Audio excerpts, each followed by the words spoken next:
Good morning, councillors. Good morning, executive. Good morning to the people who are now just joining us in the gallery for today's meeting, and for those who are joining us in the digital gallery. It's my privilege to declare the ordinary meeting of Tuesday the 22nd of November 2022 open, and in doing so I would again pause and acknowledge the traditional owners of the lands on which we meet and across which Scenic Regional Council area is formed, and pay respects to their elders past, present and emerging, and extend congratulations to them on their continued nurture of their culture. Councillors, I note in declaring the meeting open that we do have members in the gallery and some have not gone through the normal protocol for registering for meetings, so I would just confirm, members of the gallery, that you have received copies of the protocols for participation in the gallery, and we value you joining us, but ask that you also pay respect to those requirements. And I note that we have a full attendance then today of councillors and a full attendance of the executive team. Therefore, we have no apologies, and it is my privilege this morning to welcome Pastor J. Chol Cook from Uniting Church in Beaudesert to lead us in prayers. Good morning, J. Chol. Thank you for joining us. Good morning, everyone. Thank you so much for having me this opportunity. Let us pray to our Lord. Our Lord says in the book of Joshua, chapter 1, verse 7, "Be strong and very courageous. Be careful to obey all the law my servant Moses gave you. Do not turn from it to the right or to the left, that you may be successful wherever you go." Mighty God, thank you for having us here to pray. Lord, I lift up our community, Beaudesert and Scenic Rim, to you. Bless Mr. Greg Christensen, our mayor, and our leaders. Lord, I pray that you will give them your wisdom to make wise decisions and to govern with love, grace, justice, and mercy. Help them continue to do what is best for all the people. Mighty God, I ask for your hand in our community that help those who have difficulties and troubles. I pray that our people continue to find ways to bless those that feel alone or helpless. Thank you for all our blessings. Thank you, Lord. I pray this in the name of our Lord Jesus Christ. Amen. Amen. Thank you, J. Chol. Greatly appreciate. Always a joy to share with you. Understand that you will have other matters to attend to, but if you so desire, you can continue to join us through the digital gallery. Otherwise, we bid you good day and congratulate you on your continued leadership within our community. Thank you, Mr. Greg. Thank you so much. Have a good day. Councillors, we come to part 5 of today's agenda, the declaration of prescribed or declarable conflicts of interest, and I believe we have Councillor Swambra. You have a matter you wish to table? Yes, Mr. Mayor, I'll have to declare a potential declarable conflict of interest in relation to matter 10.10 on the agenda, and request that I stay in the meeting and until such time as the vote is taken.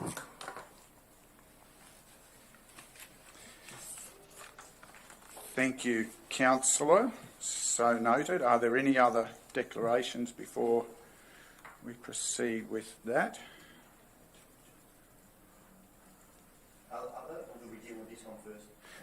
Well, we need to see if there are any other declarations which impinge upon anybody participating, Okay. Councillor. Yep. So, Councillor McConnell. So I do have one that I sent to the CEO, and that in accordance with the requirements of Section 150EW of the Local Government Act 2009 and Council Investigation Policy CM03.28 CP, Section 3, Natural Justice, I'm advising the meeting that of my reasonable suspicion that Councillor Christensen has a declarable conflict of interest with regards to item 10.10, referral of suspected inappropriate conduct matter C-21-00336.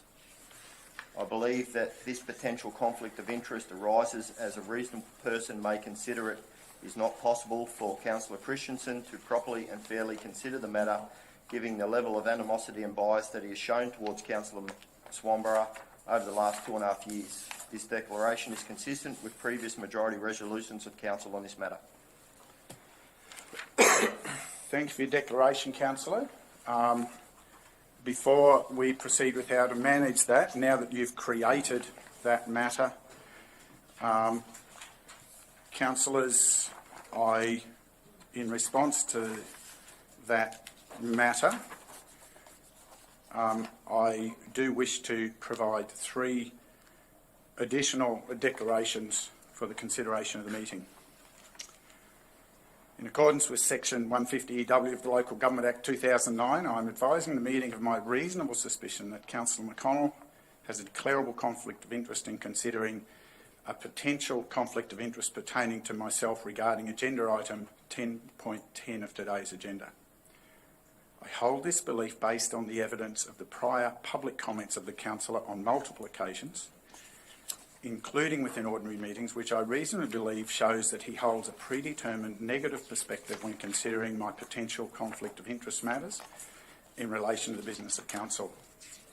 He has on multiple occasions made comments on public record that a reasonable person might conclude demonstrate he allows his preconceived perspective towards me in such matters to overrule his legislative obligation to consider the relevant facts for conflict of interest provisions for specific matters.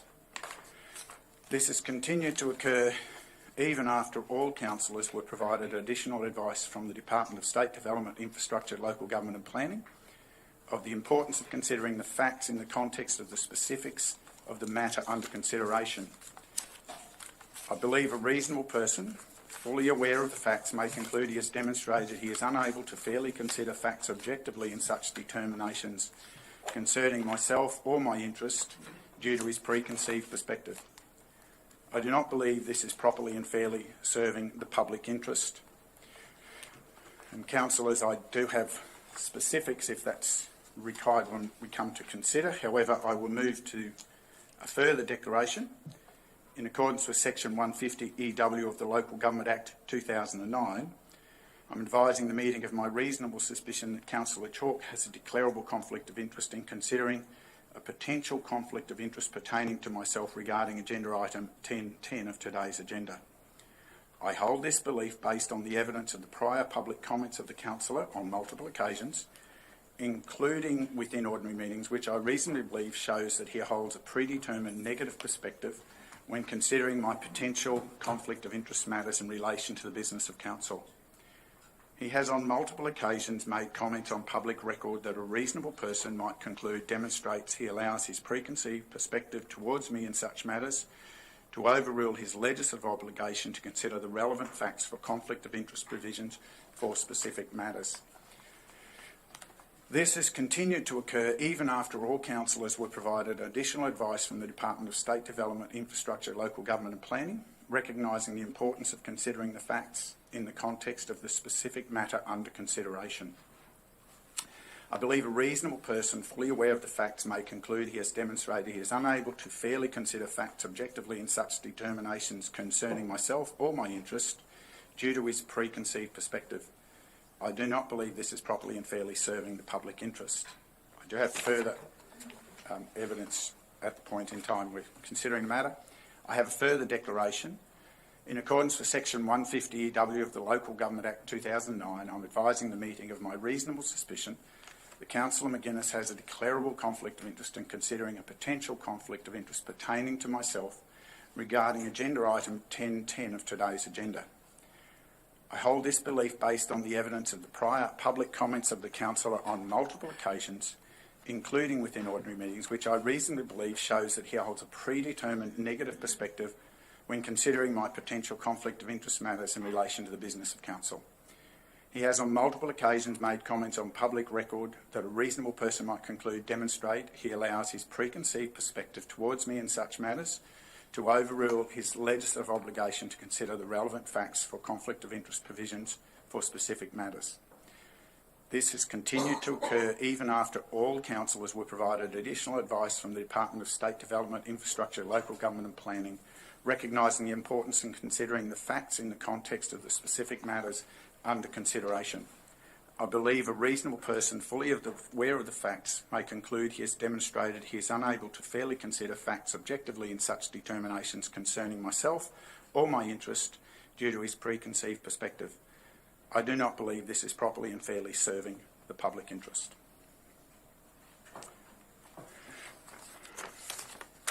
Councillor McConnell? Could you just read out the last part of your matter that you had recorded? Sharon took it off, so you gave some examples that was up on the screen.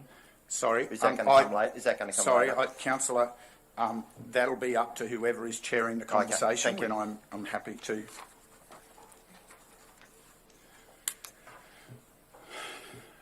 So, councillors, I believe that leaves us in a circumstance where there are two remaining councillors and ask to consider how you might proceed with nominating an acting chair for this consideration.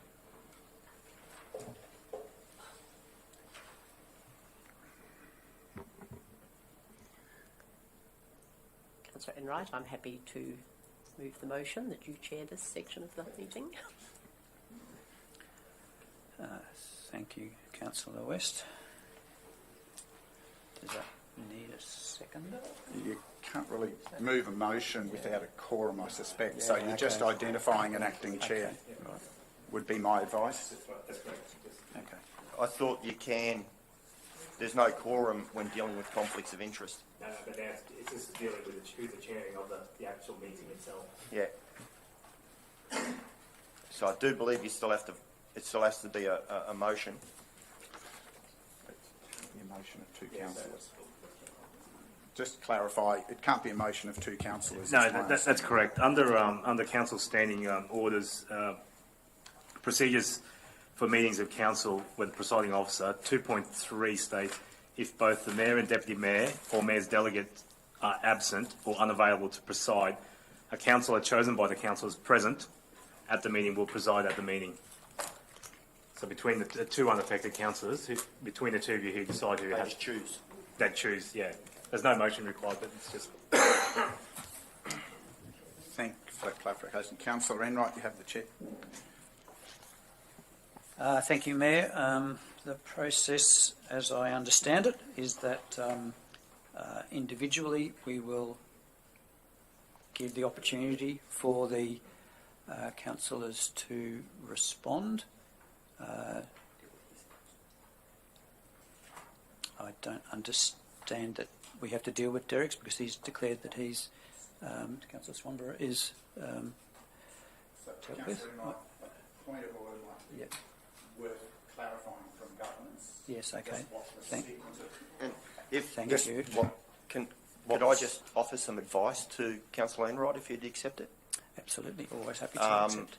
I would definitely sit next to, or you're close to governance, because the last time I took over a chair and I inadvertently was too far away to receive advice from governance in regards to a conflict where I declared a conflict on one item and not on another for the mayor, but then fixed it up in the meeting. I was actually reported to the OIA for that small error. Didn't have to worry about it because I fixed it up. But I would encourage you to talk to governance, because there is a culture of reporting, and I'd hate for you to be reported because you fix something up in a meeting and it still gets reported. Thank you. Thank you, Councillor McConnell. I appreciate your advice, and I will operate as closely as I can in the given circumstances. So, Councillor Enright, back to the point of order. I believe if you seek guidance from governance, you'll find that there is a logical sequence to progress, that there's the consideration of a tiered approach that's required. So you might seek that guidance. Thank you, Mayor. I will seek that guidance.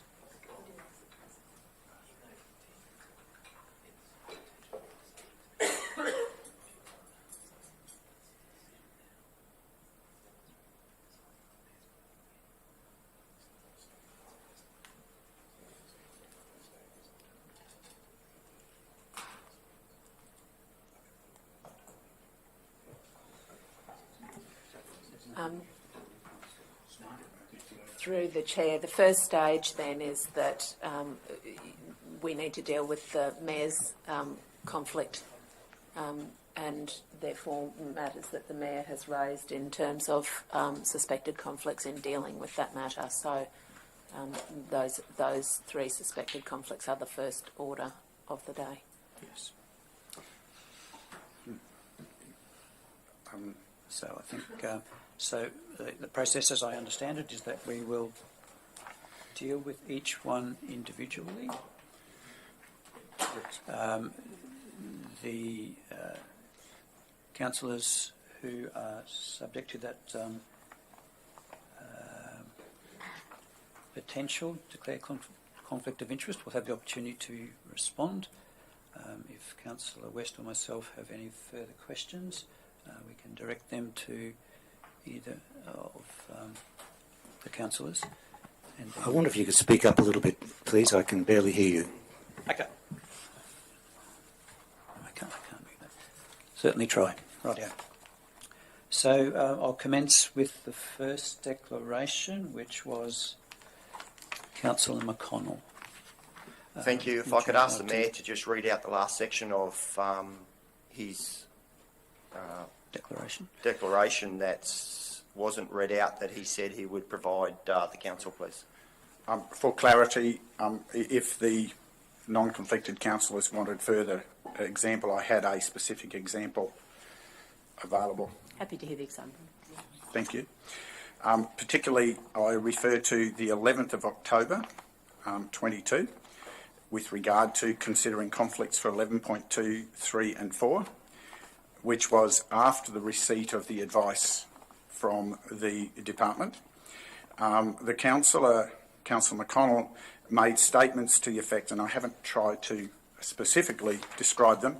I think both you and Councillor Swanborough are biased against each other as the basis for determining I had a conflict of interest. Without any response to the evidence provided on the day, the facts on the table that showed no materiality of involvement or relationship with the matter under consideration, and no evidence of any action by myself beyond the reasonable and required performance of my legislative obligations with regard to Councillor Swanborough. So that example pertains. Just in response to that, Mr. Acting Chair, the legislation is very, very clear in dealing with suspicions of conflicts of interest. And there is no burden of proof to provide hard evidence. Point of order, Acting Chair. I don't believe Councillor Swanborough has the right to participate at the time. Can we have some guidance from governance, please? That's correct, Mr. Mayor. As per advice, whilst I believe Councillor Swanborough's wording before he declared he potentially had a conflict of interest, being the subject councillor, you're deemed to be conflicted in the matter, and obviously that's advice that's been provided by the department.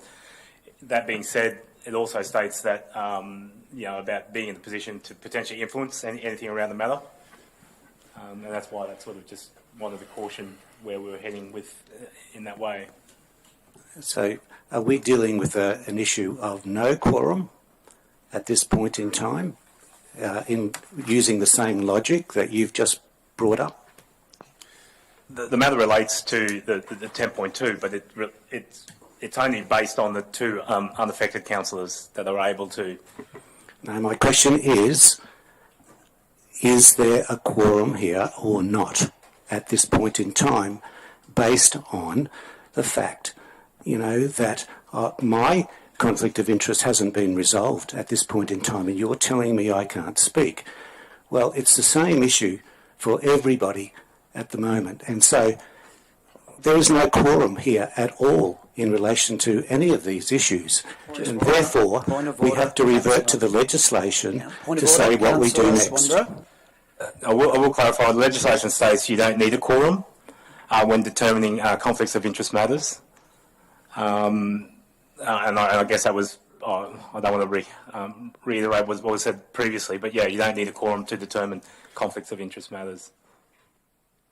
And isn't it the case, according to the model standing orders, that all councillors, including the conflicted councillors, may participate in deciding to delegate or defer a matter in relation when there is no quorum? Councillor Swanborough, I'll just advise that you have declared your conflict of interest because we're discussing this item. Please. Because we are discussing this item. I'm sorry, we are not discussing any item. We are discussing conflicts of interest at the moment. That's correct, the item of conflicts of interest. And because you are the subject councillor, you are able to only participate if questions are asked, and you have declared your conflict of interest and have advised that you will leave the room when we come to this discussion. So this item, you are... That's not correct. That's not correct. My declaration said that I'll remain in the meeting and only leave when the vote is taken, and that is in accordance with the council's standing orders. Yeah, no, agreed. Correct. Yep.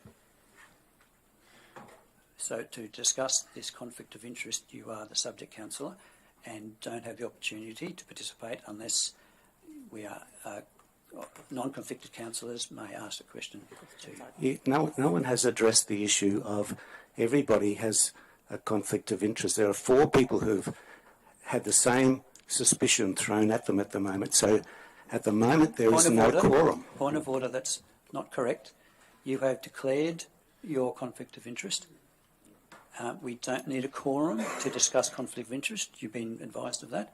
So we're progressing through... Through you, Chair, just to answer Councillor Swanborough's query, what you were referring to before was a matter that doesn't relate to conflicts of interest.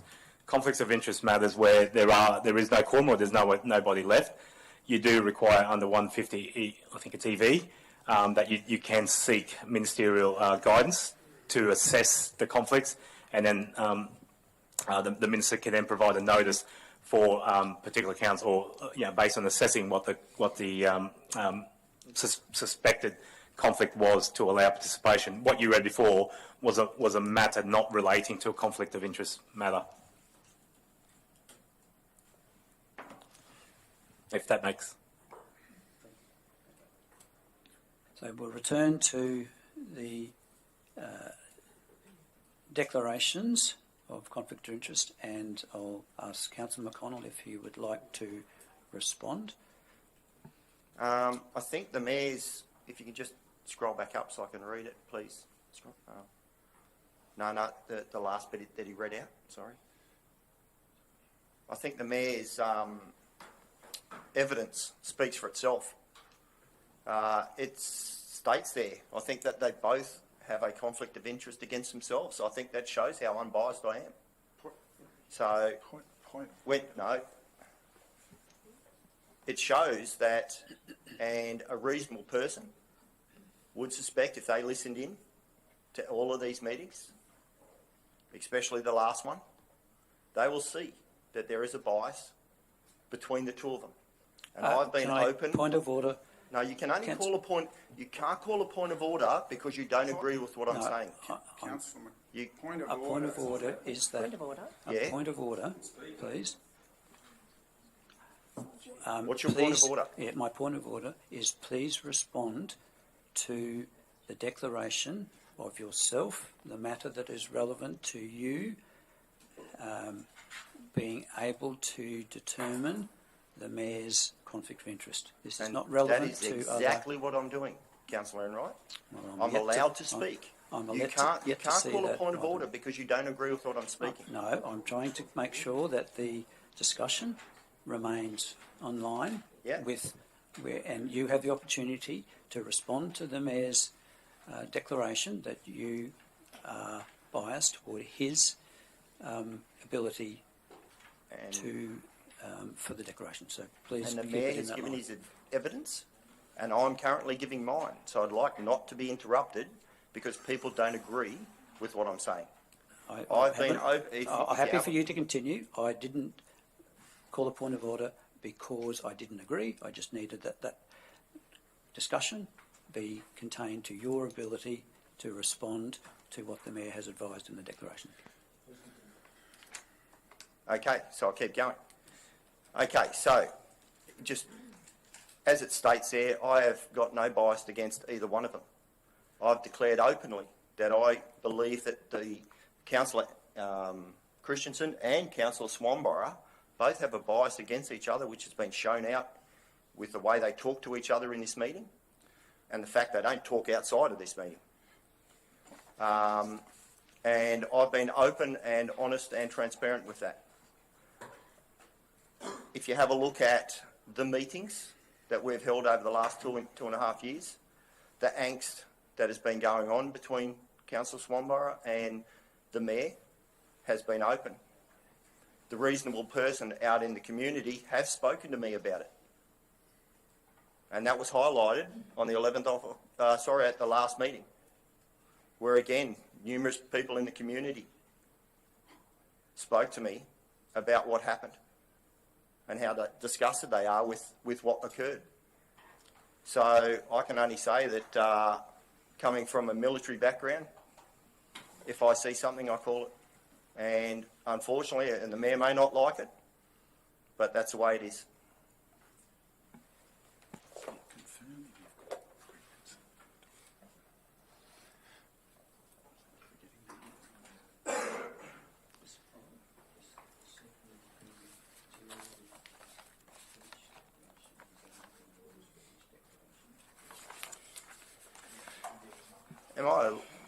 Am I allowed to ask a question of the Mayor? Depending on the question. Yeah, okay. Earlier this year, you declared a conflict of interest against several members in the room here, which then followed a discussion with the department and our legal team. When you came back in, you then pulled those conflicts of interest. Can I ask what advice you received, or can you elaborate on what advice you received that meant that you reversed your suspicion of our conflicts of interest in that matter? Or is that... I understand we don't talk, we don't expose legal advice, but is there any way you can advise us why you thought you had reasonable suspicion at the start of the year that we had a conflict of interest? After an hour of discussion with the department officers and our legal team, you then withdrew those suspicions. What advice would you be able to share with us that meant that those reasonable suspicions were no longer valid? And I appreciate if you can't answer. That's okay. I just thought you might be able to. I'm just waiting for you to finish Yep. speaking, Councillor, because I'm finished. You've finished 3 times. So in the context of that conversation, I'm just contemplating my suspicions were not averted, but I accepted the advice from both lawyers and the departmental officers in that conversation that with those declarations on the table, the proceedings that had gone before it were flawed and would have to have all been reversed. They hadn't realised they were on the table. They further convinced me that because of the clarification that they'd given to councillors, that I should have confidence that councillors would have heard that clarification from them and would respond properly. I expressed to them that I doubted that, but in the interests of trying to maintain good order and as a demonstration of good faith, as I said at the time, I suspended those suspicions. The record shows my questioning of the councillors having listened properly to that advice is part of what then became the record of the subsequent matters. Thank you. Councillor West, do you have any questions in determining this matter? Are there anything that you would like clarified?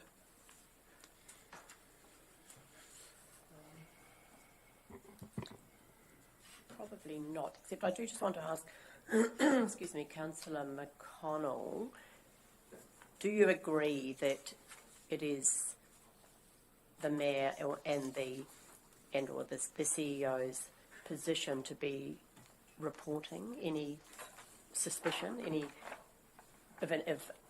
inappropriate behaviour in the initial response? Is what I'm. Oh, definitely. Yeah, it's in legislation. Yes, it's yeah. It's in legislation, but and we as a council are following that at 110%, and I think that's where some of the issues are coming from.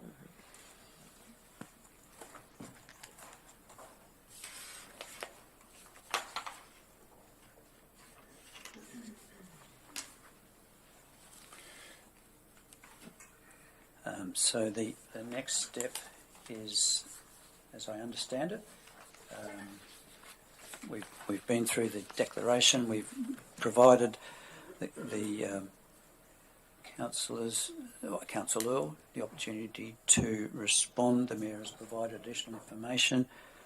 So now, Councillor West, it is up to us to then determine whether Councillor McConnell has a conflict of interest in determining the Mayor's conflict of interest. So I'm happy to move a motion that Councillor McConnell has a declarable conflict of interest in determining the Mayor's conflict of interest.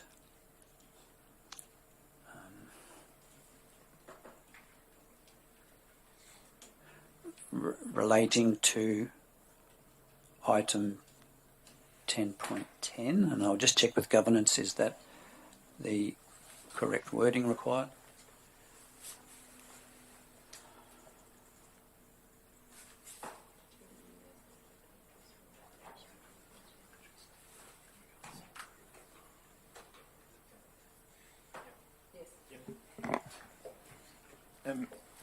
Councillor Enright, could I ask, and it's just purely for you to answer, but in your heart of hearts, just point of order, Councillor McGuinness, can I just confirm that you have the ability to speak in this moment, so just hold that thought.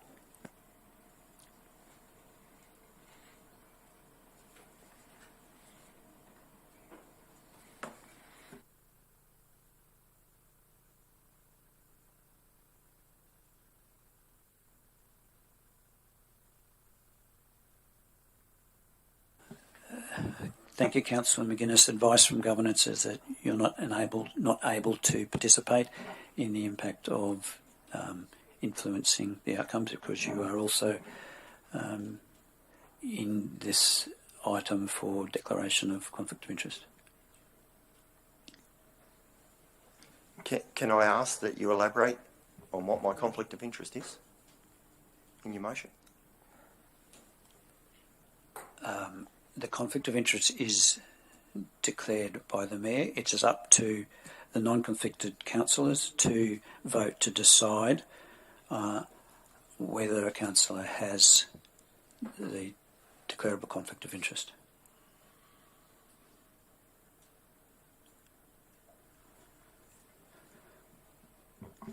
Councillor Wright, could I just ask the governance officer, please, just to very briefly just highlight those main points that were given to us by the department in these situations, please.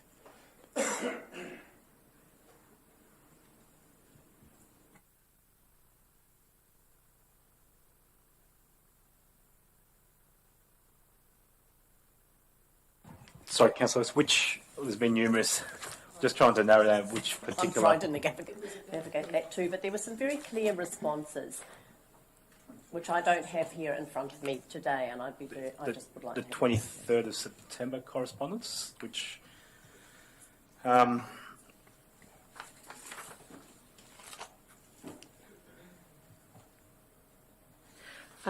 Through the Chair, I can respond to that. The correspondence from the 23rd of September from the Department states that it's essential to clarify that a perception of bias does not necessarily amount to a conflict of interest that would remove a councillor from discussing or deciding a matter.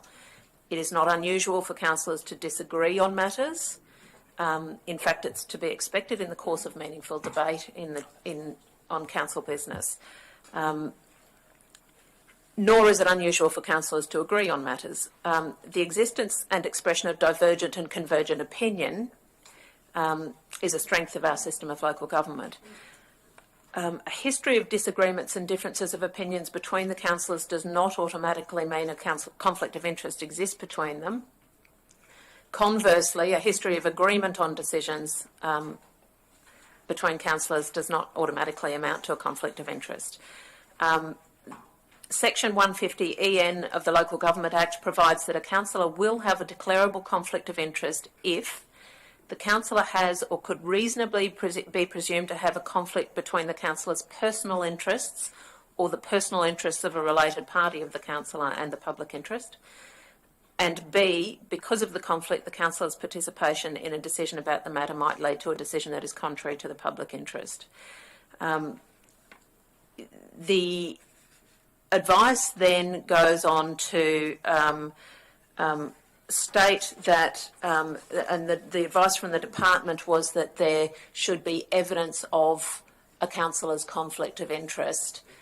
Given that bias does not necessarily create a conflict, then there needs to be evidence to support a suspected conflict of interest.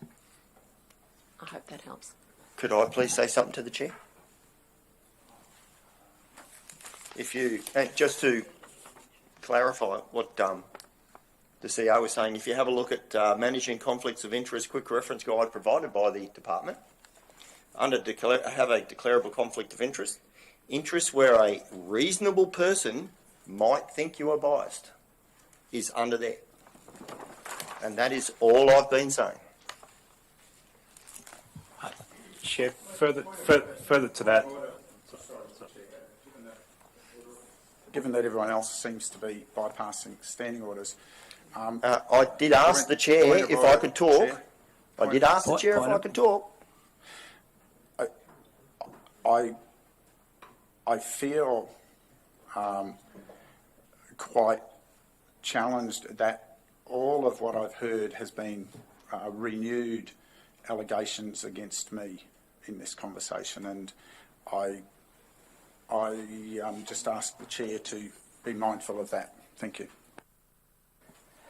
Through you, Chair, also just to, with additional points that the CEO missed out and relevant to this matter, and I think one that Councillor Swan raised before, there's a paragraph just before there. If a councillor is the subject of a complaint of inappropriate conduct before the council for a decision, that councillor should make a declarable conflict of interest and allow other councillors to decide whether they can remain to answer questions during the consideration of inappropriate conduct matter. Other than answering the questions, the councillor subject of the complaint should not be permitted to influence. So that's where I was referencing that advice before. And then additionally, the paragraph refers to that as, if the councillor refers a complaint to the OIA, it doesn't necessarily mean a conflict. Key points from that advice. So where are we now?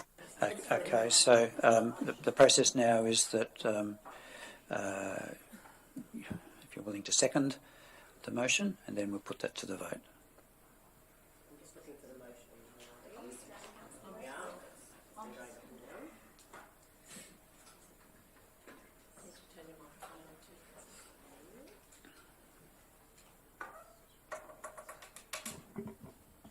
Yes, I'm happy to second the motion.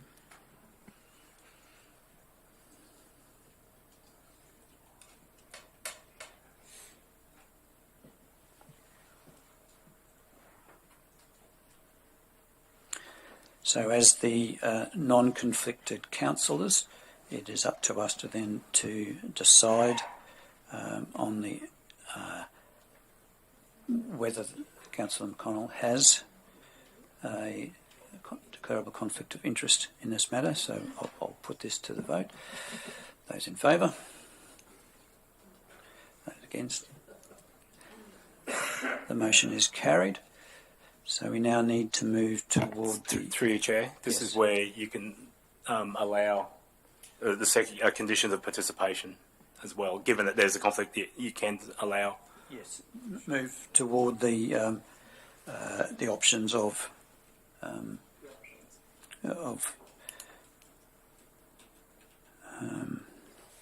so that would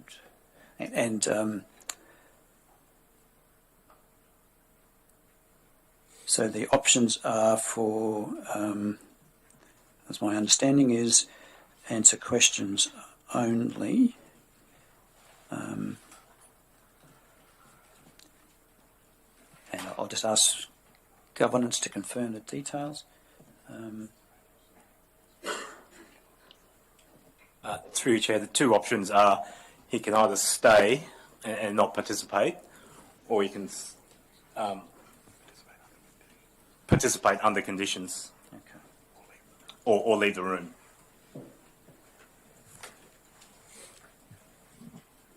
Okay, so happy to. I'm happy for Councillor McConnell to stay and answer questions if necessary And not vote. and not vote.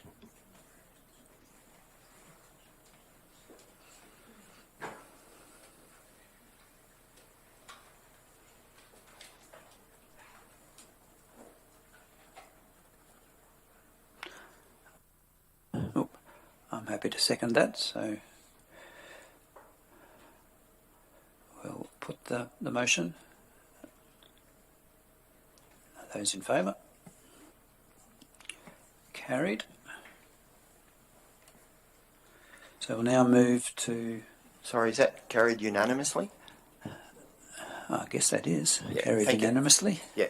Yes. So we'll now move to the next declaration, and that is for Councillor Chalk.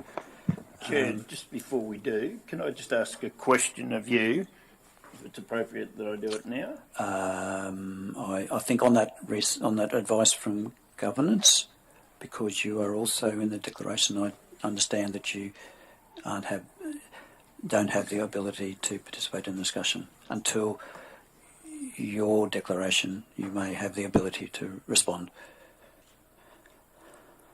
Now, Councillor I ask a Chalk, question? no, you can't have any. Can a procedural participation. motion be brought to the table at this point in time?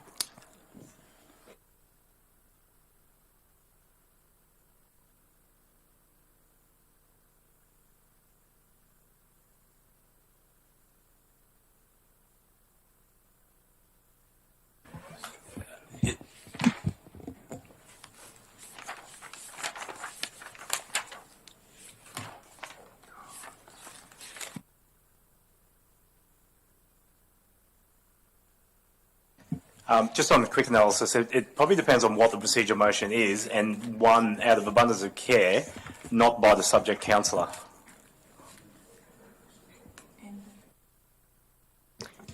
Councillor Enright, I just was wondering, would it be appropriate to ask Councillor Enright, Councillor McInnes, sorry, sort of the nature of his question, and then consider whether he's allowed to ask it now or not?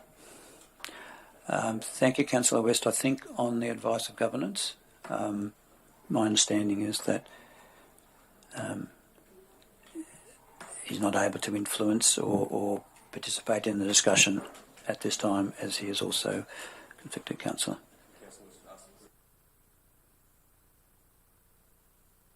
And I'm just reiterating the advice given by governance earlier of the same question. So you're saying, as chair, you're restricting Councillor West from asking a question to Councillor McGuinness? No, that's not what I'm giving. The question, so I understand it, the question was to me as the chair, whether it's appropriate for Councillor McGuinness to ask a question. And my advice from governance, as provided earlier, was that it would not be appropriate for Councillor McGuinness to participate in the discussion at this stage. I will just check the governance if that is correct. Maybe it might be heading along the same way. Councillor Swanborough's question about, is there Councillor McGuinness, I think, until we get a response from governance, I'll just ask you to. Yep. Yes. Through you, Chair. At this part of the meeting, the only people permitted to speak are the two unaffected councillors, and as well as the person that you're determining the matter on, because you obviously have to ask them questions about the matter. All the rest are deemed to not able to participate. Okay. So is that clear? Okay. So I'll now hand over to Councillor Chalk and ask for him to respond to the declaration of conflict of interest. Can I please ask, the allegations against me, are they typed out by anybody? Because I'll request that it's read by a member of governance, not you, Mr. Mayor, please. I'd rather a staff member read it to me, please.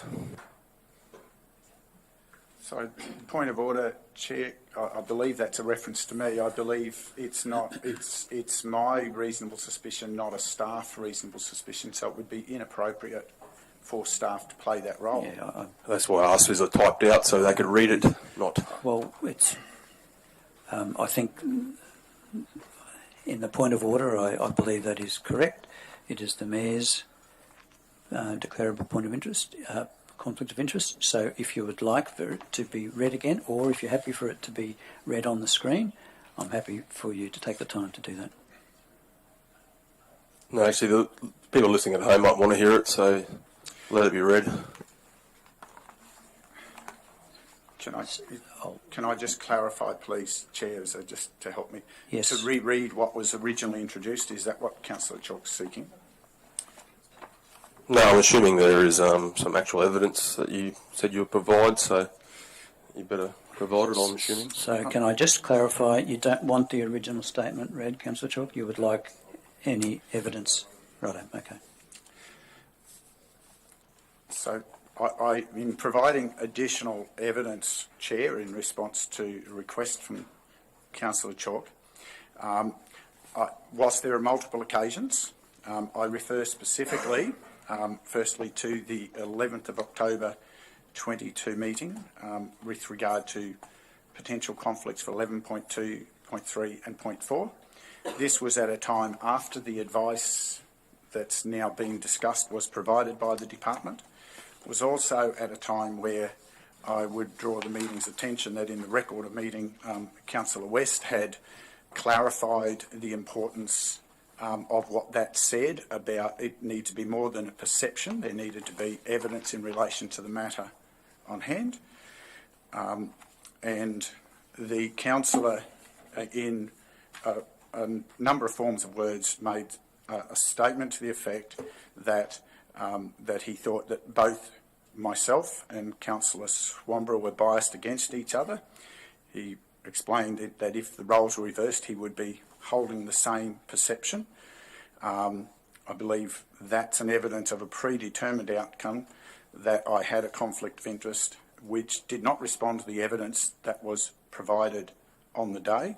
It did not respond to the facts that I had responded on the table that showed no materiality of involvement or relationship with the matter under consideration, and also demonstrated there was no evidence of any actions by myself beyond the reasonable and required performance of my legislative obligations with regard to Councillor Swamborough.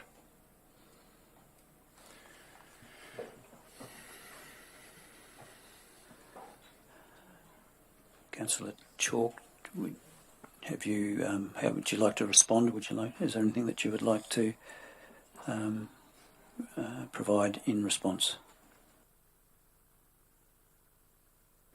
Yeah, look, I don't think I'll participate any further in this farce. Thank you.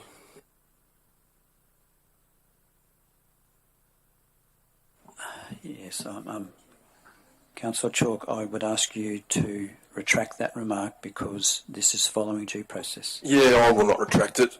I've had enough. It is a farce. That's definitely a good description of it, and I'll stick to that. Thank you very much. I will warn you of unsuitable meeting conduct. Can you provide me the evidence that using the word farce, as my opinion at the moment, provide me some evidence that I can't use that word?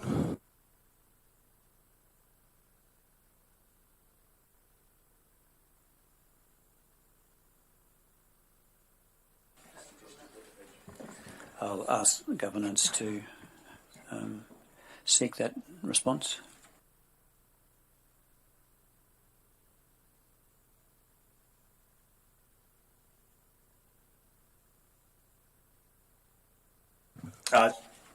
It's up to the chair to decide, but I make reference to potentially the Code of Conduct Standards of Behaviour, item 3. And I'm assuming, Chair, what you're alluding to was a reference to council in overall, in entirety.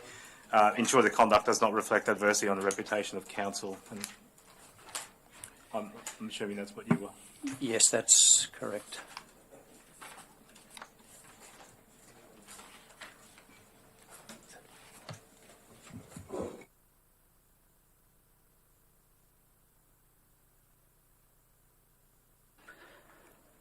So I assume, Councillor Chalk, you no longer have any further response? No. Okay. So, Councillor West, are there any further questions or clarifications that you would like to seek before we determine the outcome of this matter? No, but can I make a comment? Please. Depending what the comment is. Yep. I just find this whole situation very destructive and unhelpful, and for people listening outside, I feel embarrassed about the way we are today, and I've really asked the acting CEO, I need some guidance on how to move forward with this, please, to be honest. Councillor West, today's proceedings have been long and drawn out, but I can assure you that we are following appropriate process where the councillors are afforded that natural justice process to respond to suspected conflicts, and certainly your position in terms of as a non-conflicted councillor allows you to ask questions of the councillors where you believe those questions will provide you with information to make your decision. Thank you.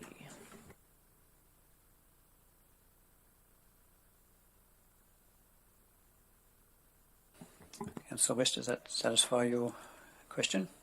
Well, yes, but I still just find it very unfortunate that the two of us having to make this decision, to be quite frank, and makes it very difficult. I don't think anyone will disagree with you there. I think we all would like to get to a better place, and we're yet to determine how that can happen. So, but we do have to follow process, and that's the important thing that we are following. And I thank the CEO for reconfirming that we are following due process. So, Councillor West, are you happy that we now move to a motion to determine the outcome of this particular matter?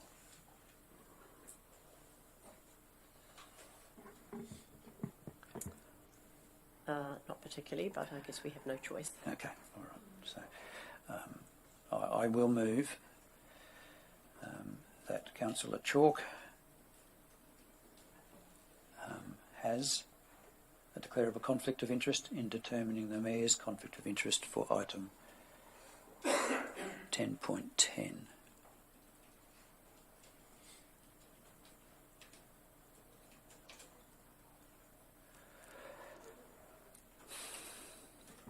I'm happy to second. Happy to second. Thank you, Councillor West. We'll put the motion to the vote. Those in favour? Carried unanimously. Thank you, Councillor McConnell. We now move to determine. No, we have to you have to determine the That's what participation. that was what I was about to do before you interrupted. So we now move to determining the level of participation. So as Councillor West, are you happy with the same level of participation as determined in the previous determination? Yes, I am. So that is that Councillor Chalk may stay and answer questions and not vote. Moved Councillor West, seconded Councillor Enright.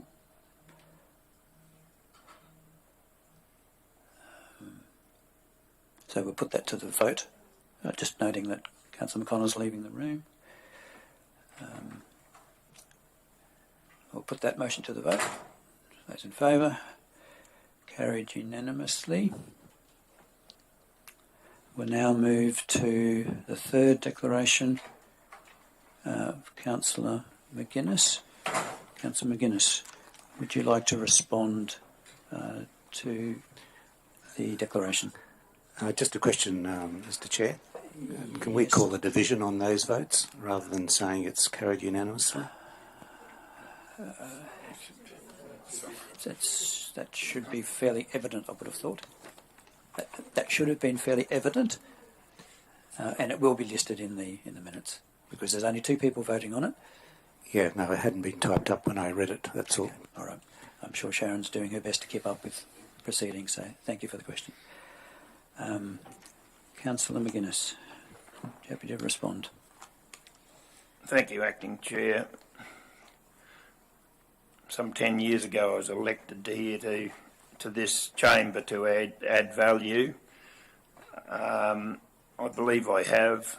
I believe I've tried to put the community's view there. It is a sad day when we are not allowed to have our view put forward in this chamber by a quirk or a law that we... Point of order, Councillor McGuinness. Can I just caution you, please, that you need to respond to the items that have been provided as part of the declaration, not to go off and go beyond what the process is that we're dealing. I'll just ask you to consider that in your comment response. I will, and I'll just pause on that, Chair, to ask you if you believe that you are totally unbiased in this situation. Thank you for the question. This is an following process. This is an opportunity for you to provide a response not for me to answer your questions, and it's about providing me with information for the Through two you, Chair. non-conflicted councillors. Through you, Chair, just seeking clarity whether, because I mean obviously there's particular listeners and observations to this meeting. Is Councillor McGuinness raising a suspicion on your conflict? I'm just asking Councillor Enright if he believes he is totally unbiased in this in this situation. Councillor McGuinness, I know you have asked that question of me before, and I'll respond the same, but definitely not. I am making a decision determined on the information provided in the declaration and your response. I would ask that you respond to what has been provided in the declaration so a decision can be made. As I was saying before you interrupted, I believe we're here to add value to it. I don't believe we add value spending a lot of time doing this, and I will treat it with the contempt it deserves, and I believe you can go ahead and vote on it. I don't think it's I don't want to waste this chamber and the audience's time in going through this process any more than Point what of order, it is. Councillor McGuinness, we are following due process.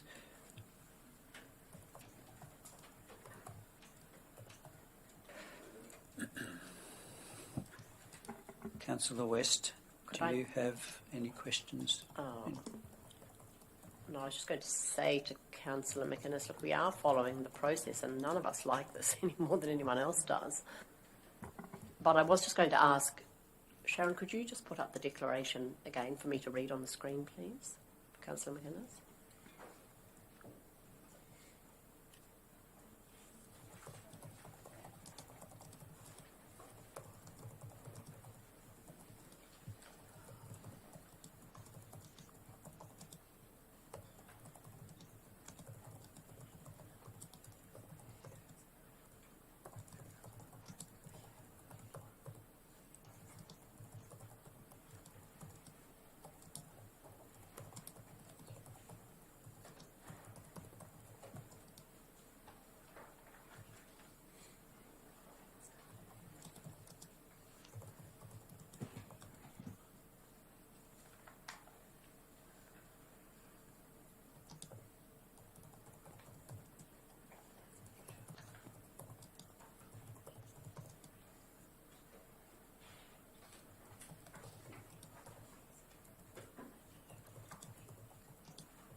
Happy with that, Councillor West? You've no further questions? So we'll now move to determining this particular conflict. I will move that Councillor McGuinness has a declarable conflict of interest in determining the Mayor's conflict of interest in item 10.10.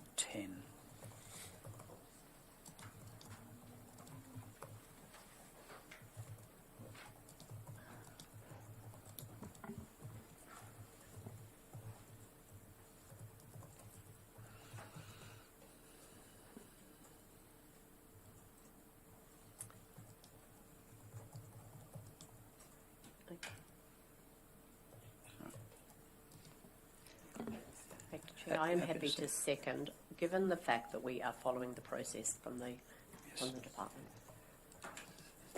Thank you, Councillor West. I agree with you on that important point. So we'll now put this motion to the vote. Those in favour? Carried unanimously. And we will now move to the conditions of the declaration. Councillor West, are you happy with the previous conditions as outlined? I'm happy to second. Yes, I am, but Councillor McKenna, stay in the room.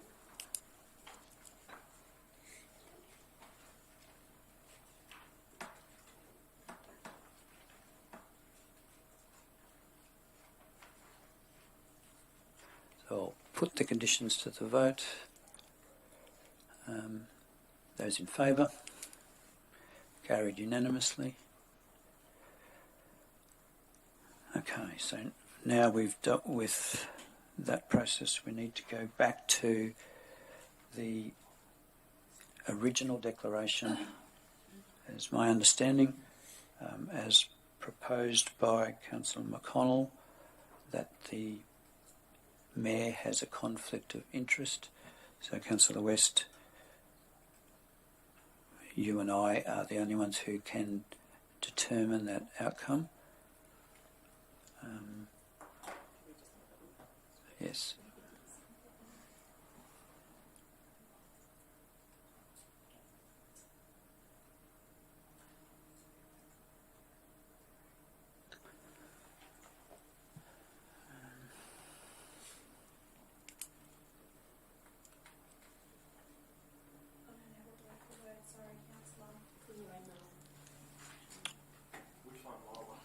Yeah. We do have it, yeah, it's yours. Oh, yes, I've got it now.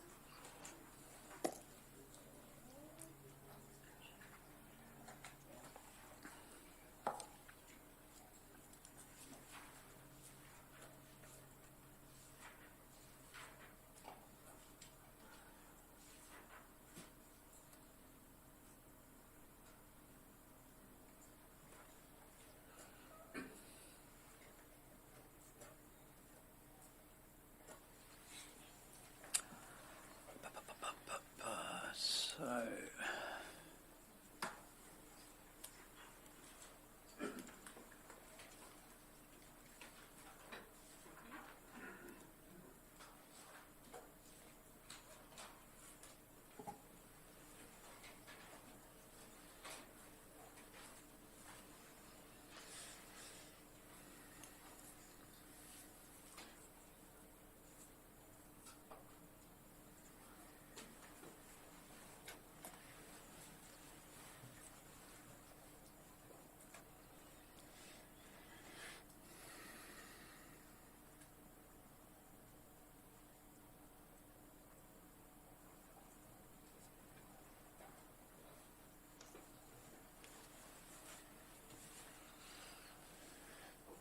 Do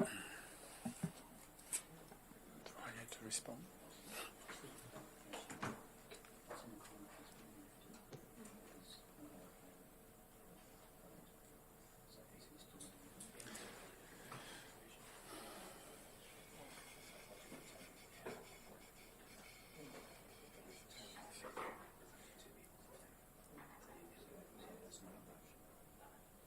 You can ask questions.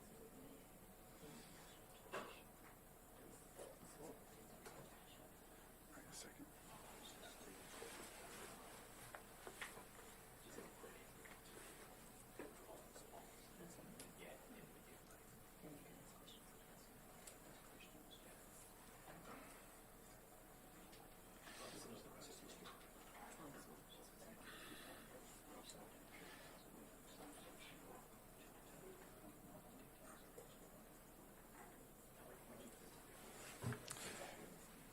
Point of order, Chair, there should be no interaction with the gallery.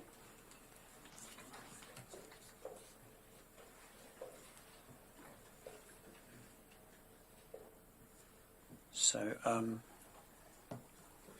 Councillor West, we need to now determine Do I get a chance to respond? the declaration that has been provided. I would be happy for the Mayor to respond to the matter that was raised by Councillor McConnell. Thank you, Chair.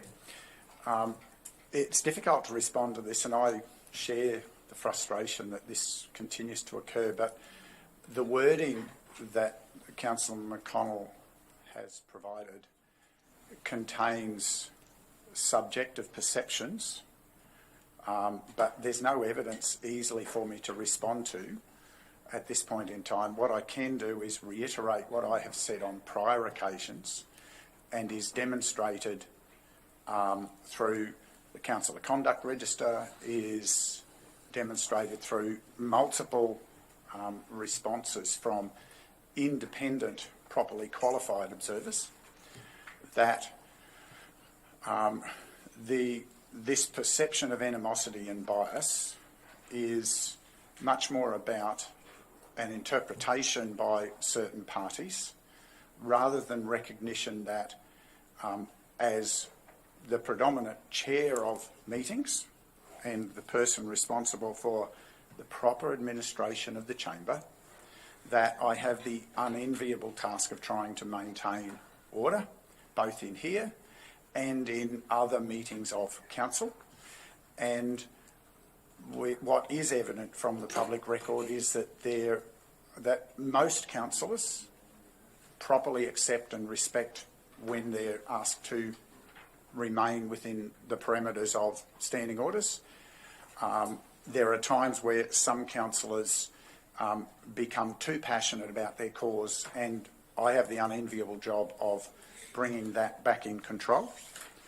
I'm not sure what else might be determined as bias. I've treated every person in the chamber with the same. I've required points of order and people to refrain or withdraw comments on a basis right across the chamber.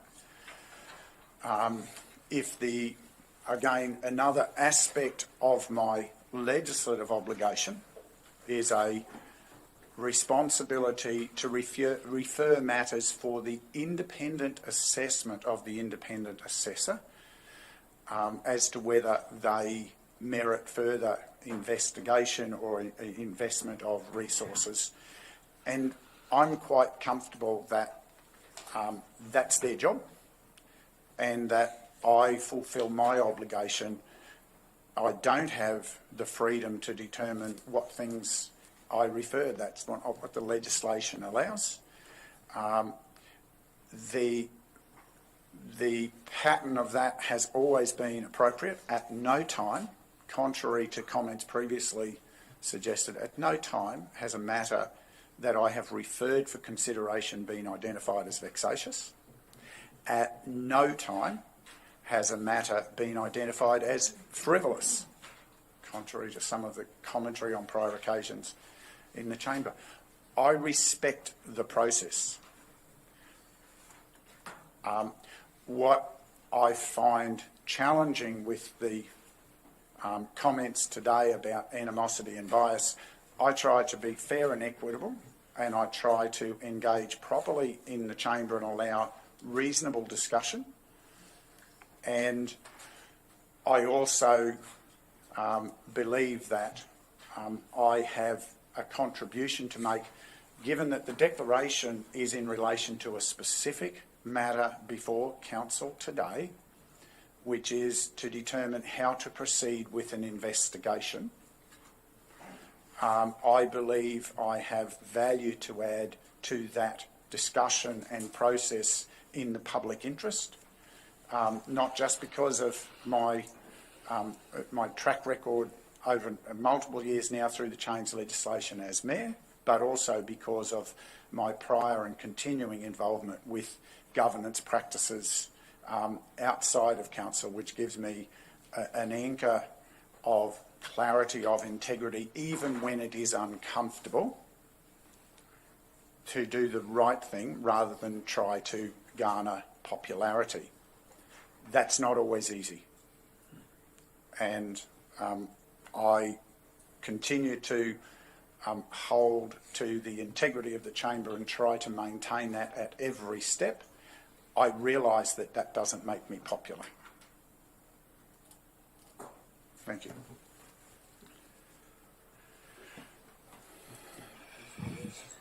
Oh, Councillor West, do you have any further questions or clarifications needed before we determine No. the matter? No, Acting Chair. Okay. Okay.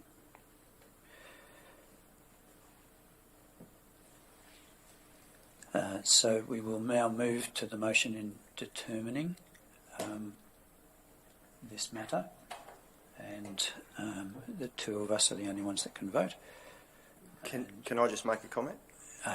Yes, I think. Can you? Appreciate the I fact that the person who called the conflict of interest doesn't get asked any questions. I just wanted it known on the record. Thank you.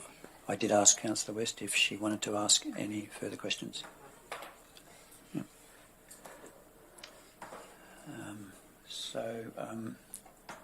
I will move that Councillor Christensen does not have a declarable conflict of interest in item 10.10.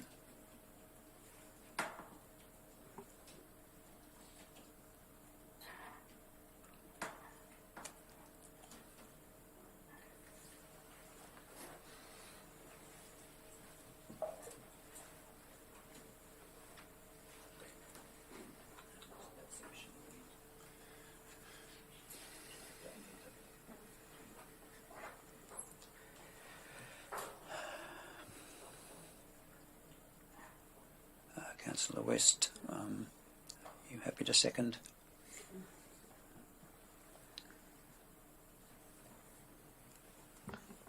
Look, I am happy to second, but I feel that this is all getting very personal along the way, and it distresses me. But there is a process that we have to follow, and I understand that process, like it or not. Thank you, Councillor West. I will speak to this motion. And as the comments have been around the room, I think we need to move to a better place. And I think this is part of the journey. I acknowledge that the Mayor, as chair of these meetings, is put in difficult situations. To chair the meeting with control does take firm control. And while that may be determined by some that the level of control is not appropriate, I can see, and the record speaks, that the Mayor has controlled the meetings very well. And the requirements of the Mayor to refer inappropriate conduct matters are his legislative requirements, as we all have, and that does not mean that there is a bias. So I think, councillors, let's see if we can move forward from today, because we are needing to provide direction so that we can move to a more harmonious chamber. Councillor West, are there any?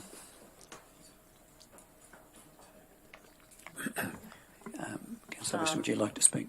Yes, I would. And look, I think that's obviously the stage we need to get to, but I find there's a bit of sniggering around the table as if that's not possible. But, you know, as leaders in our community, we've got to try and work through this, and that's what we have to do, like it or not. That's right. All right, I will put the motion to the vote. Those in favour? Carried unanimously. I think that process is concluded. I'll now hand the chair back to the Mayor. Thank you, Councillor Enright. And whilst we would normally break for morning tea, we just need to return Councillor Swamborough just to clarify.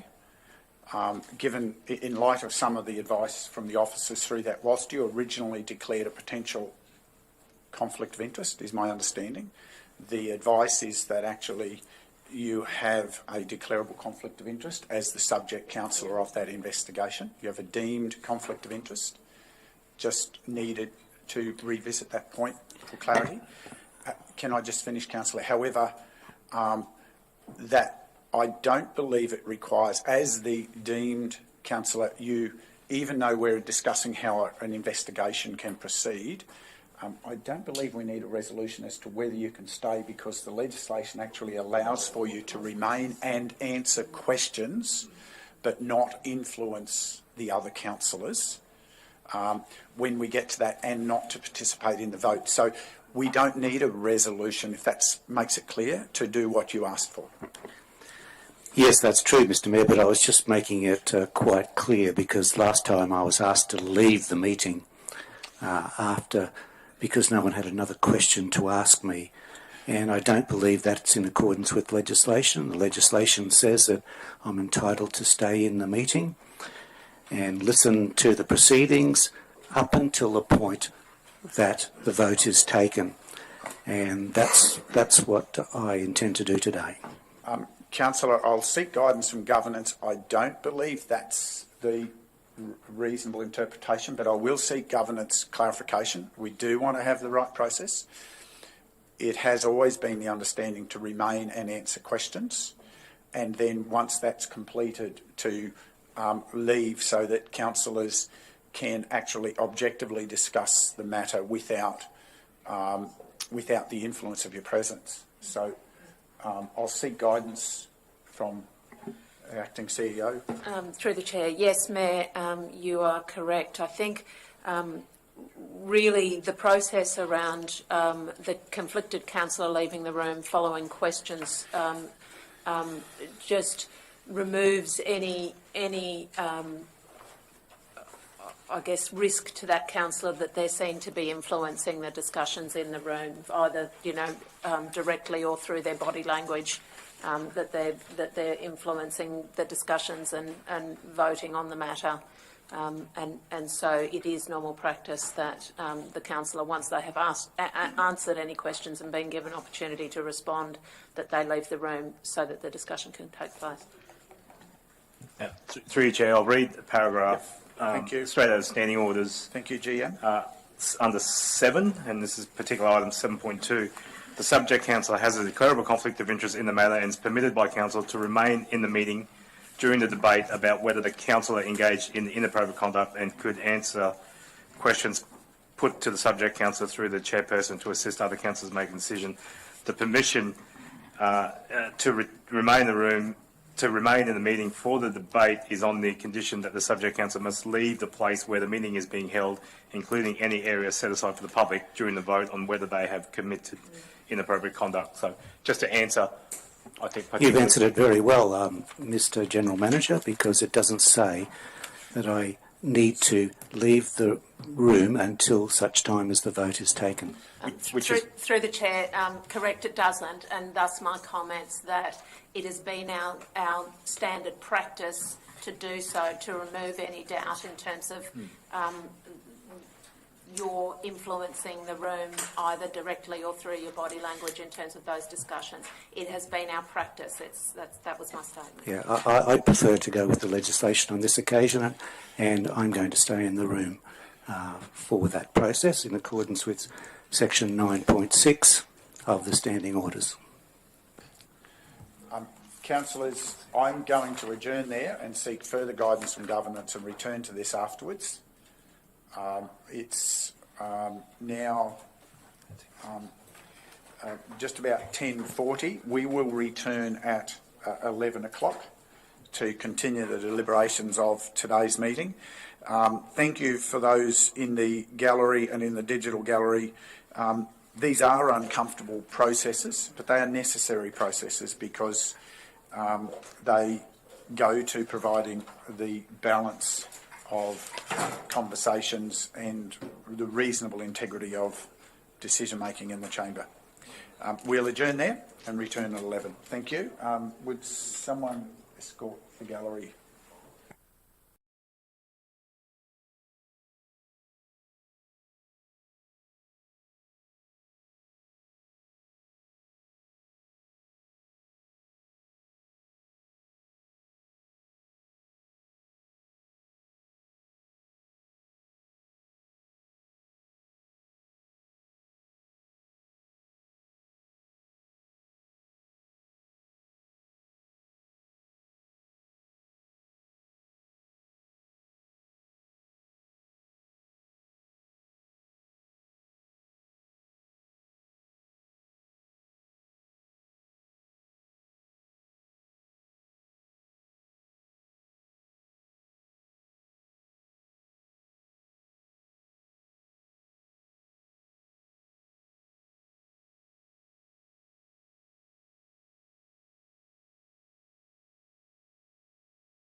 Welcome back, councillors. Welcome back to the gallery and to those joining us in the digital gallery.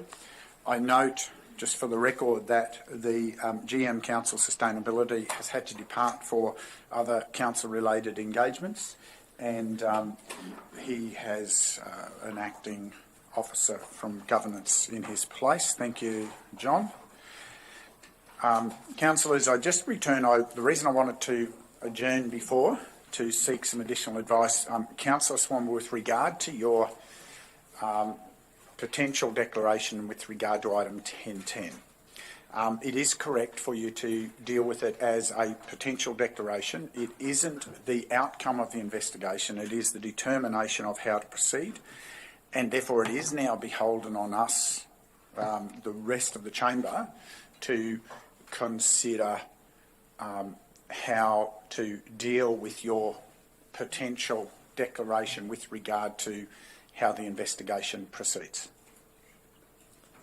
Okay, does that clarify? That's why I wanted to pause to get the clarity.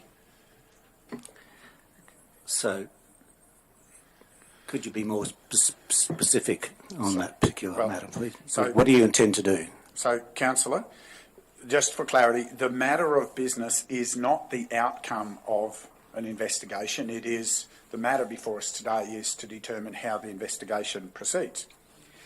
And therefore, it's a normal business matter. You've declared a conflict with it because you're the subject councillor, or potential conflict, and now it is up to a decision of the chamber as to what your participation can be with determining how the investigation proceeds, not the content of what's to be investigated, just how the investigation proceeds. Yes, I always believed that was the case, Mr. Mayor. So with that in mind, councillors, we have a potential declarable conflict of interest identified in the chamber, and it pertains to item 1010. So are there any questions, procedural or otherwise, councillors, before we move forward?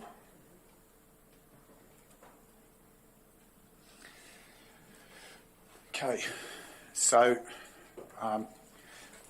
then are there any questions for Councillor Swanborough?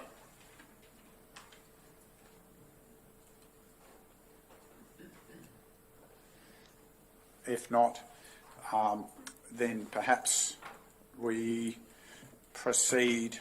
I'm happy to consider the tabling of a motion which allows us then to have consideration.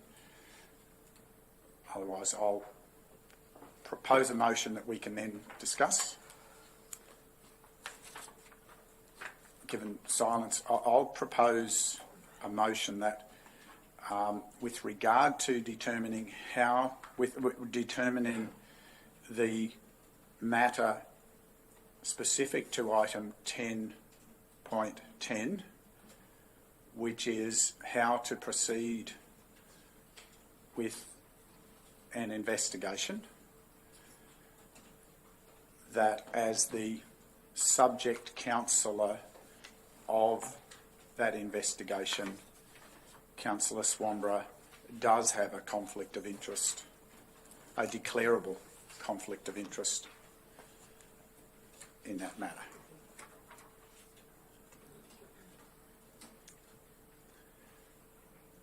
Any governance satisfied that has clarity? Thank you. So I'm tabling that, councillors. Discussion? I thought that was already given because he's a subject councillor. I thought the only thing we had to declare was the conditions. Sorry, councillor, this is why I didn't think so. So I'll try to reiterate again. This is what I was trying to explain to Councillor Swanborough when we returned. Yeah, Mr. I understand what Councillor McConnell is saying. Once you make a declaration, you've made the declaration. Only thing left to determine is whether I stay, the conditions, whether I stay in the meeting and for how long. So that's not right, councillor. You declared a potential conflict of interest. You didn't declare a conflict of interest. your wording was a potential declarable conflict of interest, not a declarable conflict of interest. There was some confusion with the information before that was provided, that it was dealing with the outcome of the investigation, and the subject counsellor has specific constraints when it is the outcome of the investigation that we are dealing with. This is about how the investigation proceeds. And therefore, whilst you've presented a potential, I'm just clarifying that, putting this there for the discussion of the chamber, that it is quantified as a declarable for the investigation. Does that help, Councillor McConnell? Yes, thank you. Any discussion to that item? Again, it is a procedural piece that we need to move through. I need a seconder to that, probably do. Seek a seconder, Councillor Enright, thank you. Don't believe I need to speak further to the motion, or is there anyone wishing to speak against? Anyone seeking leave to speak additionally? If not, we'll put the motion. Those in favour? That's carried unanimously, councillors. Now, how to deal with that conflict in the deliberations, councillors. Again, it's up to us to determine.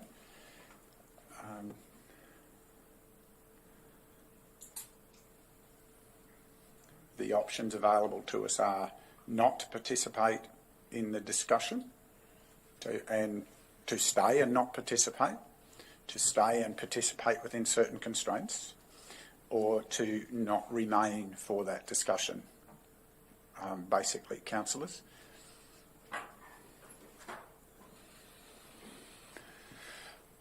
Councillor West. Thank you, Mayor. Look, I'm prepared to move the motion that Councillor Swanborough stay and answer questions if required. Or what are the other words that you mentioned? Not And not participate. participate. Okay. Thank you, councillor.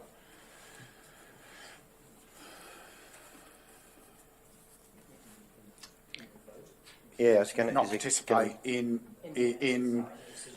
decision making, decision-making. including the vote.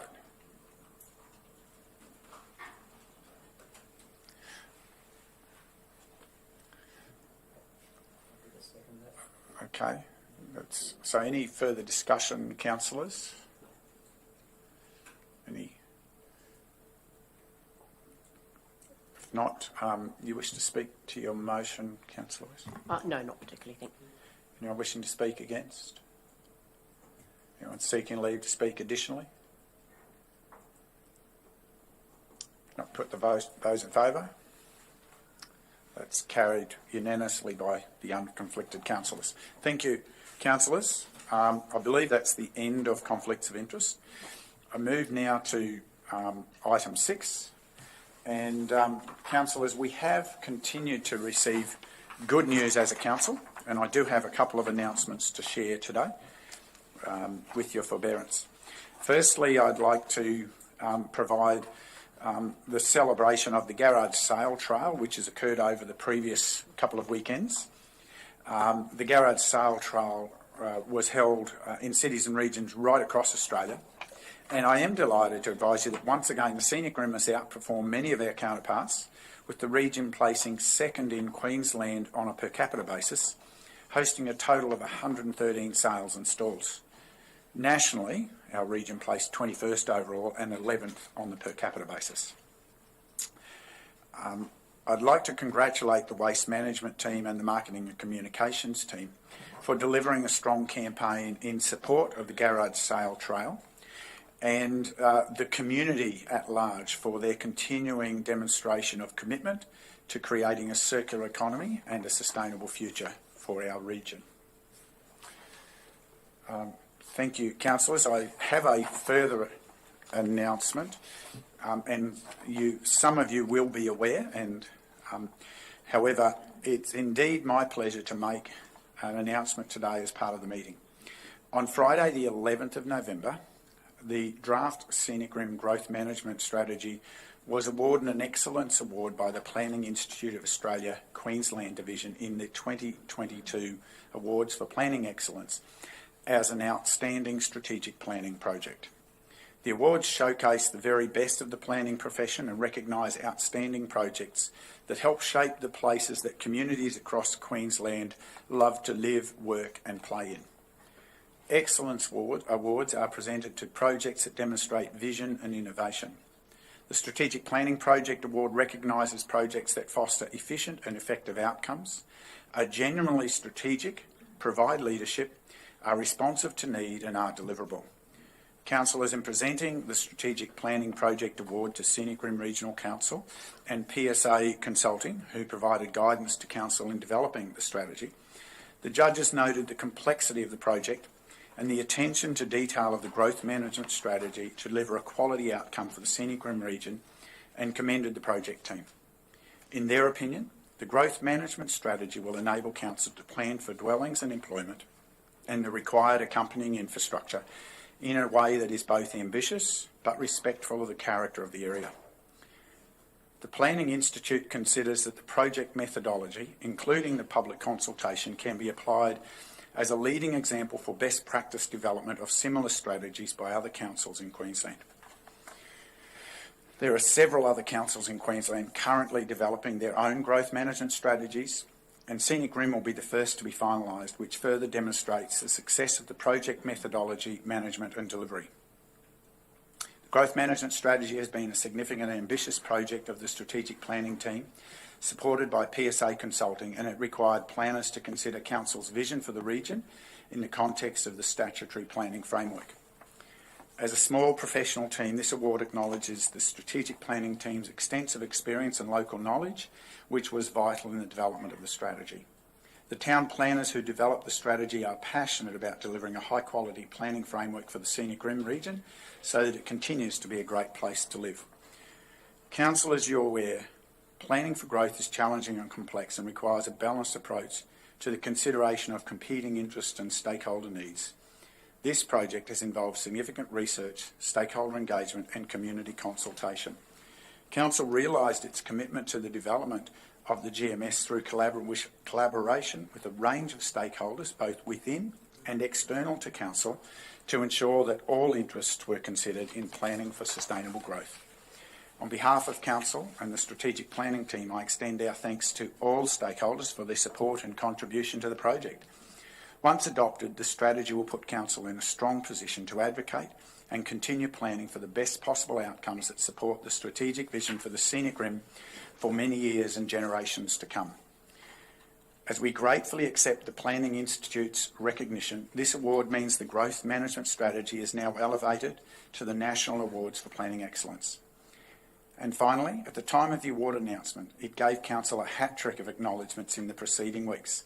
During this time, Council won the Outdoor Queensland Award, Government Achievement Award winner for the Empower Her hiking program, a Silver Award at the 2022 Queensland Tourism Awards Excellence in Tourism for its Eat Local Food movement, and then the Award for Planning Excellence. Noting that all these award-winning projects are delivered by teams from within the Customer and Regional Prosperity portfolio, it's perhaps timely for the General Manager, Deborah Howe, to also take a well-deserved bow along with her teams for her leadership of such high-performing teams. Thank you, councillors, and thank you to the officers involved. Councillors, we move to item 7. Mr Mayor, do we get to comment on your announcement or not? Well, Councillor, yeah, I'm happy if you have a comment you wish to add. Yes, Mr Mayor, it's great to blow our trumpet on some of these things, and I think that the process technically was very good, but I cannot agree that the consultation that was done was best practice when there were 445 submissions from Tamborine Mountain, and the community feels that they have largely been ignored in the process. So whilst it might have won an award on a technical process, the outcomes are dire for Tambourine Mountain. Thank you for your observation, Councillor. I'm sure as we discuss that agenda item later today, you'll elaborate on your perception. All I can say in response is it is great to have the independence of proper professional assessment and consideration to the determination of the award, and that it looked at all of those aspects. And so the reality is there will always be people who don't like an outcome that doesn't give them their way, and that's a sad reality of everything we deal. But thank you for your comment. Councillors, we move to item 7, and Councillor West, I believe you have a petition to present before us today. Thank you, Mayor. Yes, I do. I have received a petition from a member of the Beechmont community which contains 29 signatures from residents in that particular area of McInnes Court. The petitioner requests that Council reverse a decision regarding the removal of a structure that's encroaching on Council's road reserve. So I'd like to move that Council receive this petition and that the Acting Chief Executive Officer considers the issue raised by the petitioner and provides a report back to Council, please. Thank you, Councillor. Any questions for the Councillor before I ask the CEO for comment? Thank you. We have a motion from the Councillor. Acting CEO, you wish to? Through the Chair, I would just suggest that you remove the word acting from the motion. Yes. Yes, my apologies. Given the timing, given thank the you. timing, yes, I think that's reasonable, that the incoming CEO will most likely be dealing with this. Thank you, Councillor. You wish to, a seconder for the Councillor, Councillor McConnell. Councillor West, you wish to speak further? No, I don't believe there's any discussion permitted under legislation at this stage. Thank you, Councillor. Anyone wishing to speak against? Seeking leave to speak additionally? Put the motion. Those in favour? Those against? I didn't have a full count. Sorry, councillors. Is abstaining is negative, councillor. Sorry. Thank you, councillor. That is a unanimous vote. Thank you. We move to item 8, the confirmation of the minutes from the meeting of the 8th of November. We have a recommendation that minutes of the ordinary meeting held on the 8th of November 2022 be adopted. Councillors, you've all had access to the unconfirmed minutes. I seek a mover. Councillor Enright. Any further discussion to those minutes, councillors? I seek a seconder. Councillor West. You wish to speak, Councillor Enright? No, thanks, Mayor. Anyone seeking leave to speak against? Seeking leave to speak additionally? Those in favour? That's carried unanimously. Thank you, councillors. Business arising from previous minutes. Councillors, we have a number of matters here, but I will use the chair and open the batting. Councillor Swamborough, in your absence, there was some advice provided to council about some of the wording in some prior resolutions that affected you, and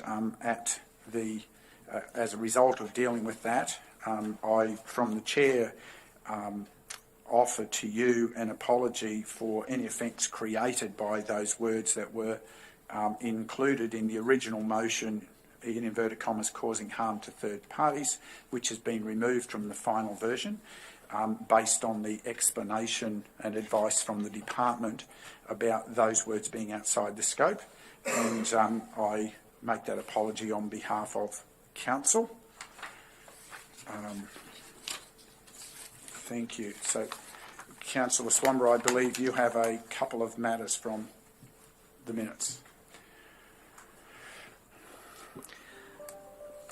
In relation to items, Councillor, you have 2 items that require you to make an apology at the next available ordinary meeting when you've returned from your leave of absence? Yes, I am aware of that, Mr Mayor, and I was trying to refer to those particular items on that meeting agenda, but if that's not the case, I'll move on.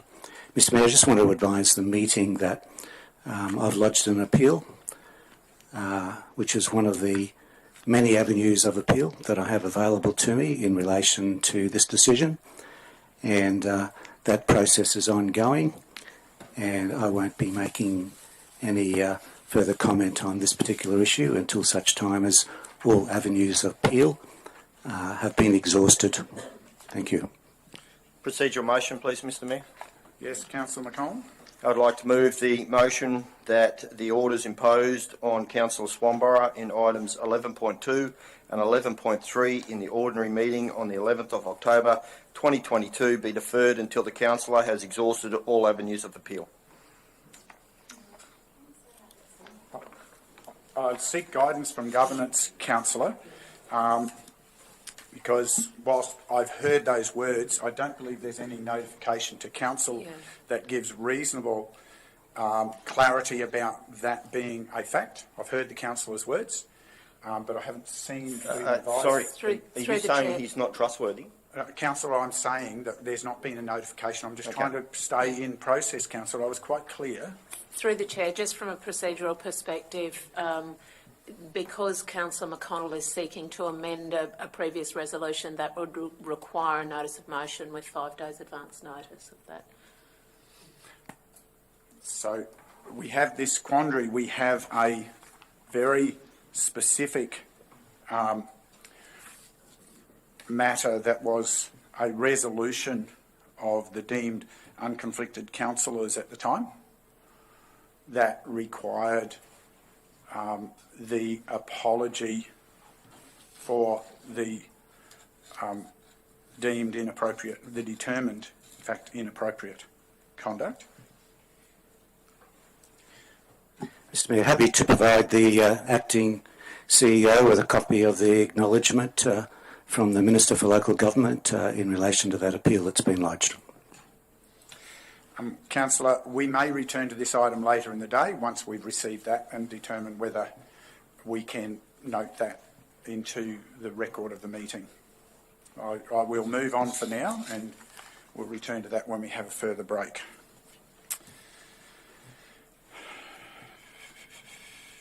We move to item 10.1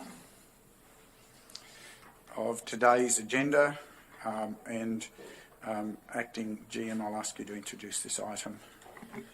Thank you, Mr Mayor. Sorry, Acting CEO, I should say. I thought it might have been John. I apologise. Just in regards to my procedural motion, we didn't do anything. It sort of just went into the ether. Councillor, you had the clarity. You can't deal with it that way. But we can't just put it in the ether, don't we have to? No, Councillor. Well, it's not. Procedural motion. It's not an acceptable motion. So I'm happy to deem that it's So not an acceptable motion, Councillor. That's all I'm after. I thought we already We just had sort that of no, we clarification. didn't. We sort of just brushed it off and moved on. So thank you. Thank you, Mr Mayor. Item 10.1 is a matter of process and presents proposed dates for ordinary meetings from January through to May 2023.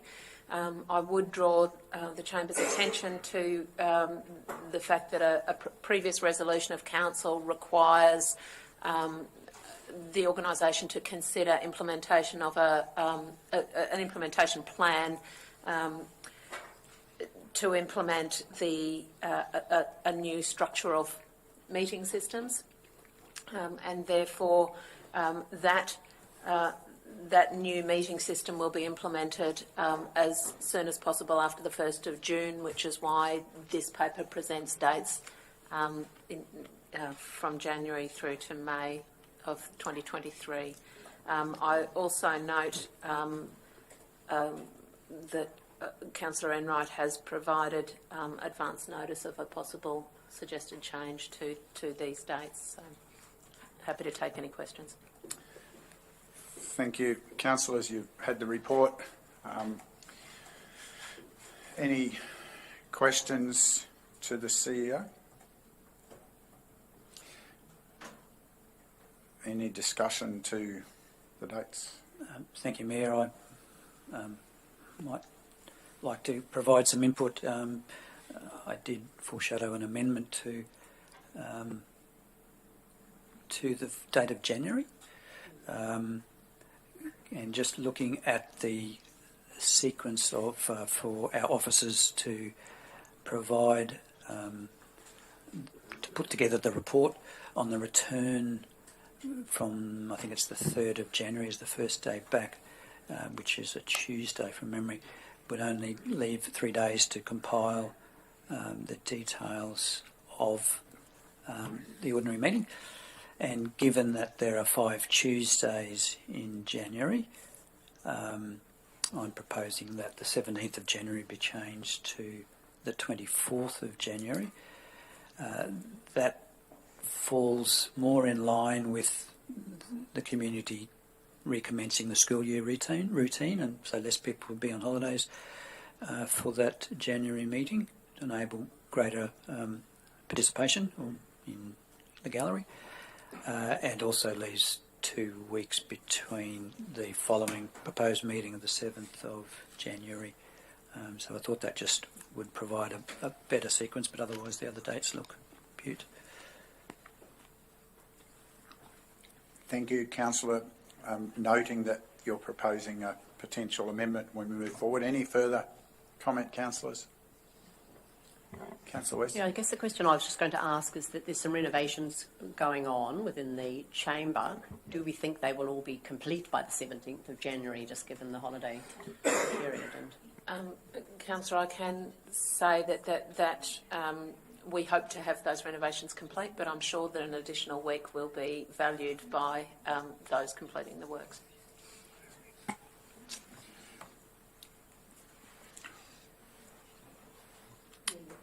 Thank you for that clarification. So if there's no further comment, councillors, I'll ask the... If it pleases the Chair, I'm quite happy to change my recommendation to be the 24th of January 2023 in place of the 17th of January. I'll leave that up to you as the recommender.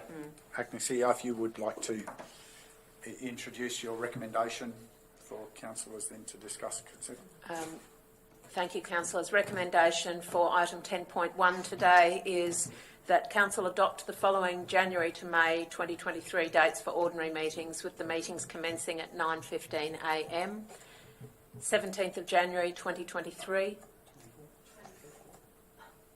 Sorry? 24th of January. 24th of January 2023.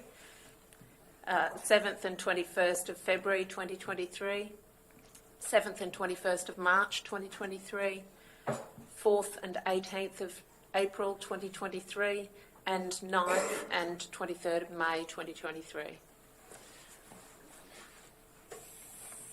Thank you. I seek a mover first. Councillor Enright. Any further discussion? Any further questions, councillors? Any further discussion? Seek a seconder. Councillor McConnell. You wish to speak further, Councillor Enright? Thank you, Mayor. I think it's important that for the community that these dates are provided in advance.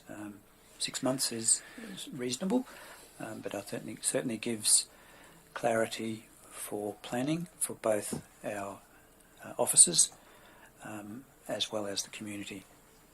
Thank you. Thank you, Councillor. Anyone wishing to speak against? Anyone seeking leave to speak additionally? Not. Put the motion. Those in favour? It's carried unanimously. Thank you, councillors. We move to item 10.2. Again, Acting CEO and GM People and Strategy. I think we're back in your hands. Page 11 for those following in the agenda. Thank you, Mayor. Councillors, I'm pleased today to present to you the first quarterly report on progress against the operational plan 2022-2023, the quarter being 1st of July through to the 30th of September 2022. councillors, you'll note a number of changes have been made to the report, probably the most significant being the separation of our achievements and performance against the operational plan versus our day-to-day service delivery. So today I'm presenting two performance reports, one against the operational plan and the other the service delivery report for the first quarter. A number of formatting changes have been made to the report, and I'm happy to discuss those as we proceed through the report, Mayor, if I have any questions. Thank you. Councillors, for the purposes of moving forward, I'll try to follow the normal process, but we'll move to the track changes version, if that's okay, and we'll commence from page 16 of 471 and move forward accordingly. Page 17. Thank you, Mayor. I have a Councillor question for Enright. page 17. Can I just start by saying that the new format is really a big improvement, and just wanted to thank the staff for the efforts in providing a report with greater clarity. I have a number of questions that are based mostly on the executive summary. My first one is on page 17 under spectacular scenery and healthy environment. With reference to the Resilient Rivers initiatives, could you please expand on the Logan Albert catchment projects regarding the riparian revegetation projects in collaboration with a local farm and co-investment from SEQ Water and Healthy Land and Water? Happy to direct that to the General Manager. Thank you for your question, Councillor.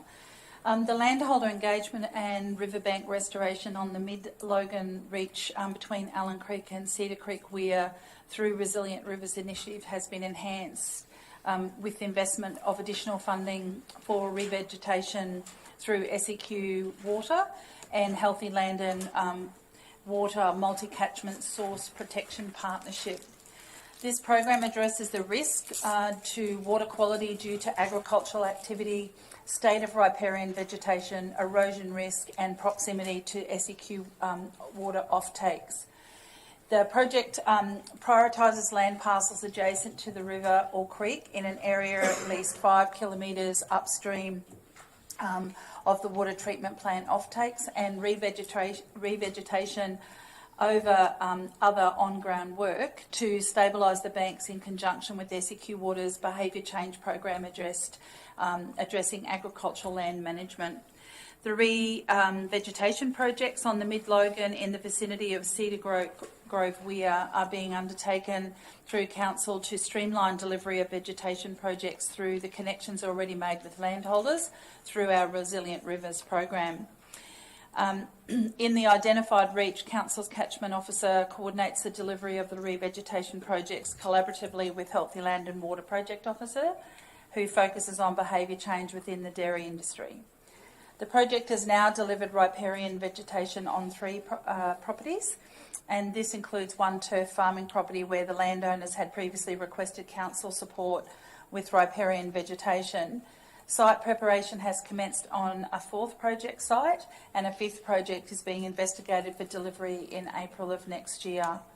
In terms of the question around co-investment, the co-investment has enabled complementary projects including revegetation of sites fenced through the Resilient Rivers Initiative, as well as Resilient Rivers funding to be redirected to other supportive on-ground work.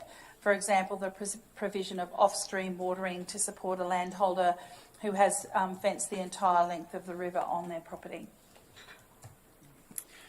Councillor, before you move on, would I just, for the benefit, whilst it is elsewhere in the reports, GM, if you could just elaborate, where does the Resilient Rivers Initiative funding come from? Thank you, Mayor. This is funding investment for the councils that are part of ComSec, so the South East Queensland Council of Mayors, and council has made an allocation of that funding annually, and I might say we put that to very good use in terms of the projects that are delivered throughout the year. Thank you. Further questions on page 17, councillors? If not, we move forward to the next 18. page. Thank you, Mayor. My next question is on the sustainable and prosperous economy theme. My question relates to the successful funding from the Regional Sports Event Fund in partnership with Rowing Queensland to assist the 2022 Queensland Grade Championship Rowing Regatta at Lake Wyaralong. My question is, what is the anticipated economic benefit of this event being held in the region? I'm happy to take that question. Thank you, Councillor. As you know, this funding was released in the lead up to the 2032 Games, and the council secured that $50,000 grant successfully under the Regional Sports Events Fund, as you say, to partner with Rowing Queensland to deliver this event. Rowing Queensland will subsidise the event services and infrastructure hire, as well as provide event management services for the regatta, and council will provide in-kind support in addition to the grant in supporting the marketing and promotional activities and the waste bins, gazebos and feather banners that they have requested. The return on investment, based on our economy ID modelling, using a conservative estimate, noting that this is a quite targeted event, we estimate around 630 attendees specifically participating. And Tourism Research Australia expenditure data, the event will have on the local economy is estimated just under $198,000, and this is in addition to any direct expenditure of any allocated event funding or expenditure outside of the Scenic Rim for those that are attracted to the region. Thank you. That's fantastic. Thank you. Anything else on page 18? Yes, I do. Thank you, Mayor. Under sustainable and prosperous economy, to the GM, I just wondered, now that we have endorsed the Scenic Rim agri-business and agri-tourism 10-year roadmap and 3-year action plan, where are we at right now with that? Because it has attracted quite a lot of interest in the rural community, obviously. Thank you. The next step. Thank you, Councillor, for your question. As Council will recall, as a part of the budget adoption for this financial year, there was an additional position put in place known as the Economic Development Officer, Agribusiness and Workforce Development. To progress this project, we have recruited that role and have had a very strong candidate who we're just finalising that appointment at the moment. In the meantime, the current team, led ably by Brenda Walker, have been considering the actions that are required under the first year with a view to progressing those as the new officer is established, and also the connection back to the industry group that was established during that project, and to look at the future of that group and how we can support them moving forward. Thank you.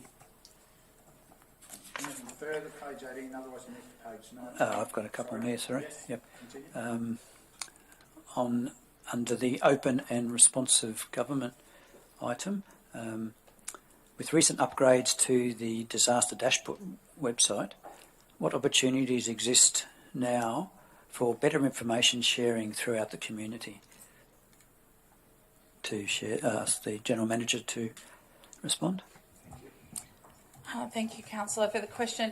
So Council has established an opt-in service that can provide subscriber SMS and emails on weather warnings, road conditions, emergency news and several river flood gauges within the region for minor, moderate or major events.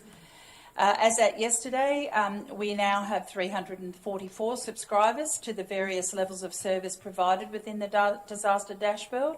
And from recent activities from the project team and our very capable communications and marketing team who have been promoting this service, we are actually seeing stronger uptake. What I would say to anyone listening today or anyone within the region, that this is a very valuable resource, and I highly recommend as many residents as possible subscribe to this service so they get direct news feed and information as events are occurring. Thank you. Further questions, councillors? Councillor Enright. One more there on that page. And another question to the General Manager of Customer and Regional Prosperity. under the relaxed living and rural lifestyle.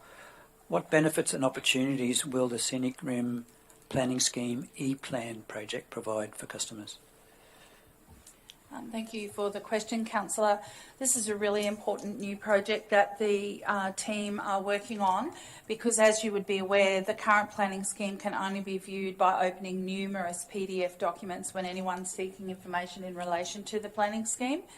The E-Plan project will publish the planning scheme in a user-friendly format, which will combine mapping and planning scheme documents in one single platform, which will, as I said, be much more user-friendly and also more mobile-friendly.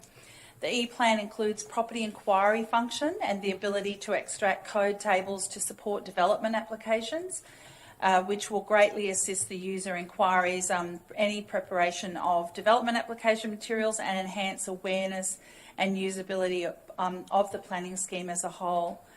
So the E-Plan project aligns with Council's Scenic Rim Customer Charter and the Scenic Rim Council Customer Experience Strategy 2020-2023, 21-23, by providing a platform for greater customer access to the planning scheme and a self-service system that will enable the customer to choose how they interact with Council, providing them with the services when they need it in a much more user-friendly manner. Thanks very much. Anything further, councillors? Otherwise, we move to page 19.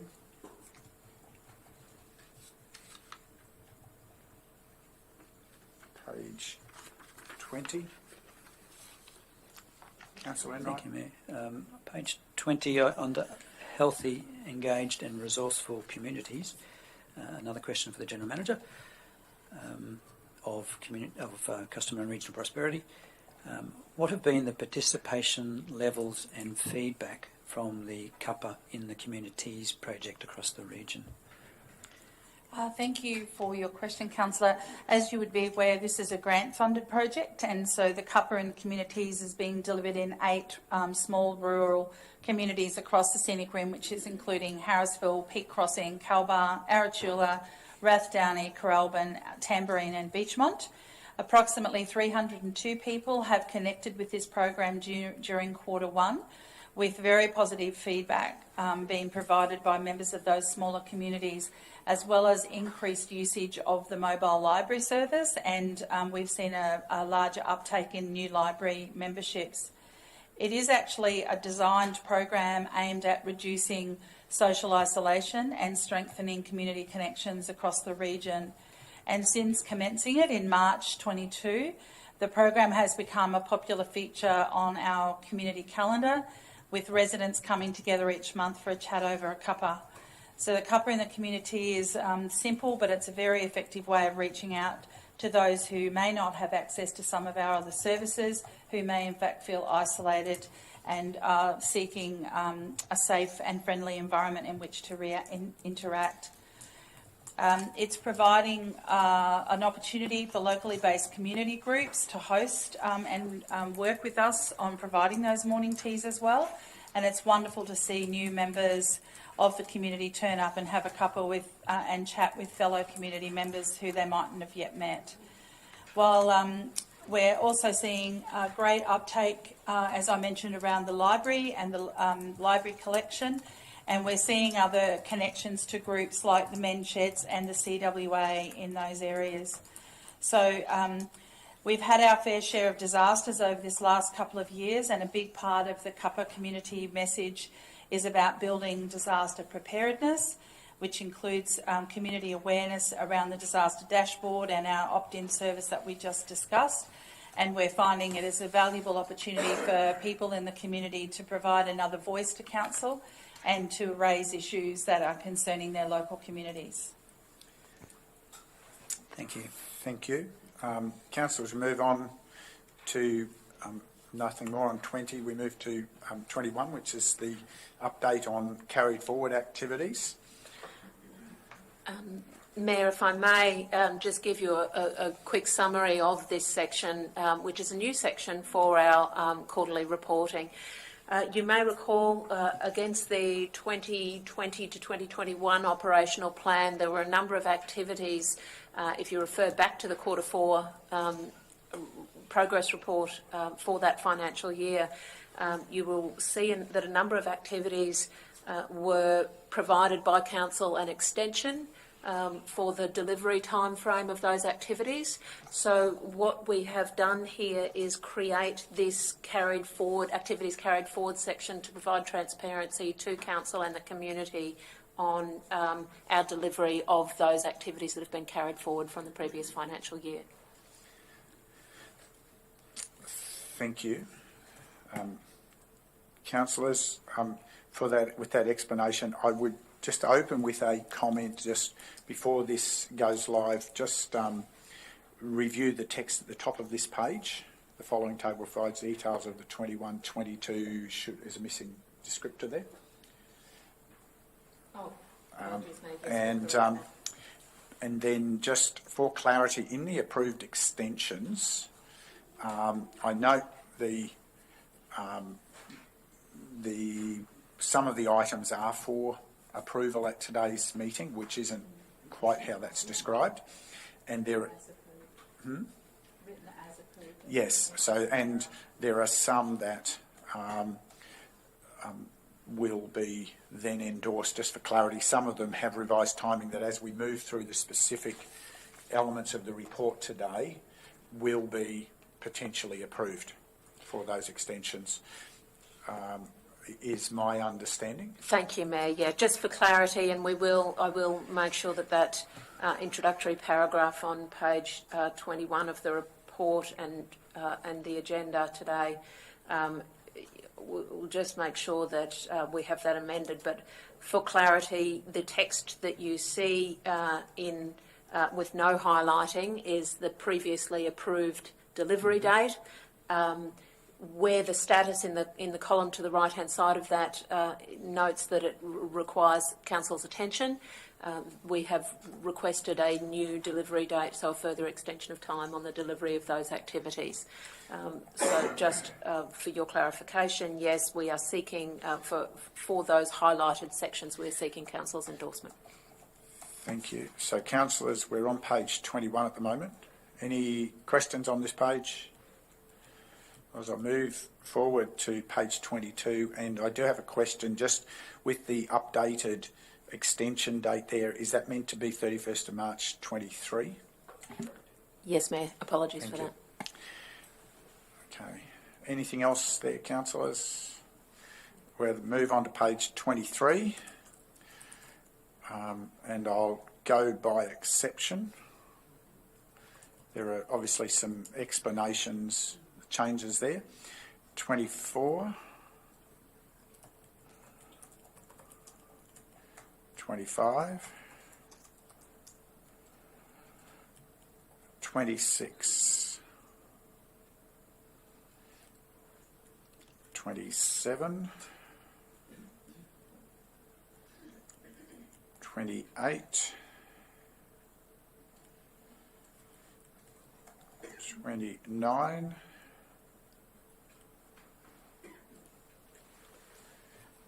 30,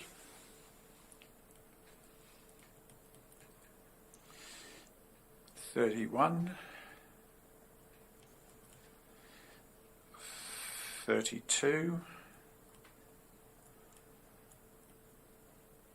33, 34. Page 35. Page 36. Page 37 and 38 and 39 and 40 and 41. Yes, Mayor, I've got a Councillor question on Enright. 41. And the item partner with LTOs or local tourism organisations, Destination Scenic Rim, a number of collaborative initiatives delivered for the tourism industry. What are these two events that were held in this quarter? Thank you for the question, Councillor. Probably one event and one initiative, and the first one would be the Farmgate Trails, promoting through the channels and supporting them with some material assets like shopping bags and the like that we use in our own Eat Local Week events. And as Council will recall, we also redirected some grant funds to when we had cancellations of Eat Local Week last year. We also provided some grant funds for that support of further development for the Farmgate Trail. So that's a bit of ongoing support that the team is now working with Destination Scenic Rim on. The other one is an initiative, and that's been working really closely with Destination Scenic Rim to ensure their members have Australian tourism data warehouse listings and are prioritised appropriately on the Visit Scenic Rim website. Council will recall that one of the key instruments in the tourism industry is the channeling of data through the Australian Tourism Data Warehouse. And for some people, that's been challenging, and this is about assisting through capacity building to enable, to ensure that all Destination Scenic Rim members are rightfully listed in the ATDW, and therefore they're feeding directly into the newly formed Visit Scenic Rim website, so they have the right amount of exposure in that site. Thanks for that clarification. Thank you. Anything further on page 41? We move to 42.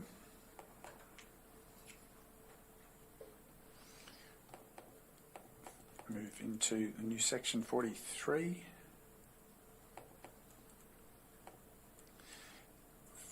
44.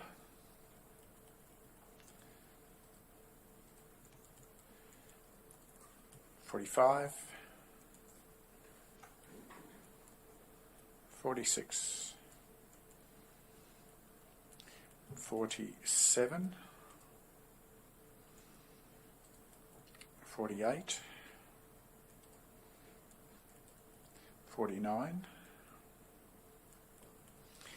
50. 51.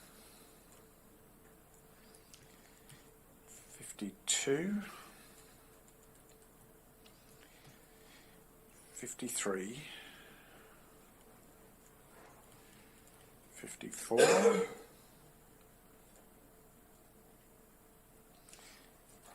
55. 56. 57. 58. 59. 60. 61. 62. 63. 64. 65. 66. 67.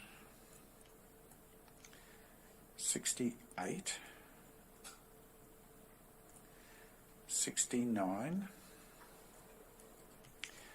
70.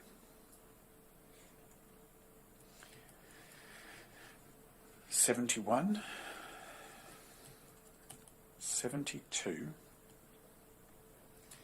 73. 74. 75. 76. 77. 78. Page 79. Page 80. Page 81. 82. 83. 84. 85. 86. 87. 88. Page 89. 90. 91. 92, 93 and 94. And councillors, that brings us to the close of the marked up version. I would just add the comment for those in the gallery. This does have a very comprehensive outline of critical initiatives that have been endorsed by council and are being acted on by the organisation. Whilst we haven't paused on every page for their consideration today, we have nonetheless had a lot of engagement with that, and so I'd encourage the community to make the most of understanding those actions and watching as we get continued updates. Now, councillors, we move also then to page 175 of the agenda today, and this is the separate report that I'll ask the acting CEO to just reiterate, because it's been a couple of minutes since we went through this context. Thank you, Mayor. For the benefit of those listening in the gallery, I think it's important to understand how we break up our performance reporting. So in the past you will have seen quarterly reports against our operational plan, and in which we have not only reported against the progress of activities contained within the operational plan, but we've gone a bit over and above and outside of that scope and added an appendix that was really explaining our service delivery from a day-to-day basis. Our operational plan contains discrete projects that help us move towards council's vision for the organisation and for the community. The day-to-day delivery of services is something that we do as a business as usual exercise, and therefore reporting on the service delivery separately makes sense. And I think also I would really recommend that for anyone who hasn't had the opportunity to look at this document, once it's posted on the website, it's certainly worth a read. It provides a really good summary of the actions of council and the officers and the organisation in the delivery of those services out to the community, and the broad reach that we have in terms of the services that we provide. Thank you. Councillors, I'll start on the descriptors on page 177, the executive summary. And then into the detail sheets, page 178. Page 179.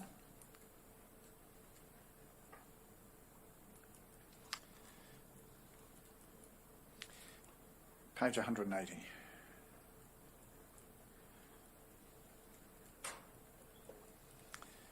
Page 181.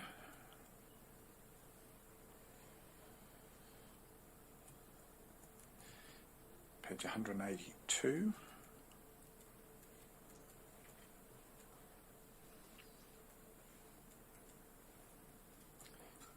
Page 183.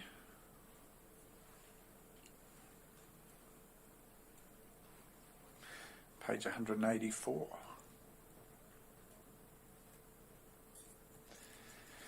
Page 185.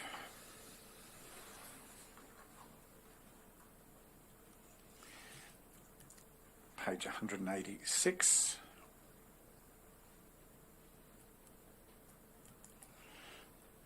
Page 187.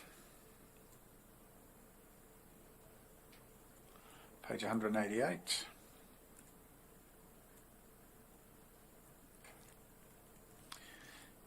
Page 189.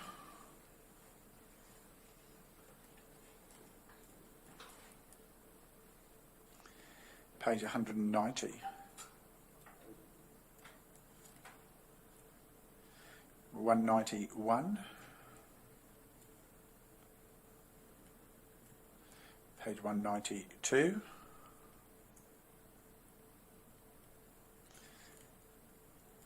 Page 193 and 194. 195. 196. Brings us to the end of that report. Councillors, any additional questions, councillors, or any additional comments before we move into dealing with the recommendation? I would just make a comment of when I go through these stats on a regular basis, they call out an incredible array of work, and they call out some of the real challenges we are facing, with continued challenges about resourcing and maintaining capable staff. It's pleasing to see the investment in ongoing skill development of our teams, but we are confronted by that ongoing reality of building and developing highly capable professional people. Unfortunately, as a smaller council, we are seen as perhaps a breeding ground for capable people that are then taken away from us by people who can afford to pay at a different point in the market.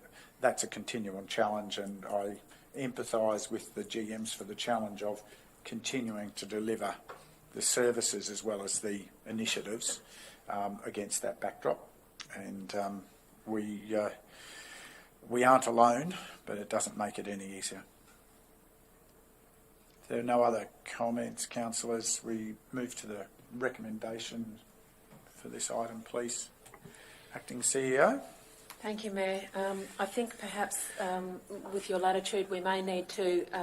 I may need to amend the proposed recommendation to include. It's your recommendation. To include the ability for the CEO to make changes to section. Sorry, just noting the section. For the CEO to amend section operational plan activities carried forward on page 7 of the report itself, as discussed in the meeting. Thank you. Your recommendation, I don't have any control of it yet. So, councillors, my recommendation today is for this item 10.2 is that council adopt amendments to the operational plan 2022 and 2023 as contained within the draft operational plan 2022-2023 quarter 1 progress report. That council endorse the operational plan 2022-2023 quarter 1 progress report.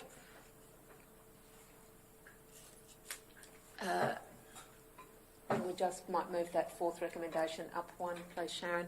The council note the Chief Executive Officer will amend section operational plan activities carried forward on page 7 of the report as discussed during the meeting. And 4, council endorse the service delivery performance report 2022-2023 quarter 1. Thank you. Just pause whilst we catch this up on the screen. Everyone comfortable with the clarity of that? I seek a mover. Councillor McConnell. Any further questions, councillors? Any further discussion? Seek a seconder. Councillor Enright. Councillor McConnell, you wish to speak? Yeah, I need to say it's good to see the operation report, and considering the constraints that we have on the workforce, the supply chain, that things are still moving. And I do highlight the changes made to the operational plan, and believe it's a lot easier to read with more information. So I congratulate the acting CEO and the GMs on those changes. Thank you. Thank you, Councillor. Anyone wishing to speak against the motion? Anyone seeking leave to speak additionally? Councillor West. Thank you, Mayor. Look, just to endorse Councillor McConnell's comments, each time this the operational plan is updated, it just makes it such a more readable document for people in the community. So thank you for that. It's certainly very easy to understand. Thank you. Anyone else seeking leave to speak additionally? Wish to close, Councillor? No, thank you, Mr. Mayor. Put the motion. Those in favour? Carried unanimously. Thank you, councillors. We move to item 10.3 of today's agenda on page 197 for those following through the online agenda. And GM Customer Regional Prosperity, we're turned to you for the introduction of this item. Thank you, Mayor and Councillors. Item 10.3 is the multi-award winning Empower Her hiking program. And I have with us today to present an update on this program the Principal Specialist Community Development, Kathy, and of course the Community Development Officer, Lisa, who's been a powerhouse in delivering this project. Good morning, everybody. It's a wonderful opportunity to present an update on the Empower Her hiking program. And as the General Manager's just mentioned, we're very proud of the success of this, achieving a national and a Queensland award most recently with Outdoors Queensland. So I just want to take you through the report. Basically, it all wrapped up in July this year. We received funding from the Queensland Government Active Kit grant, and we just wanted to give you an update on what had been achieved in the program and I guess where to from here. Jumping straight into the report proper, just to keep me on topic. Just to remind you all, Empower Her is a bushwalking participation program that involved a schedule of regular guided walks which inspired women and girls to explore the Scenic Rim, and it also provided an opportunity to build confidence, fitness and participation through hiking. Just to acknowledge again, the Queensland Government, we received $100,000 from the Active Kit Funding Initiative back in 2021, seems like such a long time ago now, to deliver the Empower Her hiking program in the Scenic Rim, and it all concluded on the 31st of July. As part of the funding submission, we partnered with locally based and suitably qualified tourism industry providers, Mount Barney Lodge, Park Tours and O'Reilly's Rainforest Retreat, and they helped us deliver the program obviously through the guided walks. The objective of the program was to increase physical activity for insufficiently active women and girls by reducing the barriers to participation, including affordability, time, flexibility, transport and motivation. Ultimately, we had 78 guided walks that were provided from February to July, and the cost to participate was subsidised by the grant funding at $15 a hike. We're pleased to present, which obviously reflects the awards, the demand for the program was higher than originally anticipated, with 90% of available tickets sold, which included an additional 18 extra hike dates to the schedule. A total of 408 individuals participated, with an average of 2 hikes booked per person, so overall it offered more than 900 outdoor recreation opportunities for women and girls over a 6-month period, so it's quite a remarkable achievement. And just a reminder again that women and girls were the target cohort for this funding. That is a cohort that does tend to start to drop off with participation rates, so we were meeting the state government's objectives to address that need. We did obviously survey the participants, and we've got some feedback in the report for you, and no surprises, it confirmed high levels of satisfaction with the hiking experience, and 97% of respondents stated they would recommend the program to friends and family. Some of the key factors that motivated the participants to engage with the program including connecting with nature and having an experienced guide.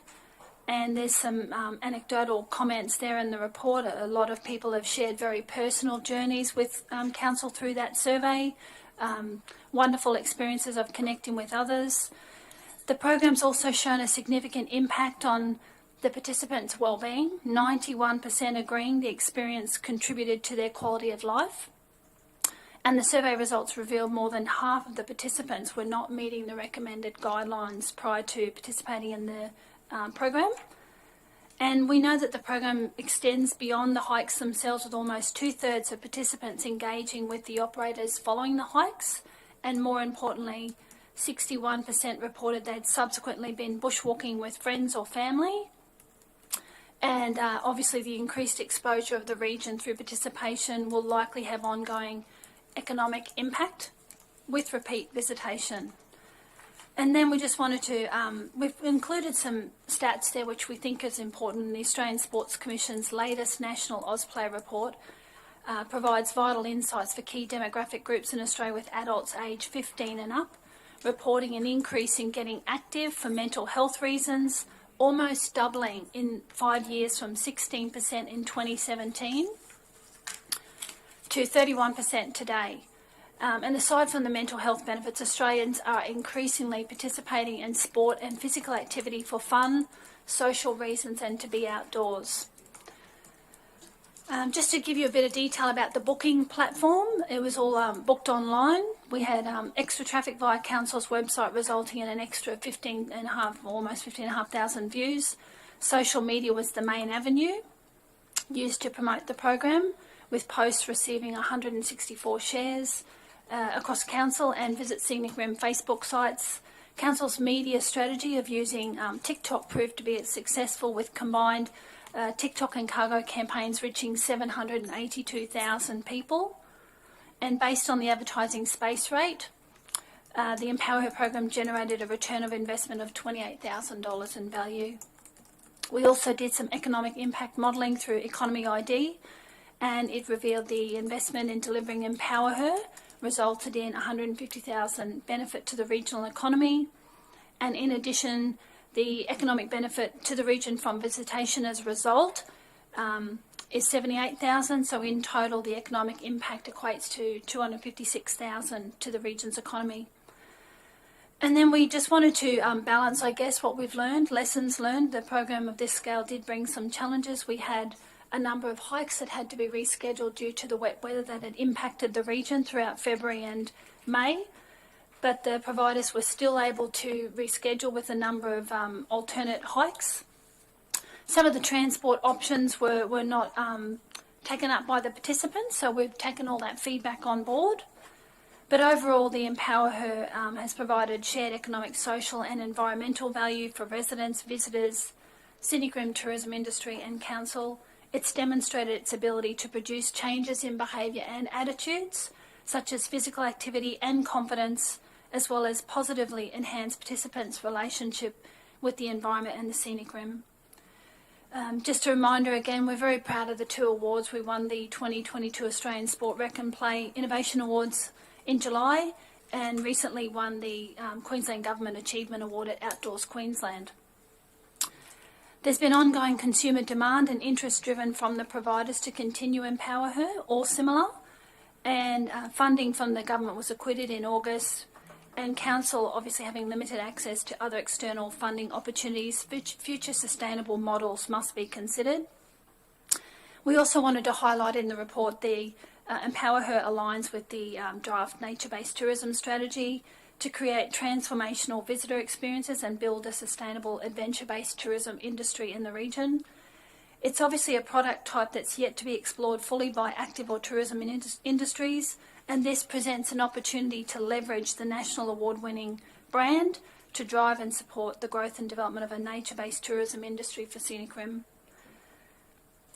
Ongoing interest from the service providers and overwhelming success of the program, including very high participation rates achieved, plus the state and national award recognition, is testament that the Empower Her program and the brand should be protected and further opportunities explored. So we've put in the report to protect brand integrity.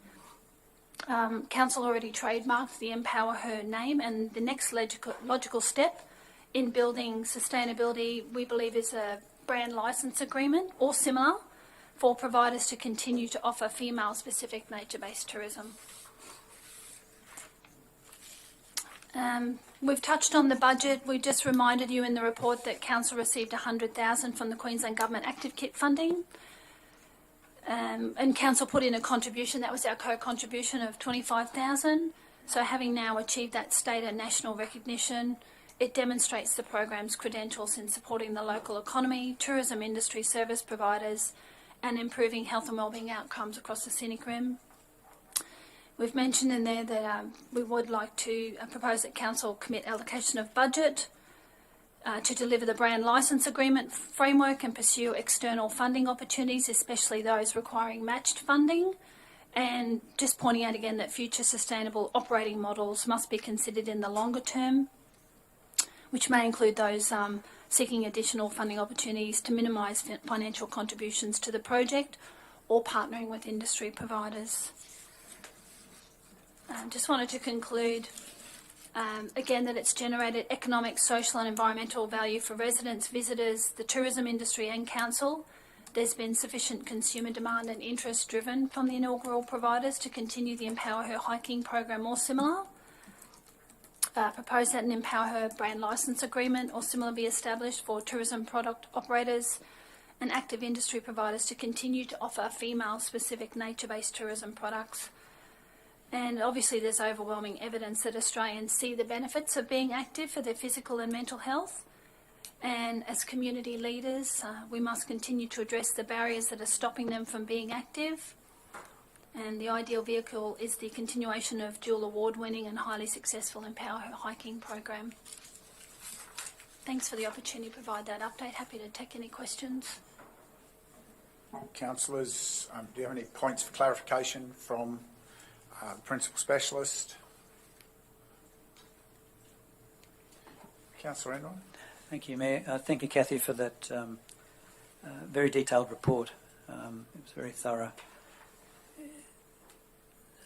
You touched on a couple of items that were perhaps some of the challenges, and I think, late cancellations, I guess weather plays a fair part in that, and the bus transport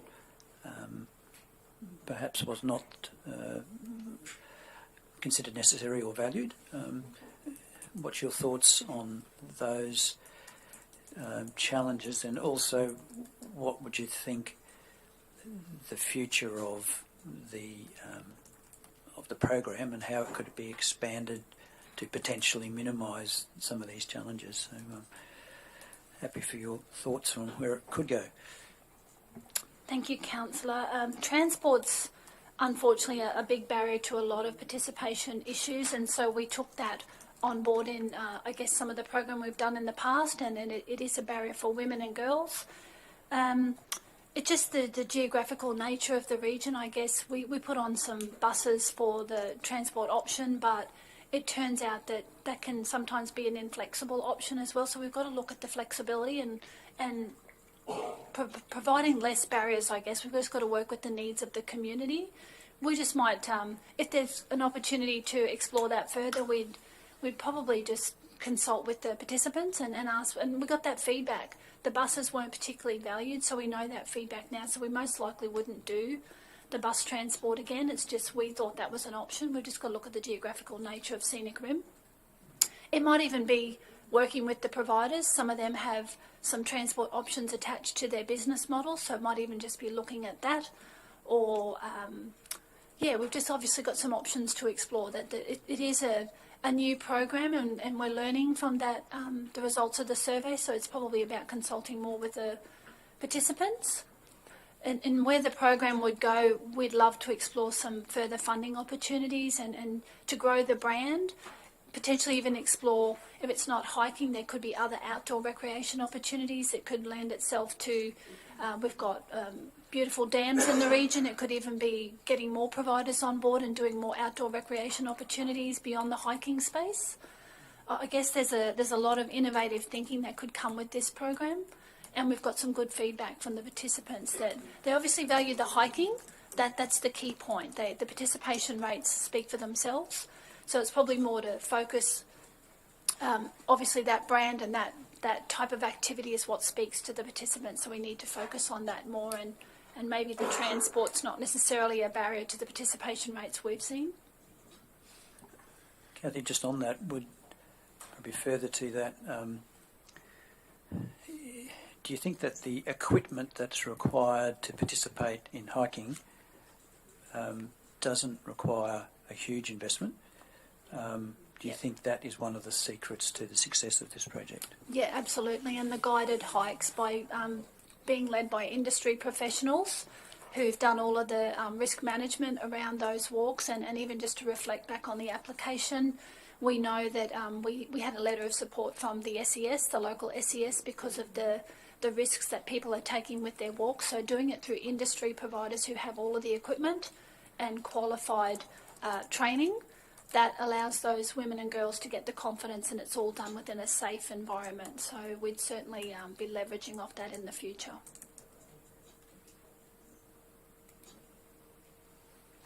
Any further questions, councillors? not, thank you for that update. GM, I'll ask you to introduce your comprehensive recommendation. As I introduce it, Mayor, I just might point out that we've added a new point 4, which I'll read just to provide recognition to the industry providers. So the recommendation before you for this item is that 1, Council acknowledge the highly successful Empower Her hiking program, which was recognised in July 2022 at the 22 Australian Sport Recreation Play Innovation Awards, winning the National Programs and Activities Award for Innovation Programs, Activities and Events, and also won the Queensland Government Achievement Award at the Outdoors Queensland Awards in October 2022. That 2, Council endorse establishing a brand licence agreement or similar for locally based and suitably qualified active industry providers and tourism operators to continue to offer the Empower Her hiking program in partnership with Scenic Regional Council as officially accredited operators. And 3, that Council recognise and thank the Queensland Government Department of Tourism, Innovation and Sport for the Active Kit Tier 1 funding to establish the inaugural Empower Her hiking program in partnership with Health and Wellbeing Queensland and Scenic Regional Council. And 4, that Council recognise and thank industry providers Mount Barney Lodge, Park Tours, O'Reilly's Rainforest Retreat. And 5, that Council consider the long-term sustainability of Empower Her hiking program, which may include seeking additional funding opportunities to minimise financial contributions and explore further partnering with industry providers. Thank you. I seek a mover. Councillor West. Any additional questions, councillors? Any additional discussion? I seek a seconder. Councillor Enright. Councillor West, do you wish to speak? Yes, thank you, Mayor. Look, I just want to thank excuse me, our officers who've done an amazing job with this project, and we see how successful it's been for people within women and some men actually, excuse me, within our community and from without. I also, and the fact that we've won those awards is fantastic, so thank you so much. I also do just want to recognise our 3 tourism operators, businesses who have been involved, and just to acknowledge that they were all businesses that were affected very severely by the fires of 2019, and then obviously with COVID as well, because a lot of them had international visitors or worked overseas. So this has been really wonderful for them as well. So thank you for that great project. Thank you. Anyone wishing to speak against? Seeking leave to speak additionally? Councillor Enright. Thank you, Mayor. I would like also to endorse the comments of Councillor West. This program has provided such an opportunity for our women and girls to enable them the confidence to participate in some of our great hikes around the area under the guidance of the qualified operators, and I think that's the important ingredients that have made this program so successful and obviously recognised by the 2 awards that really endorse the quality of this program, and I thank our staff who drove this program and recognise the industry providers for their expertise, and I look forward to this developing further into the future. Thank you. Thank you, Councillor. Anyone else seeking leave to speak additionally? I will just add a comment. The Empower Her is not always easy to stop yourself that stutter, but Empower Her does have a very strong connotation as a unique brand, and congratulate the team on the development of this. The industry engagement in the thinking about the range of products and the opportunities really does highlight the skills of collaboration that underpin so much of what we do in council, and the reality that as a relatively small council, it is that involvement from people with expertise who care about what they do, who are prepared to contribute that into a program that expands that, which is so greatly appreciated and well worthy of the recognition it's received. And it is to be hoped that we can find a way to ensure it has a strong and sustainable future. I commend the program and commend the motion before us today. Any further desire to speak? If not, Councillor West, do you wish to close?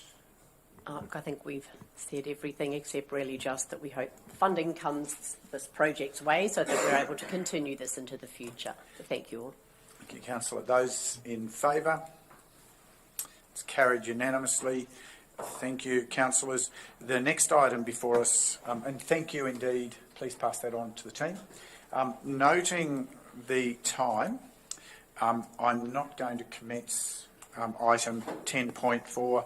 I am in fact going to adjourn at 12:25, and councillors, we will return at 1 o'clock to continue our deliberations of today's meeting. Thank you to those in the gallery. Please, for those on the digital gallery, please rejoin us. Those in the physical gallery, we look forward to continuing with your company.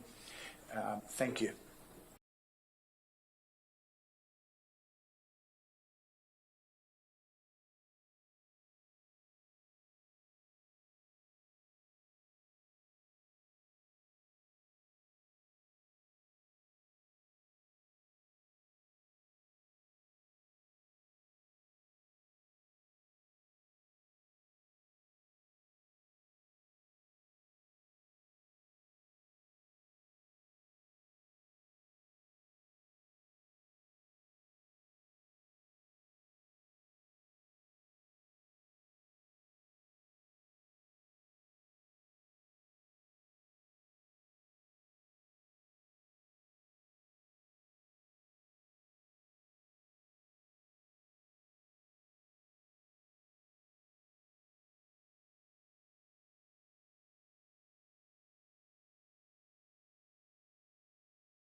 back on, Councillor.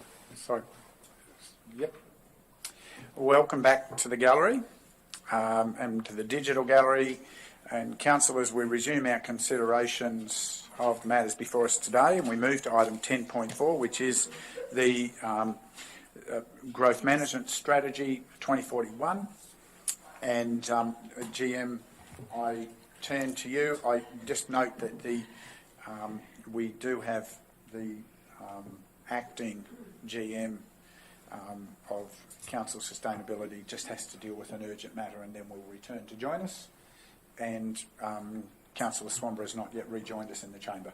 So please continue.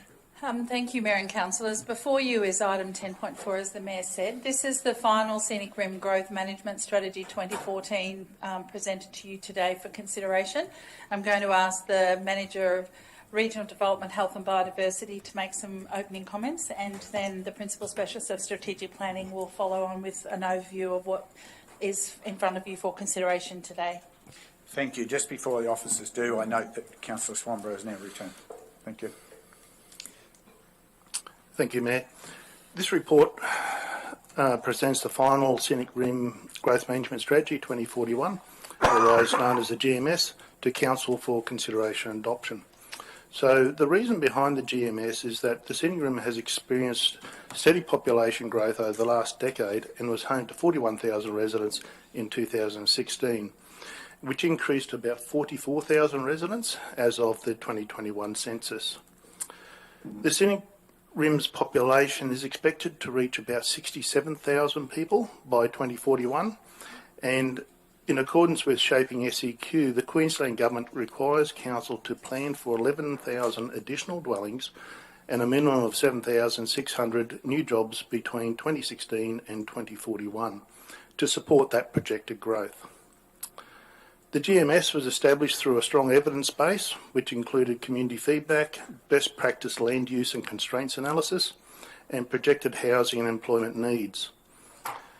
The key dwelling supply strategy underpinning the GMS is complemented by recommended implementation of policy that will ensure growth is supported by the provision of the associated infrastructure, transport networks, community facilities, open space and environmental areas. This will ensure that current and future residents will continue to enjoy a relaxed living and rural lifestyle offered by the Scenic Rim that distinguishes us very much from most of the southeast Queensland region. The consultation, the GMS, was undertaken in accordance with the adopted stakeholder engagement strategy for the project. 3 phases of the community and stakeholder engagement was to inform the GMS, provide an opportunity for stakeholders to inform and influence the proposed growth strategies and their implementation through a variety of consultation activities. This included engagement with the community, a council steering group comprising of key stakeholders within council's relevant business units, Queensland government agencies, neighbouring local government areas and urban utilities. The community consultation included a preliminary survey of community views on growth, where and whether it should occur, a formal consultation period on the draft GMS, and then just now a further opportunity for the community to make comment on the final draft to their councillors and council. Comments we received have been, in this last round, have been considered, and no changes to the GMS are proposed. With the adoption of the GMS, Council will have the benefit of a clear and comprehensive growth strategy that will guide future amendments of the Scenic Rim Planning Scheme, identify priorities in the infrastructure investment and placemaking initiatives, and support the continued advocacy for region shaping infrastructure delivered in southeast Queensland. With the impending review of the Shaping SEQ, the Southeast Queensland Regional Plan, the adopted GMS will ensure that Council's priorities for changes to the regional planning framework are effectively communicated and supported by strong evidence throughout the review process. So, once adopted, the GMS will need to be used and implemented, and as a strategy here, the GMS will help guide future actions, including the amendments to the Scenic Rim Planning Scheme 2020 and the Local Government Infrastructure Plan. It's important to note that while the GMS will provide information, the planning processes will continue as normal. So any amendments to the planning scheme will go through a public consultation process, a state interest review and adoption by council. It would also assist in the prioritisation of council-led infrastructure projects in areas of growth, including the Vibrant and Active Towns and Villages initiative, and enable the ongoing advocacy for state-led infrastructure and council's input into the review of the shaping SEQ to support growth within the region.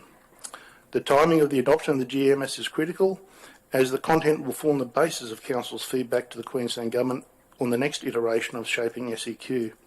The department has indicated this review has commenced, and so early in the new year we should be getting details of when we can start making submissions to that. So at that point I'll just hand to Heather to maybe step through some of the key points out of the GMS. Thanks, Mark. So in addition to Mark's introduction, the GMS was developed using an evidence-based and balanced approach to determine how the housing and employment benchmarks of the regional plan can be achieved through the planning scheme. It's determined that the current planning scheme has adequate zoned land to meet the dwelling supply benchmarks and employment planning baselines that are identified in the regional plan. However, given the slower residential development take-up that's been predicted since 2016, and the fragmented nature of residential zoned land, there is a need for areas of additional new and rezoned land for dwellings in order to achieve the realistic and practical planning framework so that we can achieve the dwelling supply benchmark of 11,000 dwellings between 2016 and 2041.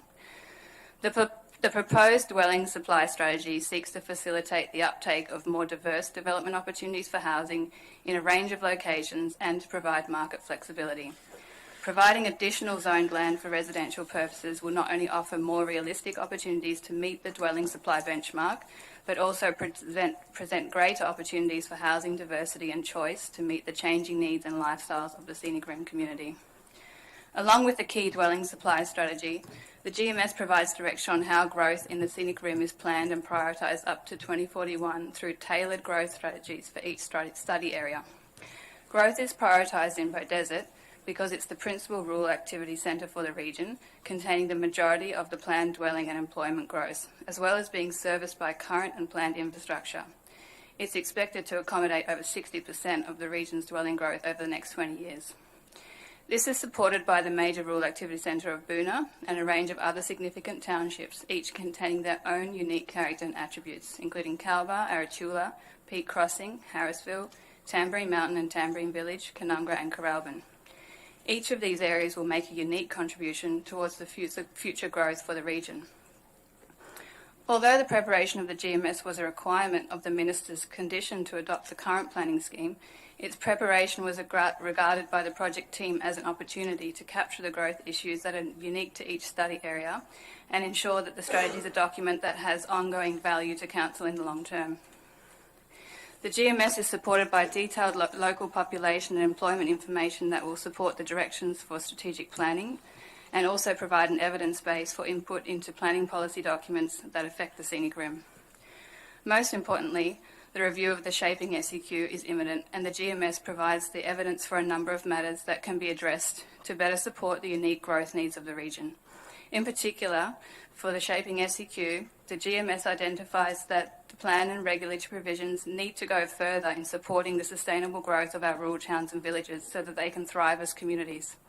The regional plan also needs to align more directly with planned and committed infrastructure projects to support growth and more accurately reflect land supply by removing highly constrained land from the edges of urban footprint areas.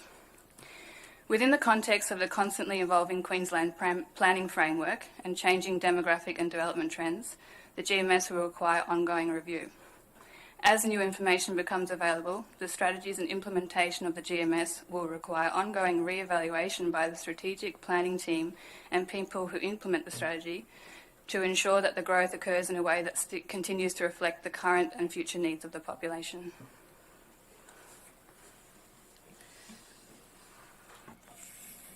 Thank you. Thank you for that introduction. Councillors, I open now for questions to the officers concerning the report before us today. Councillor Enright, you've made first move. Thank you, Mayor, and thank you, Mark and Heather. Can I ask perhaps the higher level questions first? The main criteria of the growth management strategy is to ensure that appropriate land supply is available to cater for the forecast population growth of the Scenic Rim region from 43,000 to 67,000 by 2041. Can I ask, what is the origin of the population growth forecast?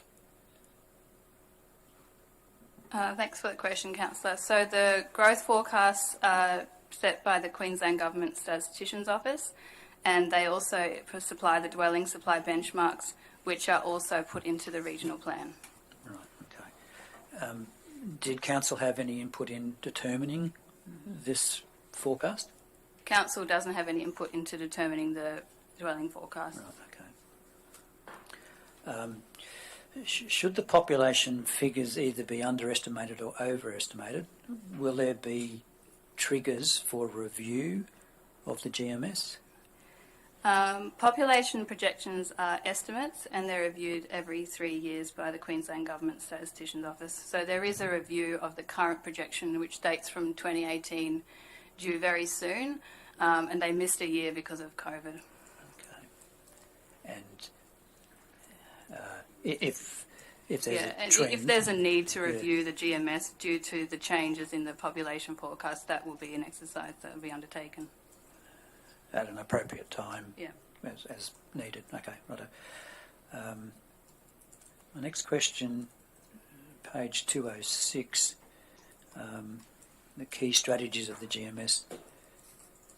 The first paragraph refers to adequate zoned land to meet dwelling supply benchmarks. However, given slower take-ups and fragmented nature of the residential zoned land, the need for additional land is identified to deliver a realistic and practical planning framework to achieve 11,000 additional dwellings by 2041.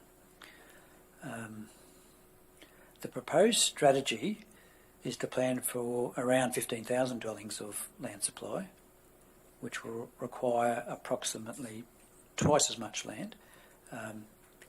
Could you just please explain the strategy because of a slower take-up, the necessity to expand to 15,000 to provide the required amount? So the GMS proposes intervention involving a modest increase in housing supply in strategic locations, and that is based on the average annual rate of dwelling growth since 2016 not tracking to achieve the dwelling supply benchmark by 2041. And it's also that the nature and distribution of new dwellings since 2016, including the high demand for acreage living opportunities, has made the planning circumstances different. So we're trying to provide a different range of options for development. And also we've looked at the assessment of planned lot capacity under the Scenic Rim planning scheme, and if we make no change at all, we only just have enough land supply, so there's not enough range of options available currently to achieve that benchmark requirement in our opinion. So we're aiming to provide additional capacity to account for the fact that not every developable parcel of land will be developed during the time period, and that you also need a pipeline of supply, so land is brought into the appropriate zones and into the priority infrastructure area of the LGIP over time to meet the region's housing needs. So again, twice as much land approximately is required to support the achievement of the dwelling supply benchmark. And in this respect, the proposed strategy for dwelling growth is to plan for around 15 dwellings of land supply through additional broad hectare dwelling growth, and then additional rural residential infill opportunities. And then on top of that, other infill, as in development on vacant land and in the balanced rural area, will also contribute to the achievement of that dwelling supply benchmark, meaning that we've planned for double the amount of land so that the dwelling benchmark can be achieved. Okay. Thank you for that clarification. Further questions? Councillor Enright. Thank you, Mayor. Next page, 207. In the key dwelling supply strategies, table 1, number 2. The new zone and precinct encouraging medium density development in Beaudesert. Could you please explain the intention of the medium density development first? So what we mean by medium density development, especially for Beaudesert, is we'd like to particularly target the townhouse style development or very low rise apartments rather than the dual occupancy or single dwelling housing type which is provided for elsewhere. Okay, right. What does the term single ownership refer to?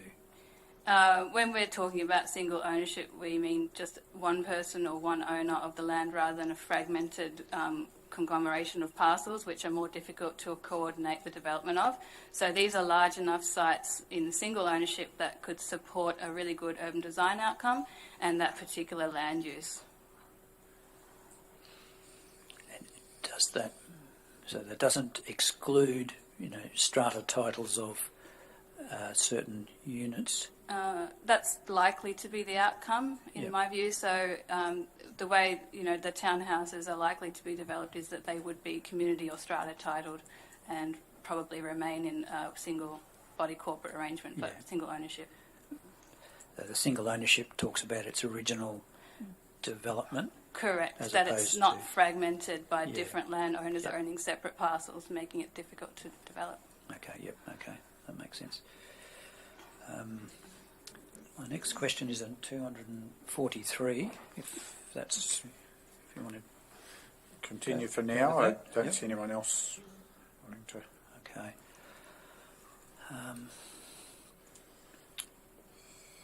This refers to areas where small dwellings are supported, further on the medium density residential dwellings.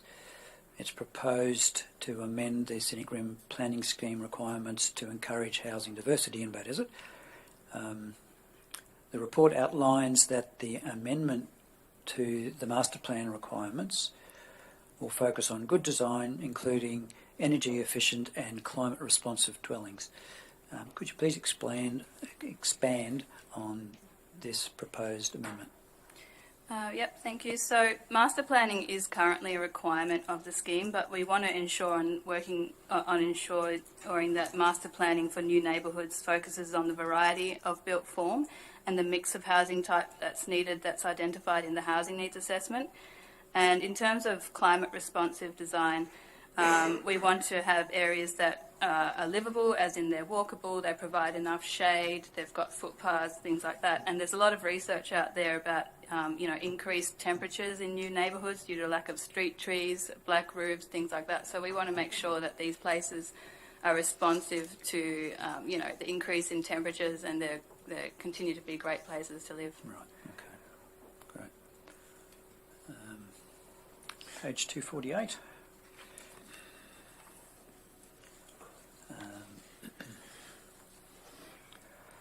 The housing land supply summary by study area, there's a table there, of the three main population areas of the region, Beaudesert, Tamborine Mountain and Boonah.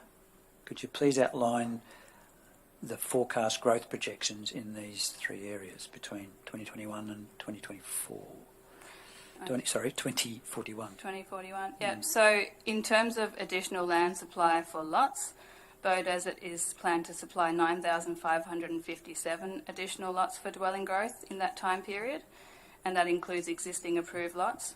Boonah is planned to supply 2,221 additional lots, including existing approved lots, and Tamborine Mountain is planned to supply 132 additional lots. And this is through the recommendation to allow for limited infill subdivision under the planning scheme. So in terms of percentage share of the other study areas, the Beaudesert and Gleneagle area would be accommodating 62.83% of that additional lot supply for dwelling growth. Boonah would be supplying 14.6% and Tamborine Mountain 0.92%. Okay. I think that's a significant figure to remember. Page 252. The projected employment by location, with a projected increase of 7,600 jobs in the region, it is expected that the Bromelton SDA will be a key driver for employment growth. However, the report indicates that the employment growth is only likely to grow rapidly from 2036 to 2041 to over 5,000 jobs for the Bromelton SDA area. Are these figures captured in the table 6 on page 252? So those figures aren't captured in Table 6 for Bromelton. So the additional number for Bromelton reflects an assumption of land take-up which is projected to increase largely from 2031 to reach the 5,050 figure in 2041. That's an alternative scenario for Bromelton, and that's reflected in Table 7, just underneath Table 6. Yep. But that relies on inland rail coming into, being available in 2027 onwards, and the infrastructure that's required to make that happen in Bromelton. Okay. So the Table 6 really refers to all other opportunities for employment. That's right. It doesn't include the alternative scenario where Bromelton could really kick off from 2031, subject to the infrastructure that's being required to support that growth. Okay. So basically what that says is we have sufficient land supply to meet that 7,600 job target from the regional plan, with or without Bromelton. We have about 12,000 jobs without Bromelton already that could be provided on vacant and underutilised employment zoned land. So we have adequate land for commercial employment growth. Yep, great. Okay, thank you. Page 259.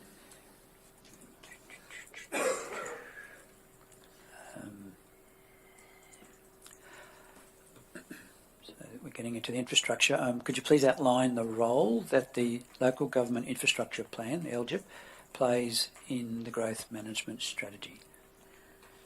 Okay, so the Local Government Infrastructure Plan outlines the type, timing and location of planned infrastructure that's required to support growth for the region to 2031 currently. A review of the LGIP is a key recommendation of the growth management strategy so that it ensures growth is supported by trunk infrastructure in a coordinated way.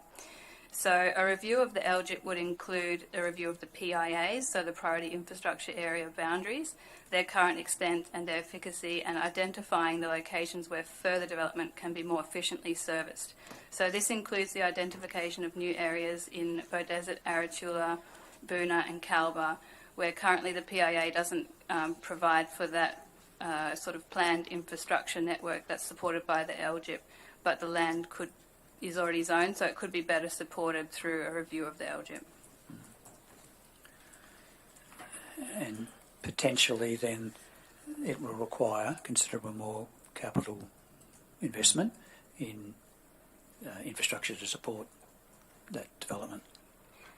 Yeah, there's some trunk infrastructure that could definitely support the development of those larger greenfield development areas, especially in the northeast of Beaudesert, and there's a large parcel of land in Calba that could be better supported by trunk infrastructure that's already planned. Right, okay. Thank you. Next one, page 281.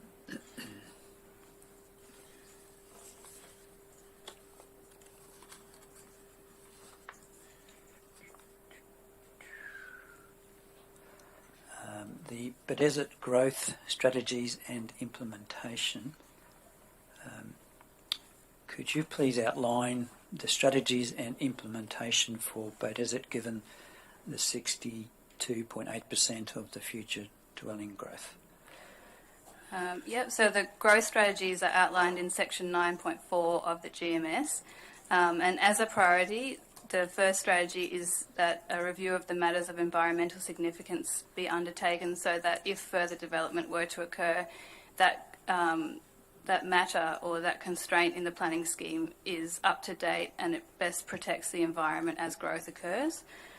Secondly, a strategy is to review the master planning requirements in the planning scheme to ensure that the master planning is required firstly and it achieves the best residential outcome. We're also looking at incentives to encourage the development of residential care facilities and retirement facilities in Beaudesert at appropriate locations, because there's a clear need for that by 2041 to support our ageing population. We're also looking at reviewing the zoning of existing residential aged care facilities in Beaudesert to ensure their ongoing use and expansion is supported. We're looking at a review of the local government infrastructure plan to consider identifying additional land in Beaudesert and Gleneagle within the PIA so that growth is encouraged in a coordinated and a planned manner.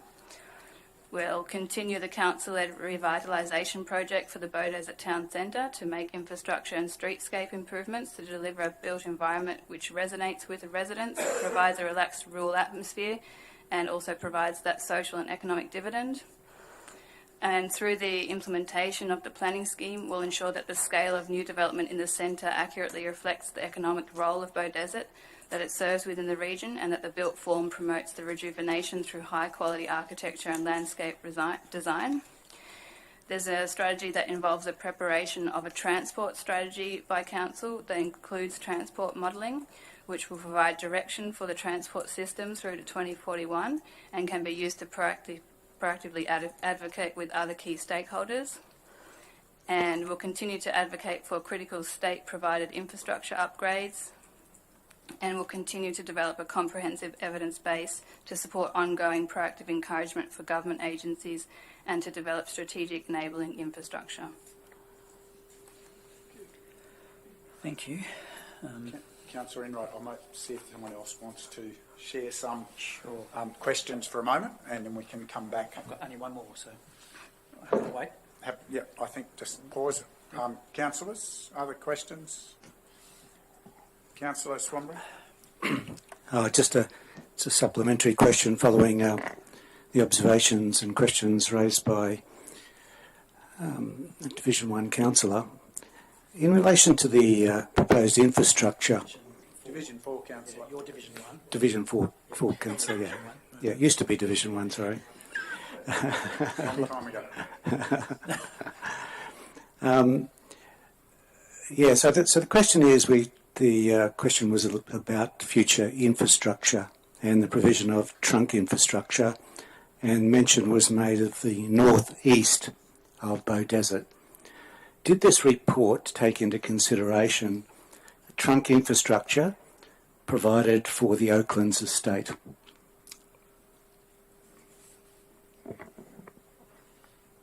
The short answer is no. Okay, thank you. I have a number of questions also, Mr. Mayor. Yep. Councillor, I'm happy to entertain as long as you can keep us with the particular place that you're referencing would be helpful. Yes, I refer to page 217 of the agenda, and it talks a lot about ministerial conditions imposed in 2020 adopting of the planning scheme. I think the report mentions these ministerial conditions like 7 times over the next 4 or 5 pages. And we've also, councillors have been briefed about these ministerial conditions for a lot of the deliberative processes in confidential briefings and whatever going forward over the last 18 months. I certainly had requested to see this ministerial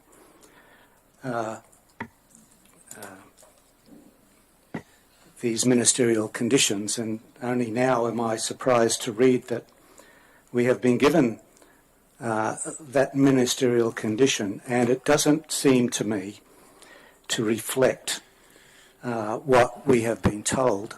And so my question is, the ministerial statement that I believe you have formulated or disclosed in this report is to undertake the proposed growth management strategy as a priority to determine any impacts from the proposed change to limit further subdivision on Tamborine Mountain on the achievement of the dwelling supply benchmarks, with the results informing a future amendment to the proposed planning scheme if required. And those are the key words, if required.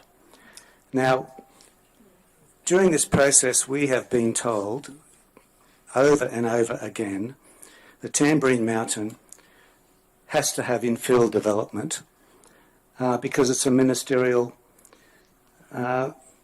condition that they're obliged to go with. But that's not what the ministerial designation says.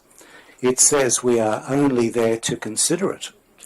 And so there is an option there which hasn't been pursued, hasn't been followed, hasn't been considered at all, to say whether or not, based on evidence, and we've told this is an evidence-based approach, but we have not been told whether or not this is required. So, now, Councillor, pause, please. So my question, Councillor, please, you asked a question. Sorry. Councillor, you asked a question and then you proceeded to answer it. Can you let them answer the first question? Then well, you can come to your next question.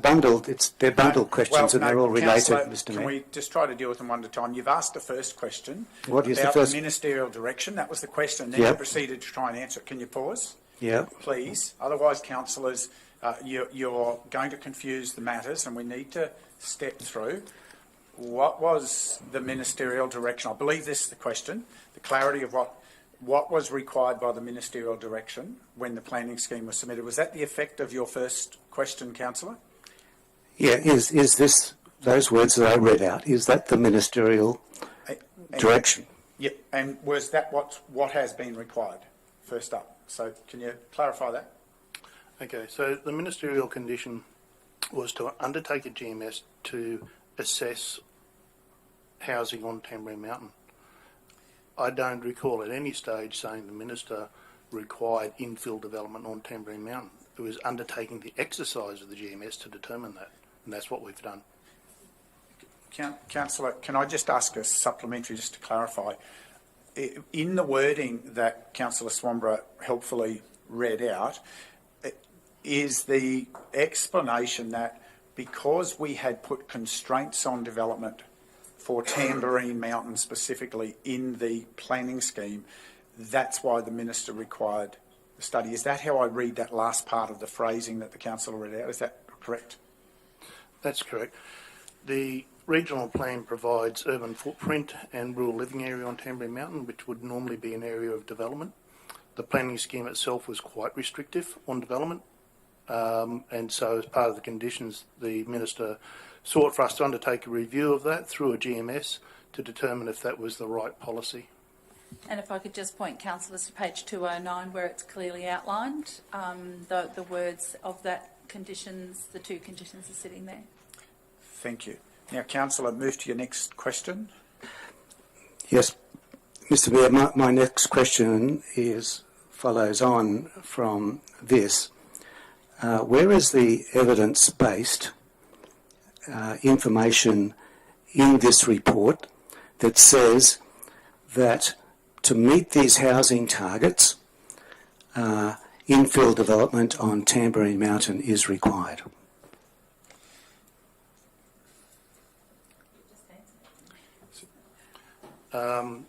The report itself details that in quite an amount of detail. I'm not sure what you're looking for. Well, I'll rephrase it in another way. I have in my notes here quotes from the strategic planner in other meetings of council that this council can meet its housing supply targets set by the government without further infill development on Tamborine Mountain. Is that a correct statement or is that now refuted?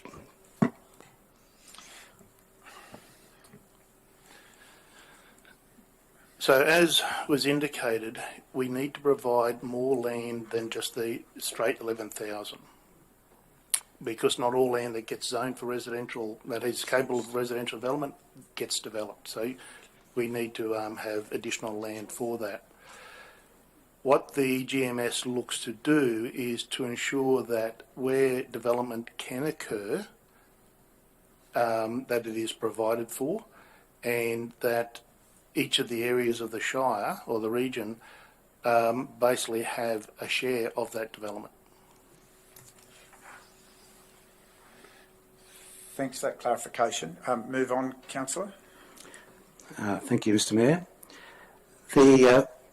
The opening statements talked a lot about strong evidence and evidence-based. I think I counted up more than a dozen times when these words were used. And I see in the report that when the consultants talk about infrastructure being required for the Beaudesert growth that's forecast and recommended here, they talk about existing infrastructure and planned infrastructure that they can identify to support the decision to provide those extra 2,000 odd extra houses in the Beaudesert area. Whereabouts is... Sorry, Councillor Wright, you'll have a chance later. I note the inaccuracy, but let's... I said approximately. What is it? We'll step from 2,000 to 9,500. 9,500. 9,500. Well, it might have been, I think it was, anyway, it came up in a table before. Later, Councillor. Please. So the question is here, if this was evidence-based and we're recommending 132 additional lots to be created on Tamborine Mountain, which based on new information and government policy could all have secondary housing on there, which would mean that twice the number of houses could be provided. Where is the evidence that infrastructure on Tamborine Mountain is adequate at the moment, or where is the planning for future infrastructure on Tamborine Mountain to cater for this planned development? Okay, so just to clarify in regard to secondary dwellings are effectively a granny flat. They're not a second dwelling, so just not to be confused with duplexes or the like. The numbers of additional houses on Tamborine Mountain that we're looking at is 132 over 20 years. The impact on existing infrastructure, when you're talking about less than 10 houses a year, is insignificant compared to the numbers of houses already on there. Do you believe that once this is released, that it's going to take 20 years for people to uptake at the rate of 10 houses per year on Tamborine Mountain? It's more likely, I would suggest, and you can comment on this, whether that growth will happen almost immediately once the planning scheme is amended to allow for those lots to be subdivided.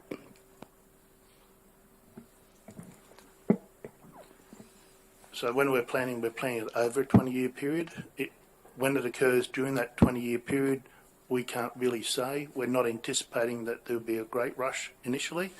There would obviously be probably an initial number of people who would take that opportunity, but there's still a lot of factors that people don't want to develop, and that's expressed at the moment because we have a lot of residential land or land that's zoned residential that hasn't progressed for further development.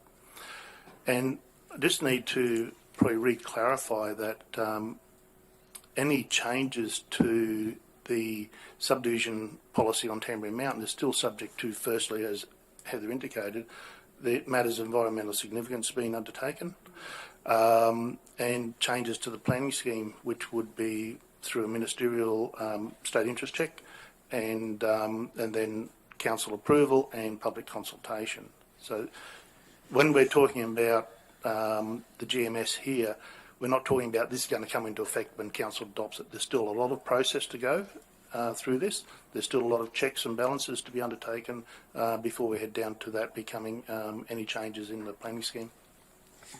Thank you. Next question. Can I just jump in? Do you mind? Councillor McConnell, you... It's just a quick one in relation to Table 8, which is what Councillor Swanborough has been talking about, and that is the Page, Councillor. Correction, page 248. And it lists out there the residential growth potential for each of those regions. I'll just wait.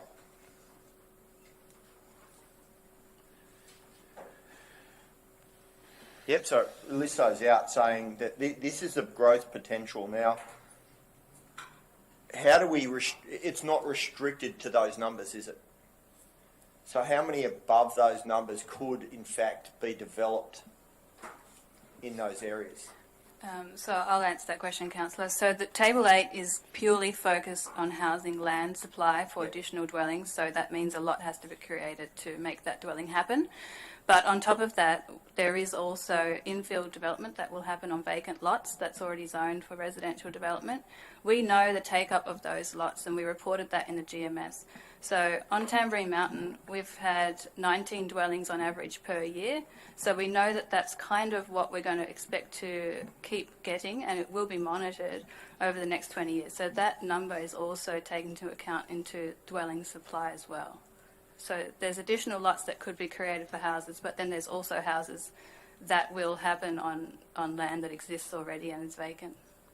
So if we're currently at 19 per year, yeah, over 20 years, so that could be 400 on Tamborine Mountain, if it keeps how it is. Or have we got land restricted to prevent that from happening? So I just... Can I just see if I can help Councillor McConnell? So what it is, the officer just said we're currently tracking at about 19 houses per year, is that correct? Yeah. And that has been happening for a number of years. The Table 8 has it down at 132 or say 140 houses. We would make that in 10 years if we kept the current rate. Is that correct? So just to that question, is that question clarifying, Councillor McConnell, what available blocks haven't yet been developed? No, I'm just asking. I'd just like to ask my question first, Mr. Mayor. Righto, Councillor, then I'll try to clarify. Yeah, no problem. So I'd just like to be able to speak without being interrupted. Point of order, Councillor. At no time did I interrupt you. At no time did I interrupt you. I was trying to understand your question because the officers are clearly struggling with it. But go ahead, Councillor. Please. Yep. Go ahead.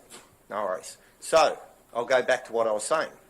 You said that there was 19 houses per year, which has been happening on average. So if that continues for the next 10 years, it'll be 190 houses. That'd be correct. So we would be over what is currently projected as the potential growth for Tamborine Mountain. Okay, so there's two aspects to this. Yep. The existing houses that are coming online, the 19 a year, are from existing vacant lots. There's no new lots being created on Tamborine Mountain other than for one small development. So there's something like about 150 vacant blocks left on the mountain, so those numbers will slow, one would imagine. The 132 are additional to that. Thank you. That's the answer I was after. Thank you. So just following on from that, so based on the fact that these larger lots will be 1 hectares, does that mean that they can have 2 houses on the one block?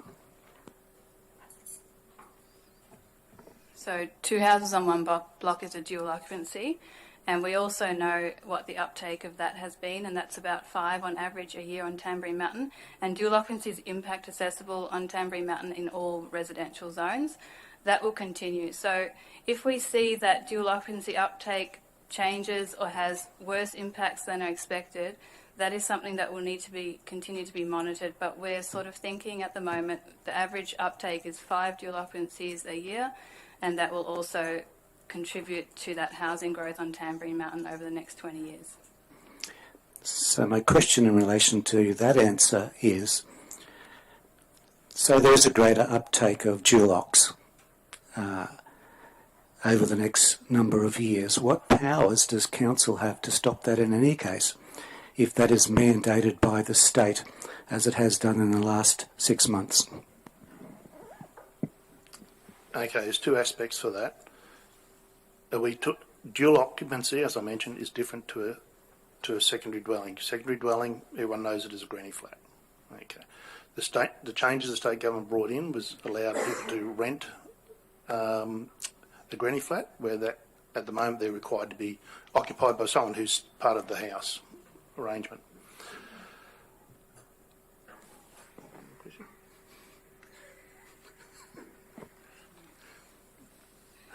So what was the other half of the question? This is why the other I half asked one of the time. question is, the strategic planner has said that we will monitor the dual ocs, and if they're increasing at a higher rate, then we'll do something else. I don't know what that is. And my question was, okay, if that's mandated by the state, what powers does council have to stop that anyway? And wouldn't that mean that we'd have runaway growth on Tamborine Mountain far in excess of what this growth management strategy envisage? Okay, so again, separation of the two factors. The secondary dwelling granny flat, yes, is mandated by the state. We have no control over that. And that applies to everywhere in the region and everywhere in the state. In regard to the dual occupancies, they are impact assessable. Council, by law, is not able to make them prohibited, which is why we've put them in the highest category possible as impact assessable. And they're assessed against the whole of the planning scheme as part of that process. So, as I say, it's impossible for us to prohibit development generally. Further question, councillor? Considering that a 1 hectare block on Tamborine Mountain would now sell for an average of over $1 million, do you believe that this development will be spread reasonably over a long period of time, and that infrastructure provision can keep up with this sort of development? I'm not going to comment on real estate. But in relation to, as I mentioned before, the numbers associated with growth on Tamborine Mountain, the impacts on infrastructure are quite minimal when you're comparing that to other areas in the region that are having significant growth, such as Bay Desert, which is at 60%.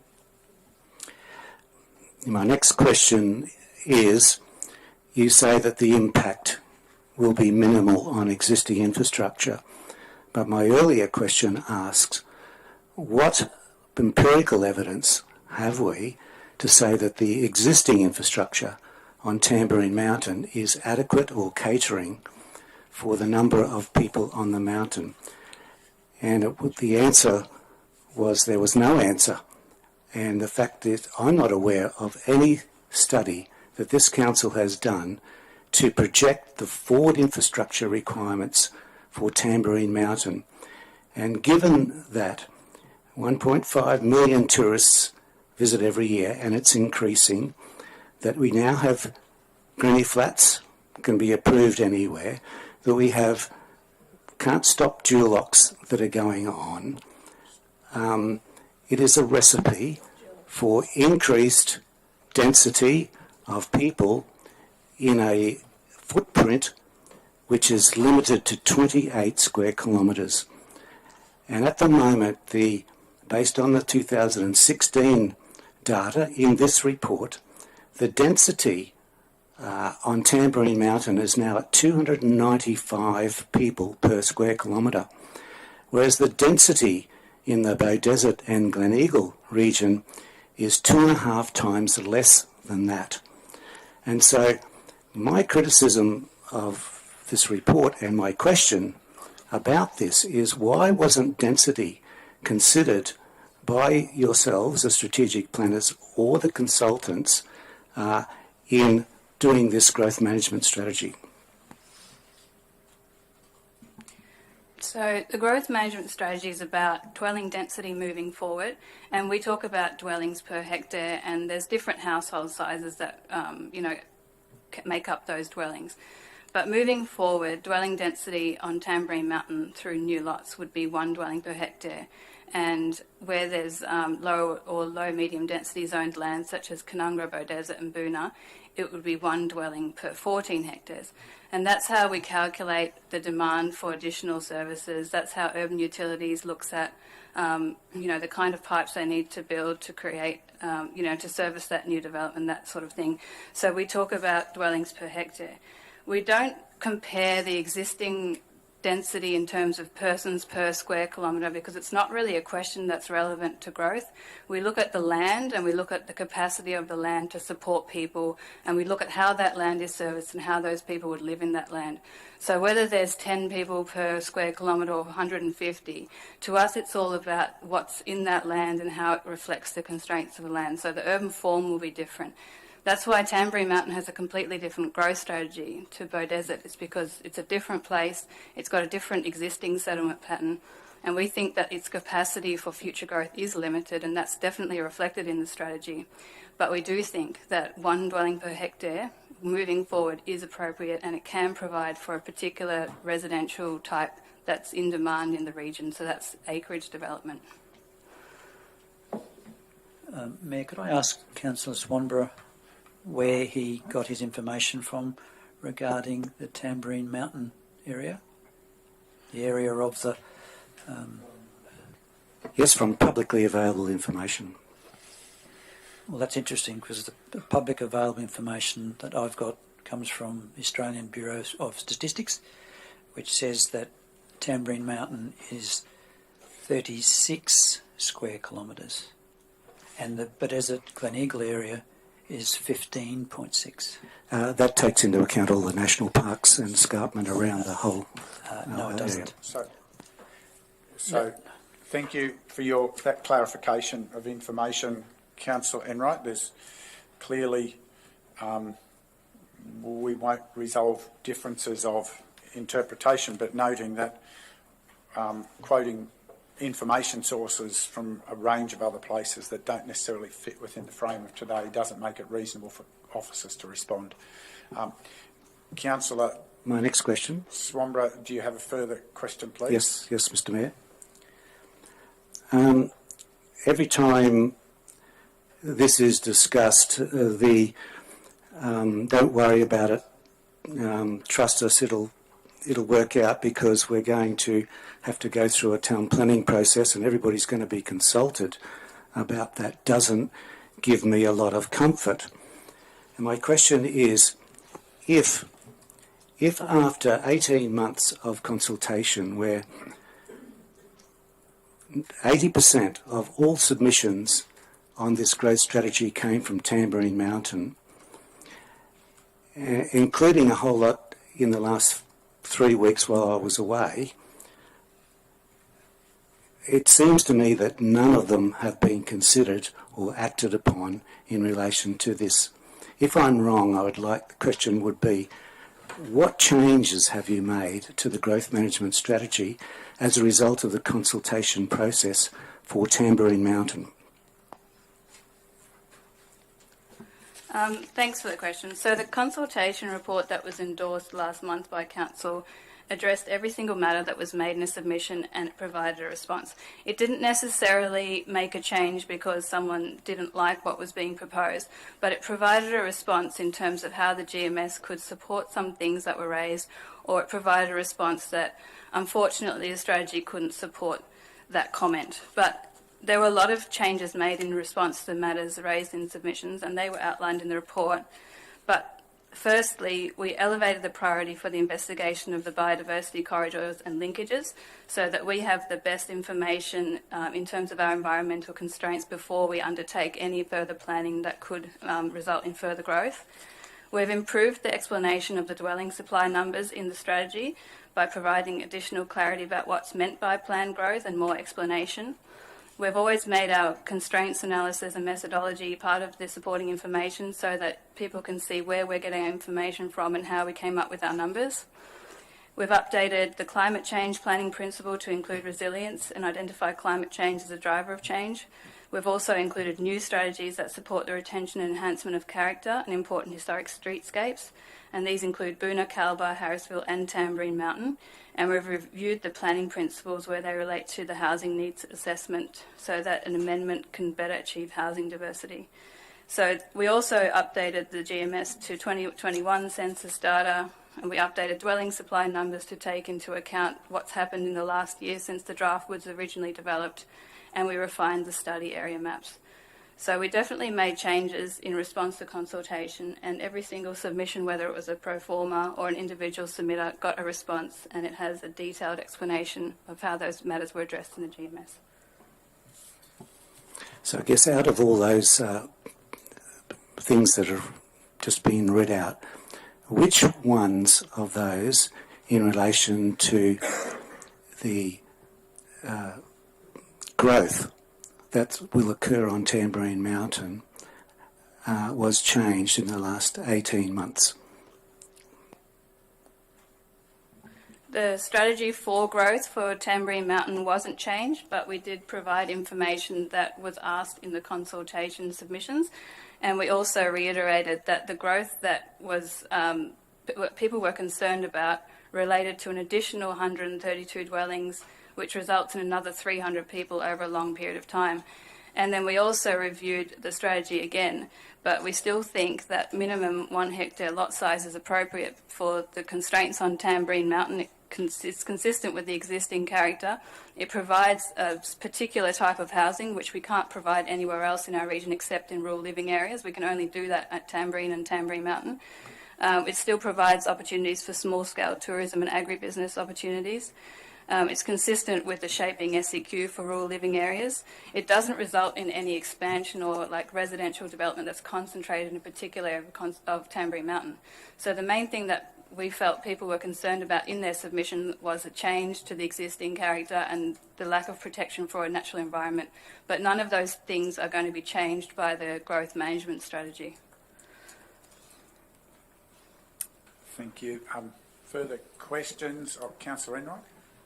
Thank you, Mayor. My next question refers to Coralban on page 309.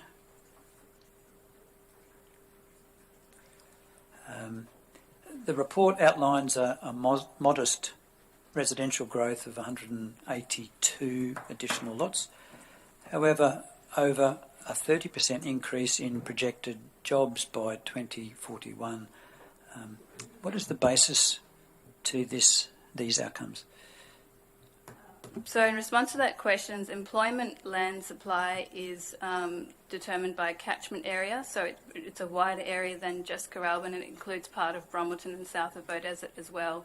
And that's explained a little bit further in the employment lands analysis and in Chapter 5. So it's mainly because Bromelton's in that balanced area of that Coralban catchment. But Coralban does have sufficient land to support employment opportunities locally with the major tourism zone, so the Coralban resort land, and there's also vacant and underutilised land in the centre as well that could support additional job growth currently.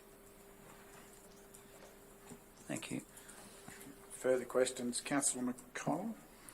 Yeah, just if I could just go to page 284 or 283, 284. So just in relation to the growth within the Glen Eagle section there on page 284, approximately 1,200 additional dwellings. The colour down the bottom, is that number 3?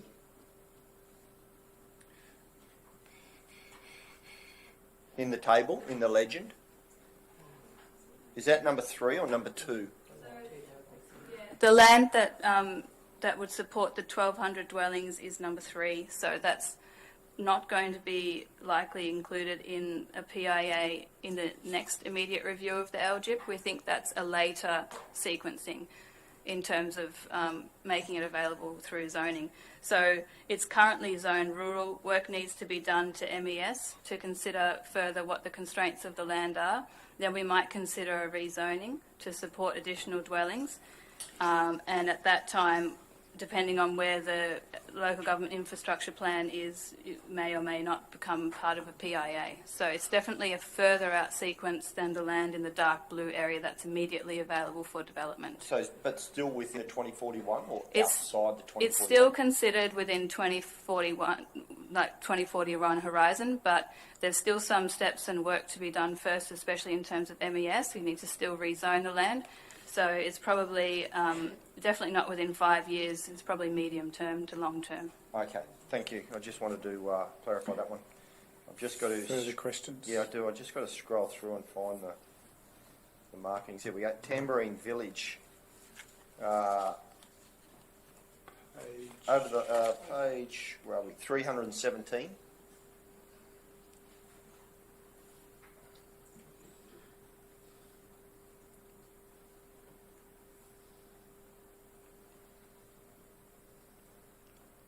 Yeah, all right. It just talks about housing and the estimated people, how many dwellings. Now, over the last 20 years, we've had a development in Tambourine which took an unviable farm on rural land and put it into a much sought after rural residential area or acreage living area, but it doesn't connect to the village area. There's still land which is part of that area that isn't included into the GMS. Can I just ask why we haven't looked at completing that development up to the village to ensure connectivity, but also to provide more services within Tambourine Village to the 2,252 people that live there? So firstly, in terms of the pedestrian connectivity, that is recognised in the GMS as something that does need to be addressed and could be supported through an investigation of options, potentially working with main roads. So there certainly is an issue there. In terms of the land that's at the roundabout that's currently zoned rural, it is not in the rural living area or the urban footprint of the regional plan. And the first exercise of the GMS was, well, do we need to expand out of our existing designated shaping SEQ areas for growth? And the answer is no, because we do have the land supply. And thirdly, long-term planning for Tambourine so that it's a nice, active and attractive village has always been to focus on Leach Road, because that's where growth in terms of commercial activity could be supported by a traditional main street character and active frontages and walkability and parking, in our view, much better than being accessed from Waterford Tambourine Road. So the strategy is still about focusing the Tambourine Village Centre in future on Leach Road, because it has that pedestrian-based main street environment. It doesn't preclude development in the long term for anything different at Waterford Tambourine Road, but it is in the rural zone. It's not in the urban footprint, and the GMS hasn't, provided any evidence or come up with any evidence saying that it is needed to provide for a particular need that's missing in Tambourine in the short to medium term. Thank you. The Leach Road option, I don't know if you've been there and saw the intersection, it is a dangerous intersection, and I get complaints every day asking, and I've approached it with the GM here. The residents of Tambourine do not believe that that's the option. It's hard to get in and out of that road as people come in and off the roundabout.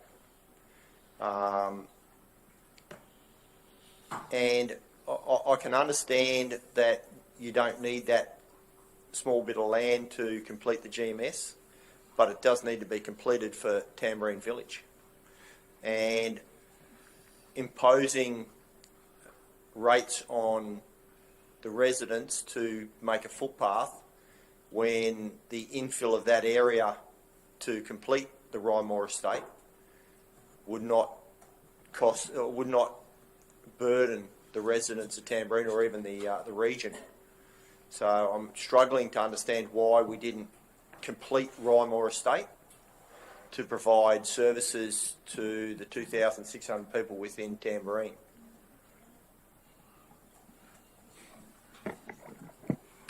In relation to an extension of residential area, it would need an extension to the urban footprint, which we've outlined. It would also be rural residential type development, which doesn't by itself require footpaths. That's only for more dense residential areas. So having residential development there doesn't necessarily follow that they're going to get footpaths. The development of that land for other commercial purposes is still possible, not for residential, but certainly for commercial within the rural area. There are limits of what can be put in there, but there is still potential for commercial development in that section of Tamborine Village that you're referring to. But we haven't put it in the PIA. It wouldn't benefit from being in the PIA. There's nothing to stop development applications coming in on that land tomorrow. They can do that now. Even though it's even though it's zoned rural? That's correct, yeah. Okay. And just to clarify, I wasn't talking about footpaths internally in Rymore. The completion of Rymore back to that area, people would be able to access that via the roads, which they currently do at the moment, and then jump through some of the easements and have to come across the main road. So I understand it's a rural residential area and we don't put footpaths in there due to cost, and I don't think anyone would appreciate them anyway. So it's more that connectivity along Ballantrae to get up into the village area, and also the Tamborine Memorial Hall precinct, which has the tennis court and the only playground for about 20 years now. We're still waiting on the completion of the other ones. I have some more, and I'll just hand over to anyone else that wants to do it. Sorry, back to the chair. Continue, councillor. Continue. I think you've got the floor at the moment. Councillor McConnell. I'll hand over. Sorry, Councillor West. I'm waiting for someone to indicate. Councillor West. Oh, thank you. Look, Heather or Mark, I think you kind of touched on it before, but I'm just wondering if you can clarify the review of the growth management plan. I know there's no set guidelines, but is it dependent on the studies that have to be done, or is it more dependent on the shaping SEQ, how that pans out? Please. It's dependent on a number of issues: shaping SEQ, how population trends are growing, whether we see any impacts or changes in particularly the residential demographic that might cause us some concern, that we need to review it. It is a living document. We probably haven't put an actual time frame when we're looking to review it. It can be reviewed at any time that we need to. So it will be constantly evaluated, I guess. Is that what you're saying when you say it's a living document? Yeah, so it would be constantly evaluated, and you'd always have to take it and consider what's changed since this GMS has effect. So, for example, we know that we're going to get revised population projections, so the relevance of those compared to a growth management strategy will need to be looked at together at that time, and anything else that has come in between as new information. So you would probably view the strategy in the context at the time. It's not a policy document either. It's very clear. Thank you. Thank you. Others, councillors? Councillor McInnes, were you looking to ask a question? Yes, I can, Matt. A couple of questions. Do you believe, and you touched on it for the Bay Desert area, about the commercial area and the commercial needs of when communities grow. Where are we satisfied with the amount of area that's available in some of our smaller areas for the growth that we've seen in the last 6 months in certain places, and increasingly and will increase significantly too? Do you believe it's satisfied? I know certain businesses can go in in residential areas, but sort of looking more at commercial, childcare are limited. We have to be careful where they go to, but just wondering your views on that, please. We think the planning scheme does already facilitate a range of commercial opportunities in existing zoned land. We do have quite a bit of underutilised and vacant land in most of our centres. We do also support some type of commercial uses or business activities in other zones, depending on where they are. And if something like that came in as an impact in consistent development applications, subject to demonstrating need, there is always the opportunity for someone to propose something that could fulfil something that would benefit the community that way as well. But again, the GMS and the planning scheme is subject to constant monitoring, and where there's gaps, they always need to be addressed in terms of land supply, or perhaps tweaking the levels of assessment for particular uses to cater for a need. So that's why aged care, for example, is something that we probably need to incentivise a bit further in our planning scheme. Councillor McGuinness, a further? Yes. The other question is, in the last number of weeks, I don't know whether people just didn't realise it was happening or whatever, but there seems to be an uptake, and not just from Division 1 and 2 either, but a number of people have seen me. And when were we able to comment on this? And it's I sort of been around months and months now. And are you satisfied? The question is, are you satisfied with the way we went about in communicating with the different areas of our region? Look, we did go to a lot of effort using different formats to get the GMS out there and encourage people to participate. Probably one thing I would say that we did find is probably a bit disappointing is that very few people took up the opportunity to talk to our staff. We made it very clear that they were available to talk, to provide information and the like, and I think we count on one hand the number of people that actually talked to our staff. Had they done that, there's quite a number of the submissions that would probably have been very different. Further question, Councillor McGuinness? No. Councillor Swamborough? Just in relation to that issue of consultation, following on from Councillor McGuinness's point, why do you think that people were reluctant to contact council staff in relation to this issue? Are there barriers to getting into the council in any way? Are we still a castle? I think all of our media on this was very open and encouraging of people to talk to us. So I don't see there was any barriers. And I can comment on that. I can absolutely 100% guarantee you we are not a castle in this organisation. We have put many new mechanisms in place for the community to communicate with us. Our door is always open, and we invite any and every community member to make direct contact with us. While we're discussing that particular point, one of the things that I personally find difficult is that it is very difficult to contact a staff member directly these days because it all goes through a call centre, and generally you have to wait for a call back. And then when you are dealing with one particular person, it's very difficult to get back onto that particular person.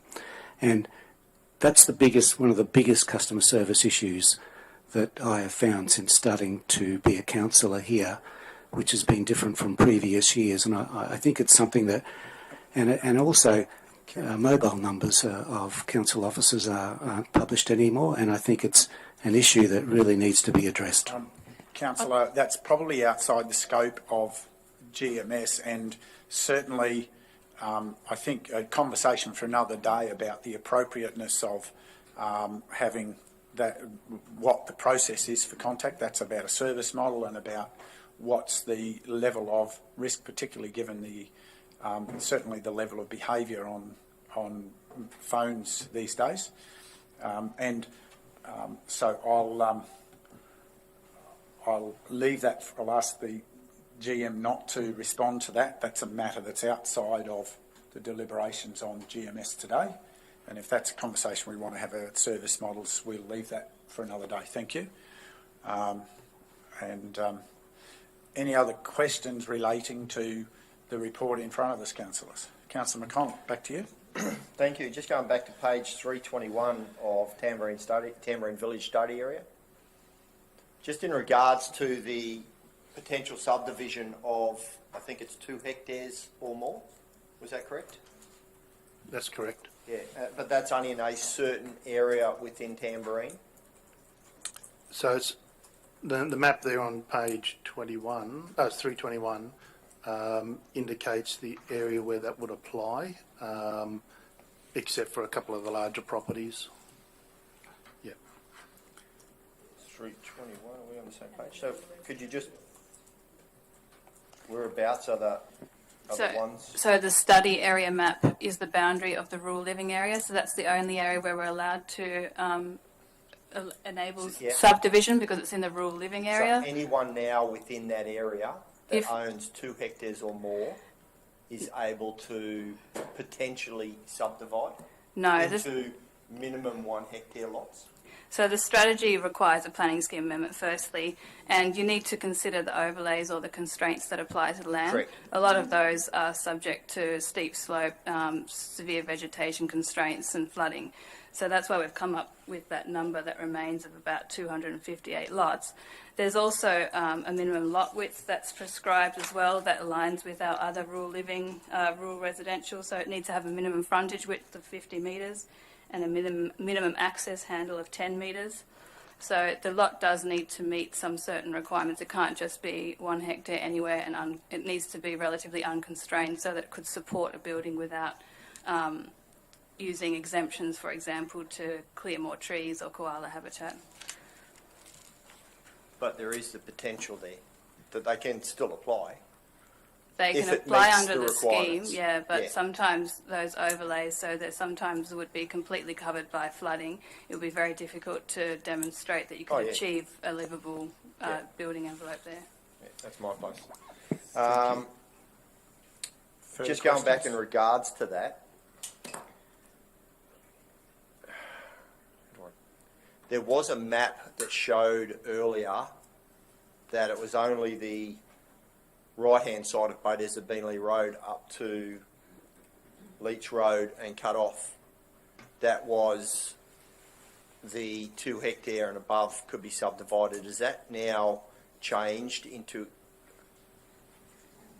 No, it's always been that area, but generally speaking, the I don't think it's north, but the western side of Tamborine, Beanley Bow Desert Road tends to not have the existing lot size to support subdivision anyway, except a few lots there. Yeah. So it is generally the area around Palomino Drive that could support that additional 1 hectare lot because those lots are large enough and relatively unconstrained.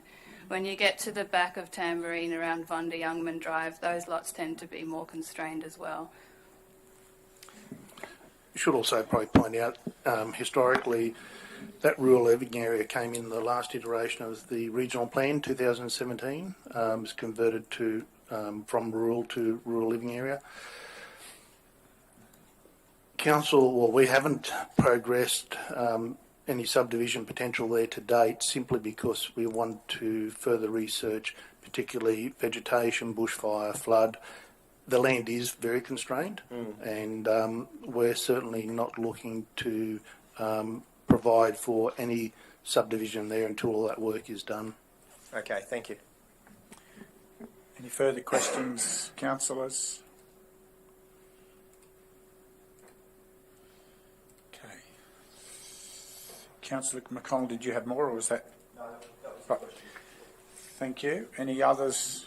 If not, I think we're at a point to move forward. GM.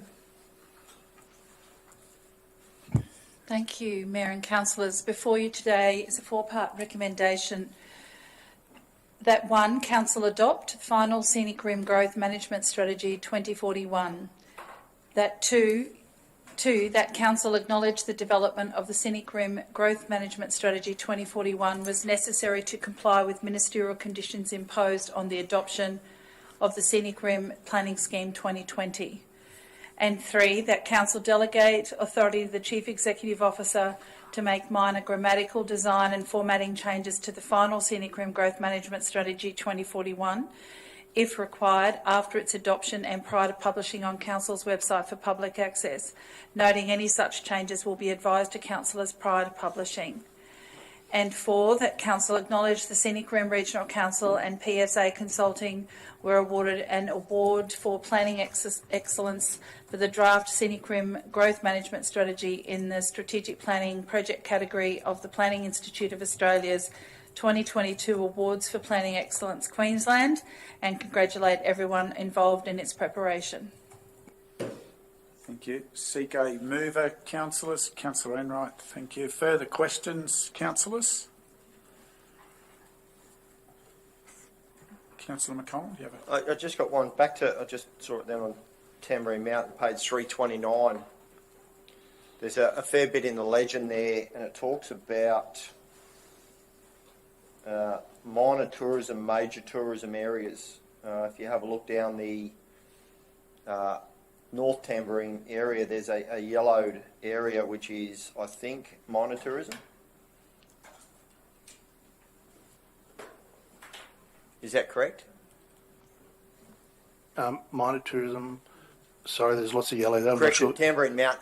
Mount Tambourine area. So the bottom area down near the St Bernard's area. The St Bernard's area is a minor tourism area. Is that That's correct? That's correct. So is that where we would put minor tourism? That's currently the zoning. Yeah. That's currently the zoning. So most of those sites in the from the 2020 planning scheme would have been like the Gallery Walk precinct and those different types of precincts. So they were all converted under the new naming regime to minor tourism. So places like Curtis Falls, Long Road, Gallery Walk would be similar. Okay. Thank you. Thank you, councillor. Any further questions for clarification? Any other discussion, councillors? Yeah, I think we need to discuss, have a bit of a round table so people understand where we're coming from when we're talking about this. You know, Tambourine Village for me, I think is underdeveloped, and I think it needs to be opened up a little bit in regards to getting some more not infrastructure, but some more services within there. The council officers have just indicated that there's now nothing stopping the anyone who's got land in the rural area that's not inside the PIA can put in a application for a development, for a commercial development. So I want to support, you know, I'm not sure where we're going to go with more infrastructure across the board. We're looking at Beaudesert, and we're putting houses out past Glen Eagle area with not much services out there. So we've got Eucalypt going in now. It's only going to be serviced by the little shop next to the school and one butcher, unless you've got to come into town. And it's how we're going to address those or encourage development in areas to spread it out rather than coming into town. So wondering if Councillor Enright's got any thoughts in spreading out that development or any discussion? Well, it's open for all to decide if they wish to comment. Councillor, I heard the conversation about Tambourine Village slightly differently, Councillor McConnell. I heard that in terms of what the GMS has to address, it's addressable within the current footprint. That does not preclude a different process to look at what might be a future strategic opportunity. That's how I heard the comments, that GMS had a particular scope to address, but the notions about what else might be needful beyond meeting that minimum requirement, that's a conversation that will come out of a different process, is what I heard, and that does need to be addressed in a different way. And I think the challenge that we have, certainly for people understanding this, in my point of view, is there's a lot of legacy issues that people seem to think can be fixed overnight, which they can't. But we're also talking about a long lead time, which will require a significant number of changes, will require new LGIP development, and then funding programs both by state and others to work out how you get there and what time frame that takes and what's reasonable. That's a whole another piece of work around an infrastructure development plan, which relies on some advice from the GMS to then create that plan. That's the difficulty for people to understand. A lot of the questions there show that they're questions for the next step in a conversation and potentially even the next 3 steps in a conversation. This is just step 1 that we had to do. But anybody else, I think it's just open to discussion. Councillor Swanborough? Yes, Mr Mayor, I'll make a further comment, and that is that I believe that this GMS is not going to be well accepted, especially on Tamborine Mountain. I believe that the impacts have been understated by our strategic planners, as evidenced by the manager planning saying that the take-up, of these 132 new proposed lots is likely to occur over 20 years, as if to say, don't worry, it won't happen. But that's just not the case. I can guarantee you that if you have a 2-hectare lot on Tamborine Mountain and you can subdivide it when the planning scheme is changed, why wouldn't you spend $50,000 to make $1 million? And that's the reality. And that's what's going to happen. So the infrastructure will not be able to keep up because it's a deficit already. It's inadequate already based on tourism or whatever. And so I see that the people of Tamborine Mountain are going to feel very aggrieved with their council for not listening to their concerns, and I believe that the impacts have been played down and that they will be much greater for the future, and that's why I'll be voting against this. Hey, just a quick question. What infrastructure are you talking about on Tamborine Mountain? I'm talking about the trunk road infrastructure. I'm talking about the facilities for sport and recreation. I'm talking about public toilets and their servicing. I'm talking about community centres. I'm talking about bicycle ways and pathways. I mean, I've just come back from New Zealand and they're miles ahead in every town that I've been in relation to their infrastructure. We are the top tourism town in Queensland, and really our infrastructure on Tamborine Mountain looks absolutely sick in relation to what I've experienced recently with a tour of Tasmania and a tour of New Zealand.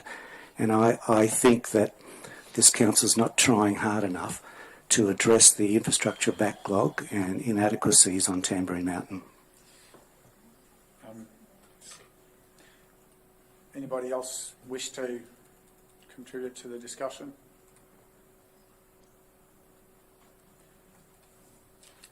If not, no further discussion, then we are seeking a seconder. Councillor West. Councillor Enright, do you wish to speak to your motion?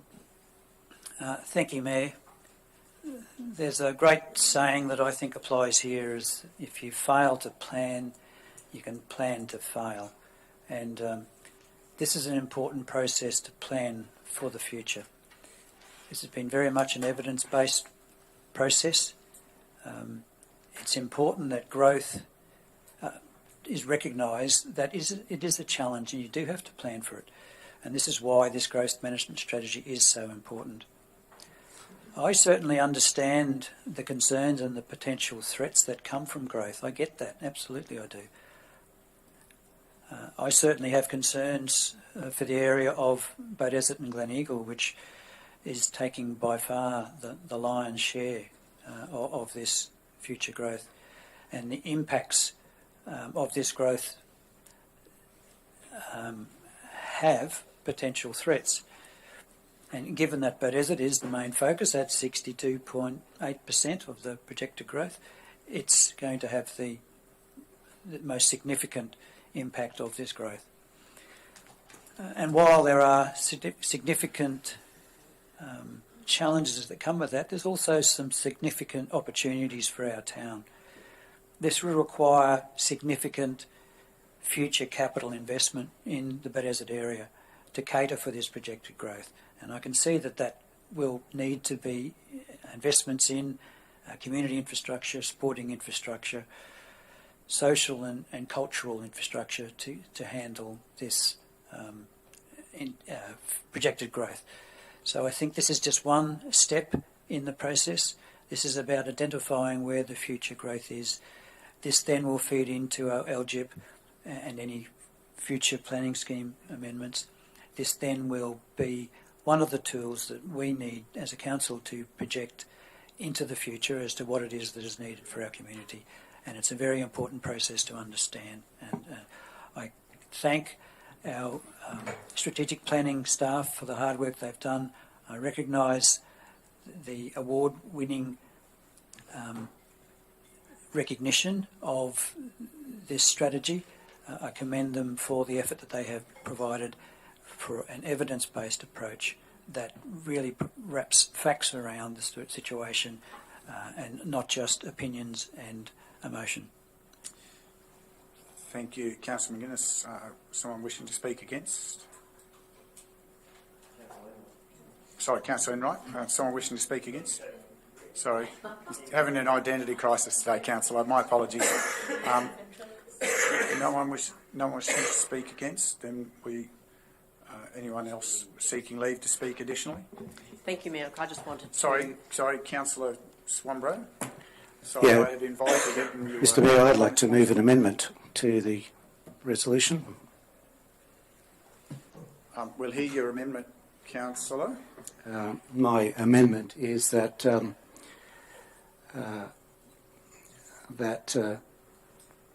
that council exclude the infill development provisions relating to Tamborine Mountain from the proposed GMS. I believe that's in conflict with the original. Councillor, I think your amendment might be in conflict with the resolution, which is a problem. It's not, Mr. Mayor, it's not in conflict. So I appreciate your opinion, Councillor. I'll seek a governance because you're actually trying to specifically speak against one of the components, which was the trigger for the matter. Can I just seek guidance on that from the materiality? Yeah, thank you, Mr. Mayor. The amendment can't be in conflict with the intent of the motion put forward. It can modify, but it can't be in conflict with what the intent of the original motion was. Thank you. And just to clarify, part of the requirement, the reason I'm saying it's in conflict, Councillor, is the requirement was to consider a whole of region strategy, and therefore it needs to address the Tamborine Mountain as part of that. That was identified as one of the key specific areas required to be considered in the strategy. Can I seek guidance of that commentary from the manager? GM?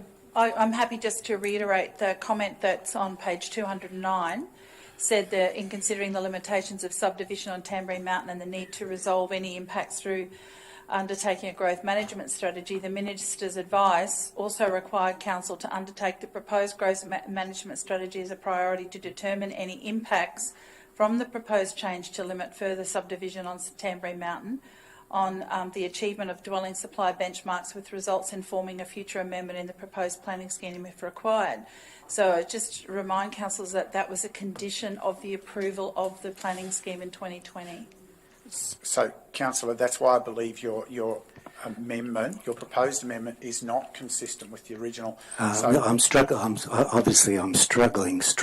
with the logic here. Thank you, Councillor. But anyway, look, to To get around your concerns, I will say I'll add to my proposed amendment, and I'll say based on. Sorry, Councillor. This will be after the word strategy, comma, based on the lack of proposed infrastructure and inadequacy of current infrastructure to support the proposed growth. Sorry, Councillor. Sorry, Mr. Mayor. It doesn't. No, I don't need a sorry on this particular occasion. I want to finish my. Right, Councillor. I thought you were finished because you. No, I wasn't finished. To support the proposed growth.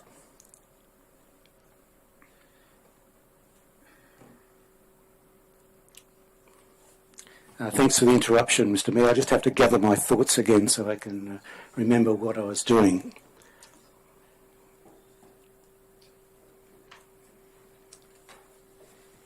I know what it says, yes.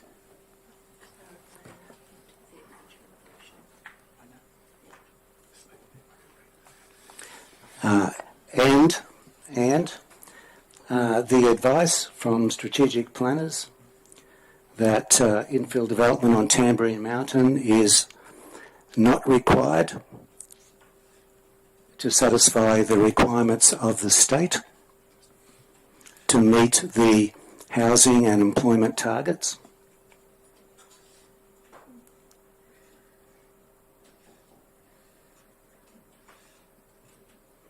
And because public consultation has revealed the inadequacy of the proposal to protect the amenity and livability of residents of Tamborine Mountain. Are you finished now, Councillor? Yes, I'm finished now. It's still not acceptable. It's in conflict with the original motion. It's not clarifying to the original motion. The nub of what you're trying to say, Councillor, to exclude it fails to satisfy the objective. It has to be addressed. That's the piece that you've failed to comprehend. And you can put as many extensions on it. It is in conflict. Perhaps you need to understand what is an acceptable amendment. Mr. Mayor, it is not in conflict simply because the ministerial direction said that we have to consider it. This whole process has considered it. Yep. And now I'm saying that based on all the information around this table today and the reports in the last 18 months, that we've considered it now, but we believe, I believe, and that's what this amendment does, is that we can now say that based on these good reasons, there is no need to include it in the report. We've considered it. That's all that was asked us by the state. We considered it. And I'm sure all the information provided today and in this report indicates that Council has considered it. Now, I'm saying the amendment is that we make the decision that in relation to Tamborine Mountain, it's not required to be put forward to the state as what we want to do. It's not, and I repeat, it is not in conflict with the resolution. Councillor, because you insist on a set of words doesn't make you right. Okay? You've done that before. Now I'm just going to ask for some governance input to clarify what's an acceptable amendment and why I don't believe this meets that criteria. Please, Acting CEO. Thank you, Mr. Mayor. So just to clarify the process here, where a councillor seeks to make an amendment of a motion, item 15.1 of the standing orders states that an amendment shall be in terms with which maintain or further clarify the intent of the original motion and does not contradict the motion. While I understand the position of Councillor Swanborough, the proposed motion does contradict the intent of the existing motion. And can I suggest a way forward so Councillor Swanborough has obviously within his rights to make this statement as a statement against the motion. And further, if the motion is not passed by way of normal process, then Councillor Swanborough can table this as a new motion rather than an amendment to the motion currently on the table. Does that make sense? Happy to take any questions on that. Yeah, it doesn't make sense exactly to me. I'm sorry, Ms. Acting CEO. That's what we're here around this table for. I'm not saying we're not going to produce a GMS. We are going to produce a GMS, and I'm not arguing against that. That is fine. I'm asking for a minor, and this is a minor consideration of something to take out of the GMS before it's forwarded to the government. And I cannot see that negates the original motion. So I've given the advice, you've had the advice. Clearly part one of the motion talks about an intact, and we haven't debated whether the officers have provided a report which demonstrates the basis for supporting this as their recommendation. So you've suggested council officers have said otherwise. I haven't heard that. So I believe there's some potential misrepresentations in your statement, Councillor, that would therefore make it a dangerous amendment to pursue. But it is in conflict with the part one of the resolution above, which is for the document as it has been presented, the document which represents an intact growth management strategy that's been prepared through proper process. And your motion is seeking to exclude a part of that which is in conflict with the motion. I'm just saying it's not providing clarity to the motion, it's in conflict with the motion. I fail to see it. We're here today to decide whether we're going to adopt a report which has been presented to us. And I'm saying, yeah, you can adopt that report, but we'd like to make a minor amendment. I mean, that occurs every day of the week, every ordinary meeting that we have in relation to this. No one has explained to me how it negatives the original motion. It doesn't negative the original motion. Sorry, I said conflicts with, and I've explained it. I'm not going to keep explaining it, Councillor, that you're not comprehending that is I don't know what else I can say, because it's... Well, I'll raise a point of order, Mr Mayor. Your ruling is that this negates the motion. No, Councillor, that's not what I said. That's Yep. Don't keep misrepresenting me. I said it is in conflict with the original motion, and therefore... And that's your ruling. And I've just asked for a point of order on that, and I'm saying I don't believe that that ruling of yours is correct, and I'm moving a motion of dissent on your ruling that this negates the motion. Councillor, point of order again. You have again falsely represented my words. What is it that you can't understand about the language I'm using? Please, what did I say? Point of order, Mr Mayor. I do not appreciate, as soon as I raise a point of order, you completely ignore it, and then you go on and you say another point of order in order to stop the process. Councillor... And that's not what the Mayor's role is. Councillor, how many times I said it conflicts with the original motion? I didn't say it negates it. You keep, and I've explained that to you 3 times, and you keep misrepresenting what I've said. Negate and competes, to me, is a synonym, Mr Mayor. Everybody in this room knows what we're talking about. Again, Councillor, I haven't used the word competes with, and I haven't used the word negates. I've used the word that it's in conflict with, which is different again. Which means exactly the same thing. We know what we're talking about here. Sorry, Councillor, Mr Mayor, can I put forward my notice of dissent and let the councillors decide it rather than you, because you've made the ruling that this is in conflict, is it? conflict with the Conflict original with the motion. original I'd motion. like to put that to the vote on a motion of dissent. Righto. So can we discuss the content of your amendment, councillor?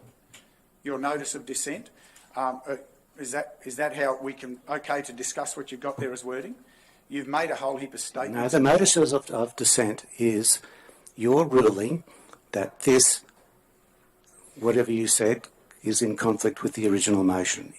And how would you propose we determine that without discussing the content of what you've got there and whether it's in alignment with the original motion? I'm trying to work out how we deal with your motion of dissent, councillor. Yeah, you can ask for the views of every councillor. Through the chair, can I just clarify the motion of dissent and what it actually means under the standing orders, please, and the point of order? So it follows on from a decision from a point of order is the motion of dissent, and point of orders can only be raised when the chair's failed to comply or a councillor's failed to comply with proper procedures in the meeting, and there's a contravention of the standing orders or of the Local Government Act or regulations, or it's beyond the jurisdiction power of council. And clearly the chair has the power to determine whether or not the raising of a motion is in line with the standing orders. Your motion of dissent in relation to that is that you're saying that the Mayor has acted contrary to his powers under the standing orders.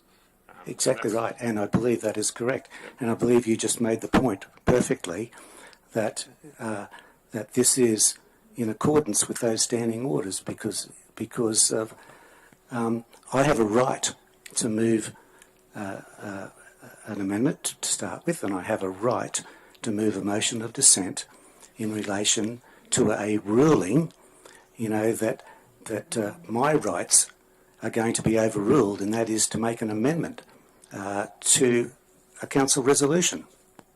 And through you, Chair, if I could just respond to that. The motion of dissent and the points of order are not for situations where councillors don't agree with a decision made by the chair. They're there for when the chair or another councillor steps outside of the bounds of the legislation or the standing orders. So motion of dissents aren't used just because councillors may not be happy with the ruling of the chair, because otherwise the place ends into chaos and dissent. So that's the standing orders clearly stipulate that. So the decision councillors have to make is whether or not the Mayor has acted within his powers of the chair to decide whether or not the motion or the amended motion is in line with the standing orders. Mayor, can we have clarification again from governance? I know we've had it before. I'd just like it to be clarified that the details of the amendment is outside the standing orders for an amendment. I'm not sure whether governance can give you that, but they can give you clarification about that structure. I think what they're clarifying is, based on the information available, it is unfortunately my responsibility to determine. Can you just reiterate or clarify your ruling? It's been about 20 minutes now, so I've forgotten. So there are multiple facets in what Councillor Swamba has proposed as an amendment that are not in keeping with the original motion. The report that was put forward and the recommendation that we've received and the motion that is currently on the table, still to be finalised because we've started speaking to it, mover and seconder are in place. Motion that on the table is to adopt the GMS as it has been presented based on the consultation process that's been advised and the inclusions that are there to be an intact GMS, right? And Councillor Swamborough is now trying to put an amendment that perverts the content of that GMS. For me, that's in conflict with what the original motion is for an entire GMS, because we cannot put forward a GMS that does not on the evidence base of the independent, of professional assessment, deal with the Tamborine Mountain precinct, particularly as that was such a strong reference point to the foundation of this process. That's the nub of what I'm saying. Just so I've got it clarified. So if I'd have moved a motion that I wanted that area in Tamborine Village included into the PIA or changed so that Rymore was finished off, I couldn't do that, could I? I would have argued that that was inconsistent with the motion before us because it wasn't evidence-based and it didn't comply with the terms of the growth management strategy, which is why in our discussion I said I believed it has merit, but it should be in a different process, Councillor. Okay. So, Mr Mayor, what is the use of sitting here for half an hour, getting clarifications, asking questions, seeking to understand what's in the report, if the only option for councillors around this table is to say yes or no? And that's what you're essentially doing by this process. Hands up who says yes, and put your hand down and say no. Let's dispense with all the discussion, all the clarifications, everything that we've asked today, because you can't change anything anyway. Councillor, that's not what I've said. Again, let me try to help you understand. This is a procedural component that we have an active motion on the floor. We aren't pre the motion. We have an active motion on the floor that has a particular set of wording in it. So I need to consider the proposed amendment in the context of the motion that is actually before us. That's all I'm saying. I'm just trying to be in keeping with the requirements of good process and standing orders, Councillor. I know that's frustrating. Yes, Councillor McConnell. I'm understanding where you're coming from and agree. How do you, like the growth management strategies come to us? How do we amend it? How do we say we're not happy with that bit? We'd like that changed. And I think that's what it's come down to. Councillor Swanborough would like to, was it exclude? Would like to exclude something, just like I'd like to include, but I'm not going to. But how do we then do that to a document? Sometimes we've done this where we've moved an amendment to include or take something out, because once we move this motion, then that's adopted. You can't then 5 minutes later go, I'd like to move a procedural motion to take something out, can we? So Councillor, here's where we are at a point in time that we have had the opportunity, we've had this come back for us to influence a number of times, and we've had the discussion about these things based on evidence along the way, and based on the inputs of councillors along the way. There comes a point where you need to take the motion that's before you, deal with the motion that's before you, and then if you believe there needs to be further investigations done, start that process. It's a separate process that we come forward with a resolution. I ask for another report to come forward as a separate. And I think, for instance, as an example, the Tamborine Village, we should ask for that as a piece of work to be added to a work stream and agree a time frame. That's how, in my mind, and that's how this works. I think we've done that with our request for master plans of all so that's in the process. So that's why I'm not too worried. But what I'm saying is, how do we then change that document? I mean, Councillor Swanborough has been pretty adamant since the GMS came in that some people on the mountain feel that it's excessive, and they want to cut down some of it. So he's been pretty consistent. So the only option is for him to vote against it, not be able to make an amendment to it. I'm just trying to clarify myself. Look, this is a step in a process that informs a wider conversation. The next steps in the process will create further changes to what's proposed. The example of the environmental impact study, will likely put more constraints, highly probably put more constraints. That's what I understand. And there's no determination of a time frame for other steps to implement things. So this is the end of a beginning rather than the end of the end, to misquote a piece from history. And so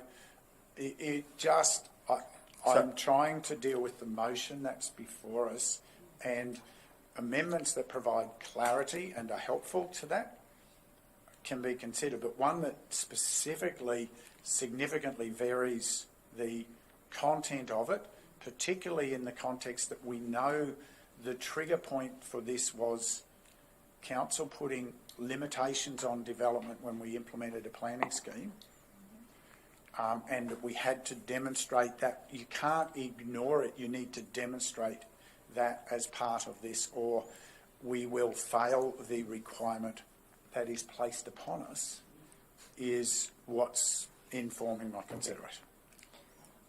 So there is avenue, once we adopt this, for Councillor Swanborough in the next part to then say, hey, we don't want this. I don't believe at any point in time, I don't know that we've got any time frame around planning scheme amendments for any of this, and some of the things that we've talked about, none of that's been set out as a roadmap, and the chamber will determine whether it's satisfied with that time frame. Mr Mayor, when the growth management strategy comes to council and it's on the agenda and the public get to read it, they expect that when this council meets to make a decision about this particular issue, then they can actually make a decision. You know, why didn't the agenda say councillors only have, the recommendation is councillors only have one choice, one, tick yes box or tick the no box? And that's exactly what you're saying here. You're completely taking away from the elected members around this table the right to make decisions in accordance with what their communities want. And I tell you, this is a sad day for me, coming back and sitting around this table and listening to a lot of this hoo-ha, which is just frustrating and is just taking away from the democratic process, you know, that we're all here to do. And I don't know why I bother being a councillor, quite frankly, as a result of the way this is being chaired and the frustration that comes out of, you know, ludicrous decision-making supported by flimsy advice, in my view, which supports, you know, what you're saying. Why would you want to be a councillor under those circumstances? I cannot see that we can add any value at all when we're governed with the leadership that we have of this council at the moment. Well, councillor, I've let you go with bringing me and council into disrepute, and that I find it deeply offensive and demeaning, your comments, and totally out of keeping with proper meeting conduct. But of course, I know from earlier sessions today that that's not seen as me being fair and reasonable. Let me explain again, because you seem to have missed what I have said. There was a recommendation, I'll try and explain it another way. There was a recommendation put forward. It was moved and seconded by councillors and became a motion of council. So any proposed amendment has to now be considered in basis of what the motion is that's there at the moment. That's all I have said, councillor. I haven't said that there aren't other ways for councillors to deal with matters. I'm having to deal with the motion as it now sits on the table. That's all I have said. And I'm trying to maintain order in the process of considering that motion as it has moved from being just a recommendation to being a motion of council. So that's the challenge I'm trying to grapple with, councillor.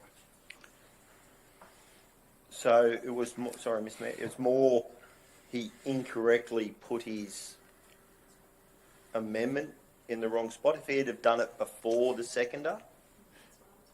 So, councillor, once I've got an active motion. Yeah, that's right. I'm just So if there was an opportunity, even then, we would have had to consider A, the content of it, whether it was factual, and B, how it was not in conflict with the intent of the original motion. So that's the dilemma that I have with what's before me, councillor. That's all And I'm you trying can't to do. you can't have an amendment until you've got a seconded motion, Mr. Mayor. That's that's ABC of meeting procedure. Councillor, I've explained, once I've got the scope of a motion, I'm just saying to you, your amendment doesn't conform with that piece of standing orders. I'm going to draw the conversation to a close because it's been said to you umpteen times, you're not accepting of it, and now I know you still have a motion of dissent. The motion of dissent is about, it has, just for clarity from what I hear from governance, is about whether I have the right as the responsibility or the authority as chair to rule on that amendment. That's what this motion of dissent. Do I have the authority to rule on that amendment, councillors? And I believe the advice from governance is I do, but please, further questions, please.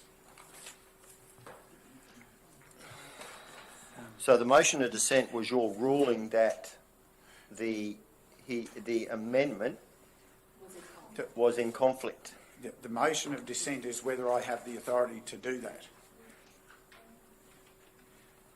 No, you've got the authority. Whether it's right or not is the issue. No, whether it's within the scope. So just to be clear, the motion of dissent is about whether the mayor has acted outside of his authority as chair of the meeting, and therefore I'm not sure that this was Councillor Swanborough's intent, but if he places a motion of dissent regarding the mayor's ruling on whether that amendment to that motion or the proposed amendment is in conflict with the original amendment, his dissent is actually it can't be about whether the mayor made the correct ruling or not. It's about whether it's within the mayor's powers to make that ruling. And I believe it was outside of his powers to do that. I believe it was outside of his powers to make that ruling, and it's the power of the councillors to make that ruling, and that's why I move the motion of dissent. And what we can say within the standing orders that it is within the mayor's ability to make a decision. But surely we can challenge the decision, and I agree with the comment just made. He's able to make that decision, but what Councillor Swanborough is doing is challenging whether that is the right decision. My understanding always of amendments, as long as it's not in direct opposition to the original motion, if it's a minor change, not substantial change, that amendment should be accepted. Now, the Mayor's got the right to do it, but I don't believe it is the right decision that he's made. I agree. I don't think anyone's disagreeing that the Mayor has a right to do it. It's just like, if he wanted to remove someone, he's got the right to do it, but we can move a dissent and disagree with it. So, well, actually, Councillor, we probably let you use dissent inaccurately last meeting to do that. Good. Okay. So I've been. Okay. Just happy to meet and discuss that one. Yeah. No, just because. So we're getting told right now that we have to accept your decision. We cannot challenge it at all. So, that's just what we were just told, it wasn't? That we think you incorrectly made a decision. We can't challenge that. No, it didn't incorrectly. We agree he correctly made it. It's whether we agree with it. So, that's what I said. Yeah. And he can make any statement he likes, but if we disagree with it, but we've been told we can't do that. Sorry, Councillor. I'll try. The burden of the chair is to have to be able to make such decisions. The motion of dissent is whether I have the authority to make the decision. Whether or not you agree with the decision doesn't come into it. It's the unfortunate burden to make the decision. I've explained the basis of my thinking for the decision. And therefore, the motion of dissent is in the context of whether I've misused my authority. I don't believe I have, because that's part of the obligation of the chair. I believe the CEO has indicated, I've tried to indicate there are different methodologies that can be used to address the situation. The method that I've just ruled that what Councillor Swanborough has put in place doesn't satisfy what I believe is a reasonable expectation based on the requirements I interpret around amendments. That's all. So it's not about the content, it's about the process. And I know that is frustrating when you're not used to having that sort of process. So I get that. Yes, if there's help from governance about a way forward. If I may propose a way forward, I think we do need to resolve the motion of dissent on the table, and I'll just reiterate to councillors that the motion, the amendment of the motion, that the motion amendment must further clarify the intent of the original motion and doesn't contradict the motion. It's within the chair's role to ensure that proposed amendments comply with that. I think it's about whether he is acting within his role is the decision that needs to be made, and that he doesn't contravene his role as per the standing orders of the Local Government Act and the regulation. But I would, the motion of dissent aside, through seeking the chair's a way forward for this may be that we seek advice of the author of the GMS and the subject matter experts over here about whether they believe that your proposed amendment to the GMS will, I guess, be in conflict with the intent of the GMS, and whether that will propose an issue in terms of our meeting our obligations in terms of the minister's condition. So if proposed amendments can be incorporated and council can still meet its obligations in terms of the ministerial condition, I think that's the intent of Councillor Swanborough's amendment to the motion. Then perhaps if we could seek the guidance from the manager. I'm happy to seek that. We've still got to deal with this dissent piece, but I'd also flag given the content of some of the parameters that were put there, whether they are actually accurate parameters from the point of view of the process that's been undertaken. Yeah. So I think that's important as well.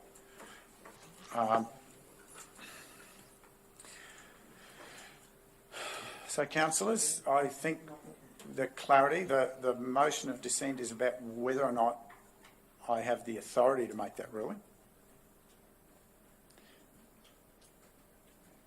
That's the clarification of what Councillor Swanborough has proposed.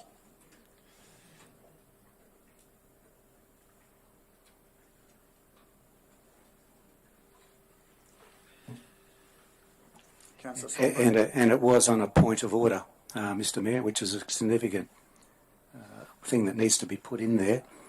I called a point of order, and you gave me what your order was, and that's when I challenged it.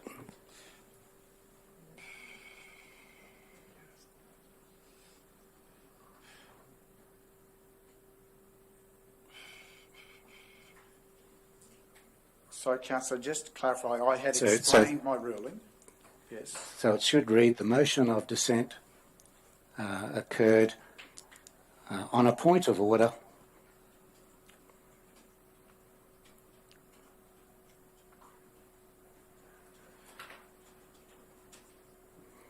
proposed by Councillor Swanborough that the Mayor's decision on that point of order was that the amendment was contradicted the original motion, or in conflict, whatever your words were. I picked up that words because the acting Mayor just said contradicts. So whatever word you want to use there, I don't mind. I've been escalated again.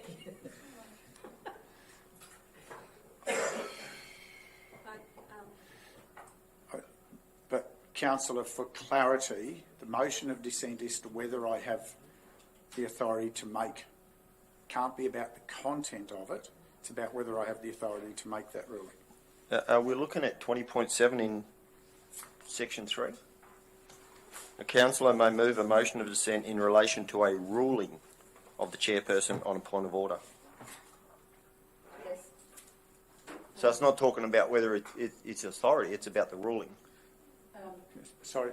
Through the chair, so the motion of dissent follows on from the ruling on the point of order, and the ruling on the point of order is based on whether or not the councillor has failed to comply with proper procedures, whether or not the councillor has done something that's in contravention of the standing orders or the Local Government Act or the regulations, or whether the councillor has acted beyond the jurisdiction of the power of council.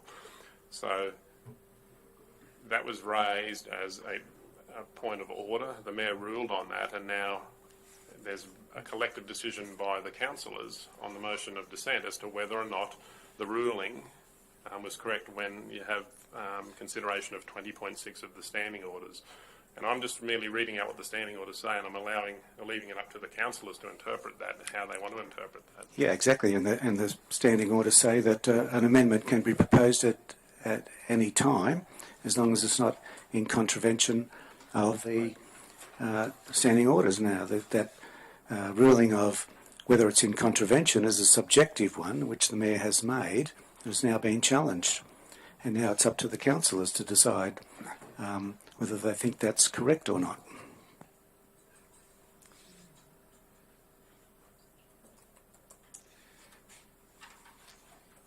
Sorry, Councillor McConnell. And agree, it's 15.1 is what we're arguing over. An amendment to a motion shall be in terms which maintain or clarify the intent of the motion and does not contradict the motion.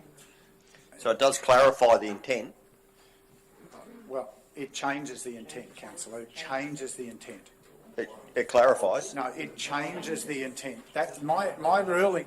So, Councillor, I'm happy to. It changes the intent because it changes the scope. It changes the scope of. That's why the motion that's there. It changes the scope by excluding a component of the whole. It's called a Scenic Rim Growth Management Strategy, and this motion proposes to exclude a part of it. This amendment proposes to exclude a part of it, and we still haven't addressed whether the supplementary comments are actually accurate or whether it's got misleading commentary in it. That's a separate matter that if we have to deal with it, we'll then seek guidance from the officers about what they did and didn't say. So that's my challenge, Councillor McConnell. So I don't know if there's more clarity to be made, but I'm happy for the meeting to deal with the motion of dissent, and then I'll deal with the next steps in whatever process I have to. That's the joy of the chair.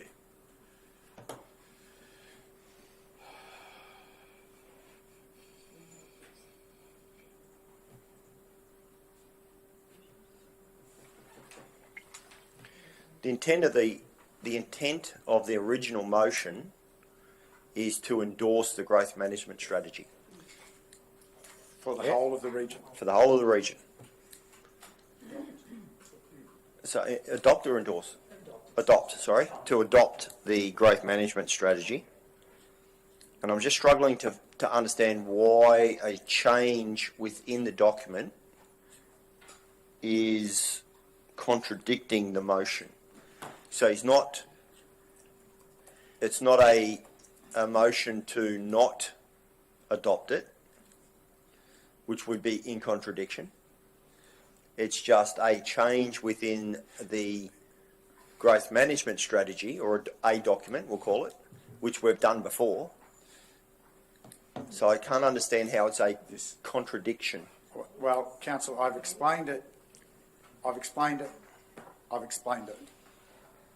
And I'm happy to explain it one more time, but after that I think... I can understand you saying it's contradicting the Minister's advice. No, can I explain? Okay. Go again. Explain again. Let me explain. The motion identifies the specific scope that we've discussed that's been presented. And this motion changes the scope and excludes a part of the region from the growth management strategy. It excludes it from fulfilling... I'm sorry, point of order, Mr Mayor.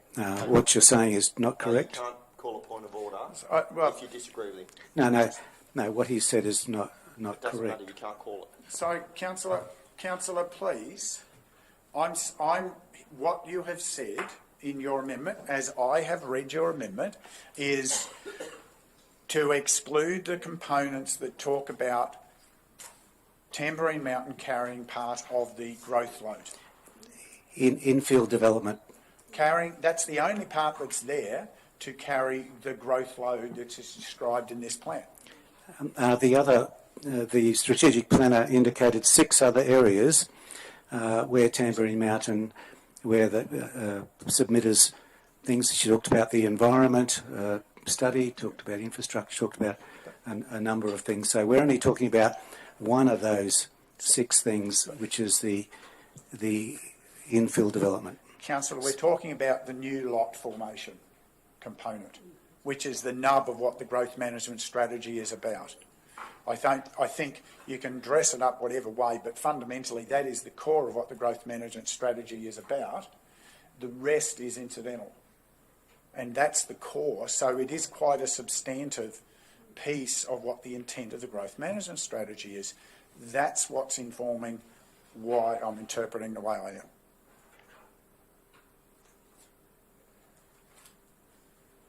So, I don't know whether that helps clarify any further, but that's the component.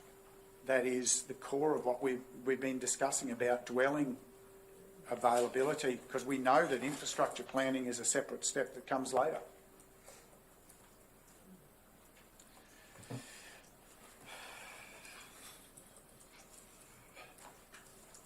Okay, so councillors, you have a motion of dissent moved by Councillor Swanborough on the table. Councillor Swanborough, you wish to speak to your motion? Yes, Mr Mayor, I don't think it's an unreasonable amendment, and I do not believe it contradicts the intent. This resolution is still going to go ahead with item number 1, which says we adopt the scheme.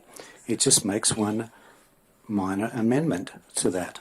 And crikey, from my 25 years sitting around this table, to hear that I can't move an amendment to the adoption of a report is just bizarre to me. I mean, it's a highlight of my career, I think, to listen to such an argument and to then try and have that, thrown out is just unbelievable to me.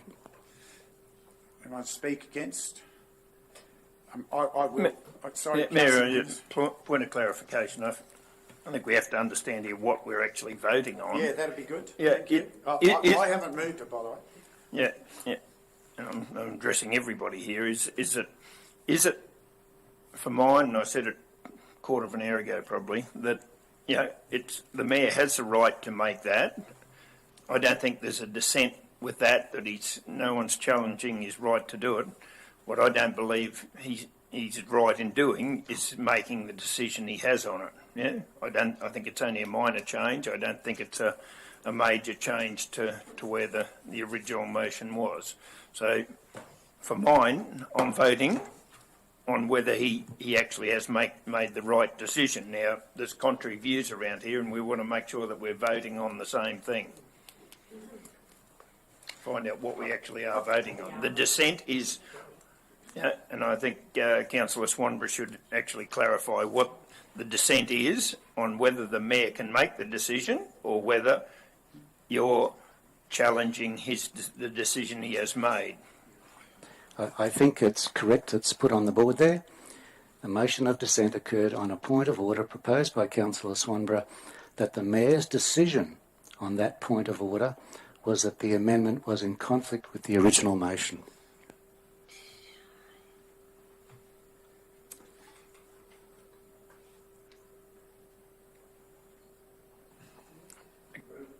But I don't think that was fully. There was different views came, especially from staff, on whether that was right or not. But it's important that we have the right amendment there, right dissent. Just another clarification. So, if we vote and agree with the point of order, the amendment gets heard, but if we don't agree with it, the amendment doesn't get heard? Look, Councillor, my view, that's correct, but then we still need to, I think there's a different form of amendment that can get considered, but I don't believe this meets that criteria. That's all I've said, and when I get a chance to speak to the motion, I'll express that. But clearly, if the view of the meeting is different, I just work through due process, contrary to other views.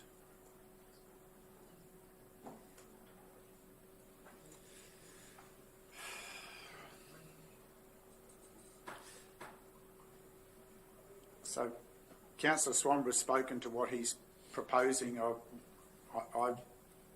seek anyone wishing to speak against.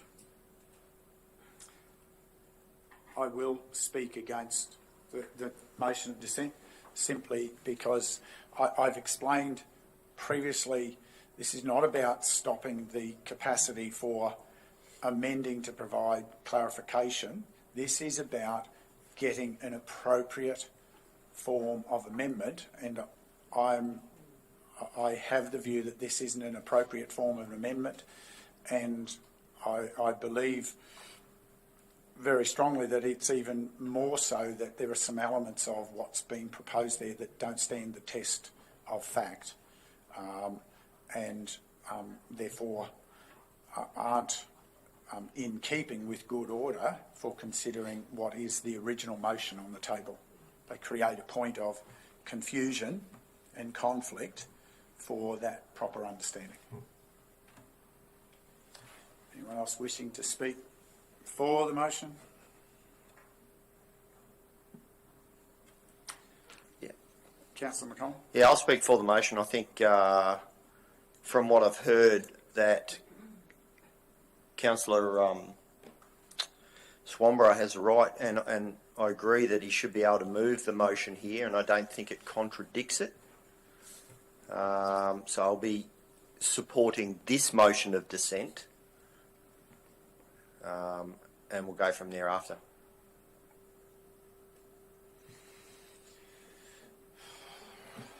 Anyone else wishing to speak against?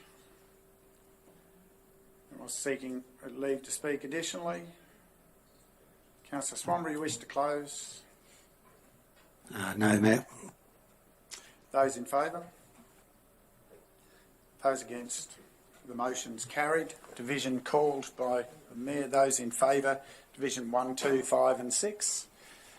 Against Mayor, Divisions 3 and 4. Okay. Now we have a proposed amendment to discuss. The first thing I will ask for the officers There are a number of statements that have been attributed to you in this by Councillor Swamborough. Are they accurate? Because I didn't hear them I haven't read them in the report, and I haven't heard them from you in the discussions of this matter. Okay, it's probably a matter of context. So, as we indicated previously, we are looking to provide for at least 15,000 new lots. So, and the target is 11,000. So there will be additional lots. But as part of that, we're anticipating that many of these lots will not be developed for a whole range of reasons. So there's a spread of development opportunities right across the region, including Tamborine, potentially Tamborine in the village, and the other major centres. So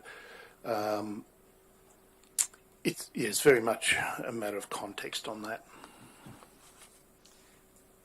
With regard to the comments about questions for clarification, the proposed infrastructure or lack of proposed infrastructure and adequacy of infrastructure, my understanding is the discussion has always been that what this does is inform the next LGIP, and therefore that's actually not a reasonable consideration in the discussion of the content of the GMS at this point in time. I'm not sure that those comments there are attributed to staff. I think they reflect the councillors' perceptions. Can I reframe that then in the context of what's in the growth management strategy? To some extent, apart from environmental constraints, it calls out the need for this as a next piece of work rather than using it as a determining factor in what the considerations of the growth management strategy have been.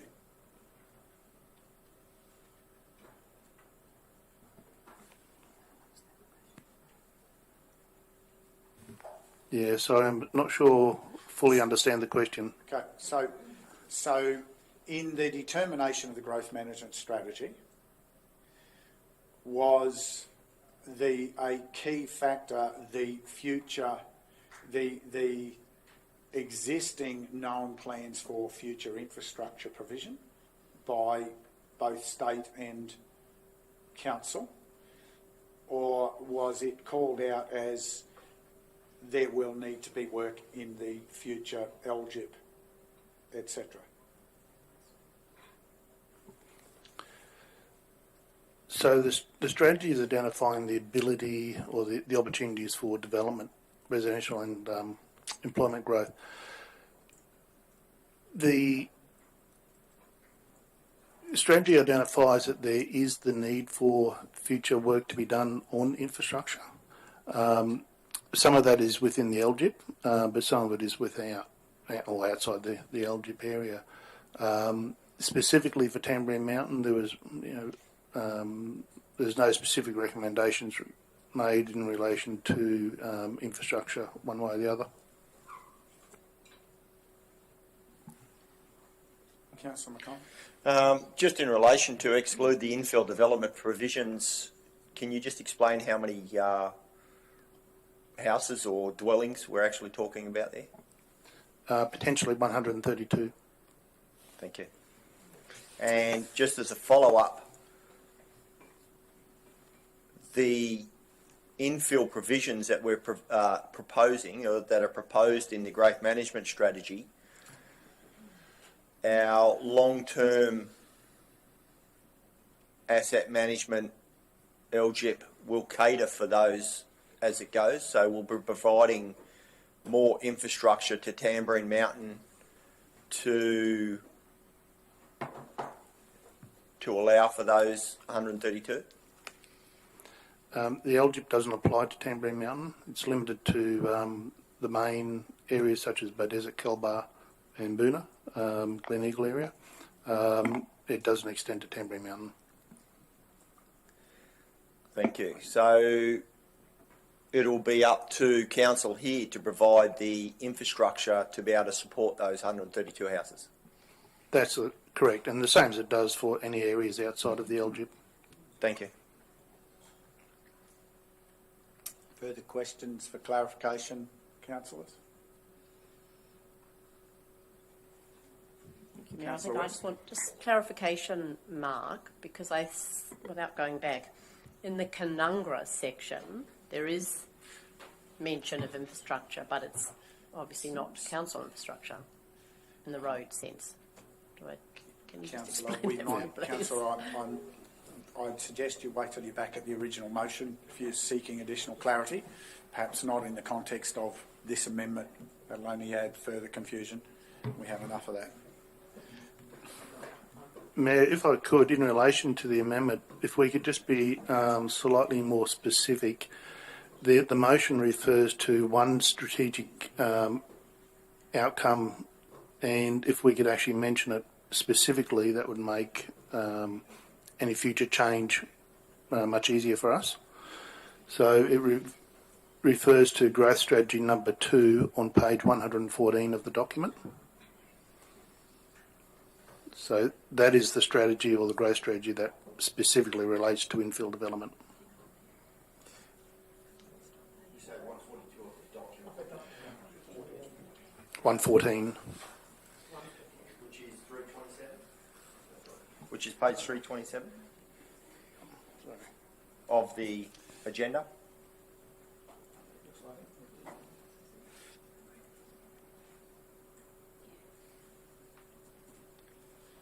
So that was point number 3 on that page, was it, Mark? Point number 2. Okay, thank you. So, Manager, for clarity, you're proposing that if this is to be included, we'll see how many more amendments we get to strip down the work, but you're proposing some better clarity to a suite of words. I would suggest, if it's totally up to the mover, but after the term infill development provisions in brackets, item or growth strategy number 2, page 114.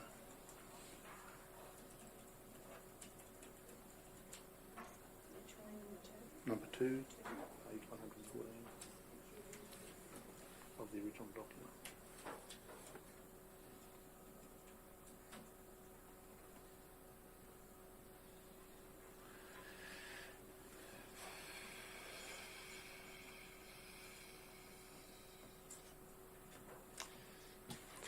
So just a question on that. There's no other references to this in the report? There's discussions about it, but this is where we put the growth strategies for Tamborine Mountain, and they listed out there. I guess to be safe, you could say any other consequential amendments that relate to the implementation of growth strategy 2, but this is where they're all spelled out in one section. Through the chair, if I may suggest that inclusion with the brackets appears after relating to Tamborine Mountain, because in fact it is the infill development provisions relating to Tamborine Mountain, Scenic and Growth Management Strategy 2.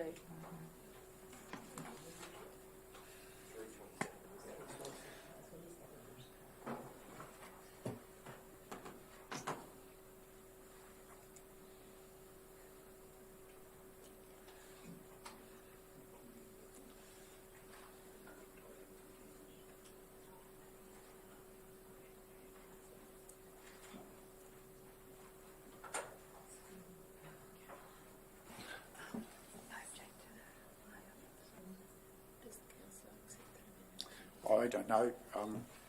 Councillor Swamborough, the officers have tried to help you. Yes, look, I've read that section, and provided there's no other conflicting or enabling paragraphs in the report, if this covers it all, I'm more than happy to go with it. Councillor, I've added the word including at the front there, so if we do find anything else that would conflict, that would give us the ability to amend that as well. Yeah, I'm happy with that.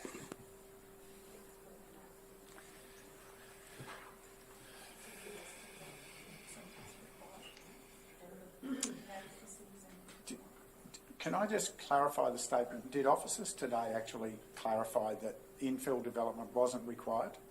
to satisfy The conditions of the Yeah. was my earlier.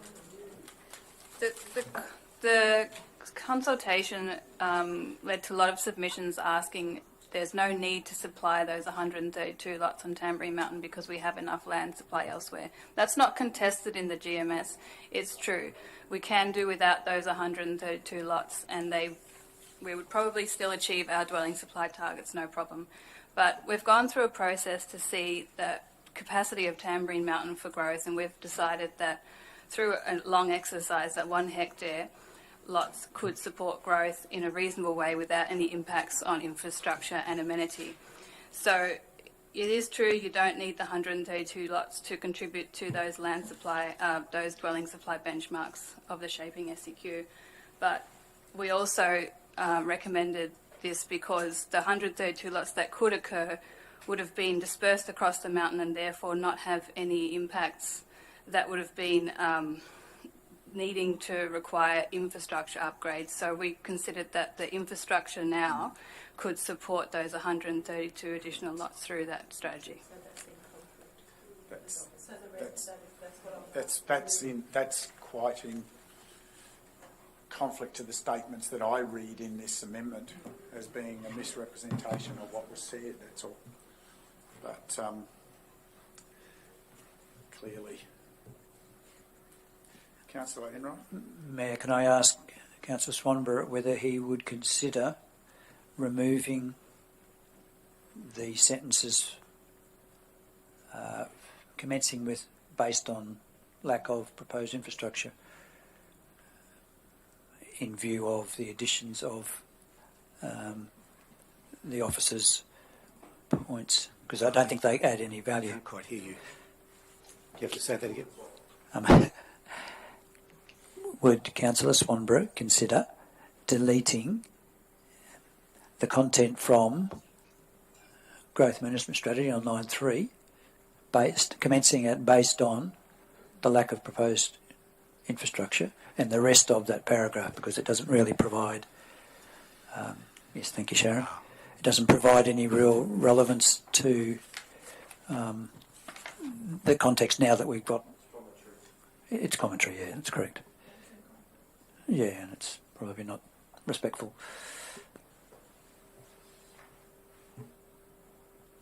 So from which words? Everything that's shaded there.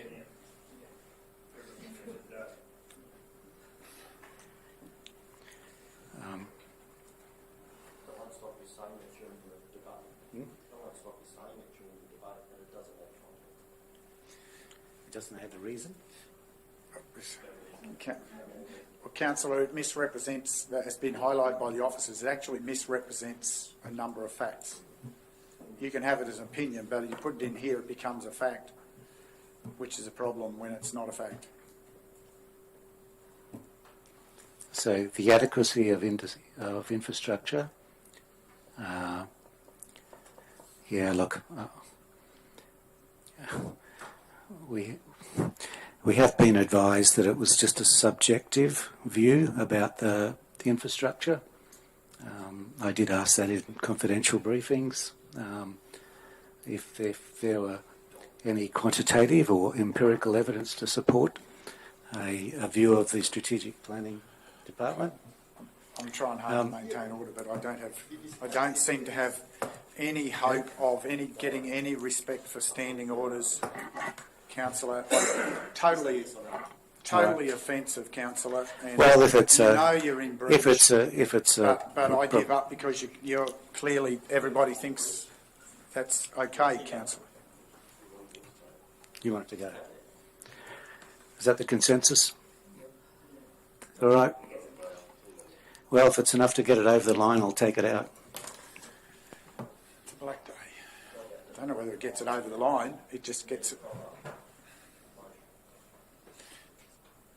That's the proposed amendment by Councillor Swanborough. Is there a seconder?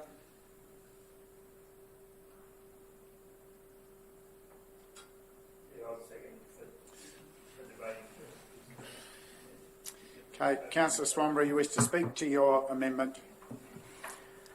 Mr. Mayor, I think I've I've made the points in previous discussion why this is extremely important. I think it's of benefit to the council as a whole. I think it would demonstrate to the region that the council is listening to the concerns of a very large majority of people on Tamborine Mountain. Is it something worth going to the barricades about? Well, it's, as the planners just said, it's 132 lots. It's not necessarily critical to the success of this growth management strategy, but the anecdotal evidence and the concerns of the community in relation to infrastructure, in relation to future planned infrastructure, of which we've just been told there is no LGIP for Tamborine Mountain. We understand the population pressures that are on the mountain. We understand the tourism pressures that are on the mountain, and we need to be cognizant of all of those factors that are impacting on the livability and amenity on Tamborine Mountain, and they are real. And I've lived there for over 35 years now, and I've seen the population grow from 2,000 to 8,500, and I know the problems that's occurring, and there doesn't seem to be any solution. We're going to be loved to death if we put in this infill development. As I said, it'll be taken up immediately, because why wouldn't it be? A developer or owner of a 2-hectare block on Tamborine Mountain will spend $50,000 to subdivide it and immediately make $1 million. And that's a certainty, that's a fact, and that will occur straight away. So that pressure of growth of an extra 132 houses will occur in the next couple of years. And also, with dual ox and granny flats, the population that's projected from that development will have an immediate impact on the mountain. And that's why I say that this is a worthwhile amendment. Anyone speak against? Yeah, I'll speak against Mr Mayor, being the other councillor that has Division 2 on the mountain. I also speak to a lot of residents up there, and yes, there are some that don't want anyone else up there. They've got their little patch of paradise, and rightly so. It's a beautiful spot up there, but there's also a lot of people up there that do have those 2-hectare lots, that bought those lots knowing that they may be able to subdivide or sell part of it off, and that was part of their retirement plan. I think part of the problem, and the councillor highlighted it in his commentary that we just took out, is that the lack of infrastructure that this council, or previous councils, have given Tamborine Mountain. And I think, given the fact that I've tried to, in all my decisions, not make legacy issues, and I don't believe this will be. I think Tamborine Mountain can handle the 132 that are proposed, and it'll probably be a little bit more. But given the fact we've asked for master plans for all of our areas where we can fix up some of these legacy issues, put in, what do they call it, active transport or footpaths and cycleways on Tamborine Mountain, and Councillor Swanborough and I have talked about that, as well as the previous councillor for the mountain, Councillor Wastall. There's a proposal in for a ring road of walking tracks or walking paths on the mountain, and I think that'll improve. And I'm not going to support it. I think everyone's got to take some. I'd love more down at Tamborine Village, to be honest, but it'll come at the next one. It'll get there, and I don't think 132 is a burden. And I have the philosophy that you have the right to do with your property as you want until it affects your neighbour, and I don't think we should be restricting people from making money from their property just because they have a bit more than everyone else. And part of my reasoning is that if this was an island and there was no more land left, and we were trying to subdivide more blocks into more houses, I'd probably support it. But I believe that the mountain can handle this, and with a responsible council, look at the infrastructure that's needed up there to provide the active transport or the footpath cycleway. So I won't be supporting the motion. Thank you, Councillor. Anyone else speaking for the motion or the amendment? Anyone else seeking leave to speak against? Councillor West. Thank you, Mayor. Look, we have this population total that we have to take, and it really does have to be spread out throughout the scenic rim, some greater in some areas. I appreciate the comments from Tamborine Mountain, but there are other places too who are feeling the pinch and would perhaps not prefer to have so many an increase in population. However, as the officers have mentioned, this is the beginning, and we still have lots of other studies to do along the way. So that's what I think is the important part. So I can't support the motion. Is there anyone else speaking for the motion? Anyone else seeking leave to speak against the amendment? Councillor Enright. Thank you, Mayor. Look, I will speak. As I said when I spoke to this motion originally, that I understand the concern with growth. I get that. Beaudesert, Gleneagle is going to see a huge change. I understand the limitations on Tamborine Mountain. However, when we look at it's 0.92% of the total growth forecast in the next 20 years, or a 4% increase in the existing lots. As Heather has outlined, they're interspersed in amongst the existing areas where the impacts won't be great. I think it also provides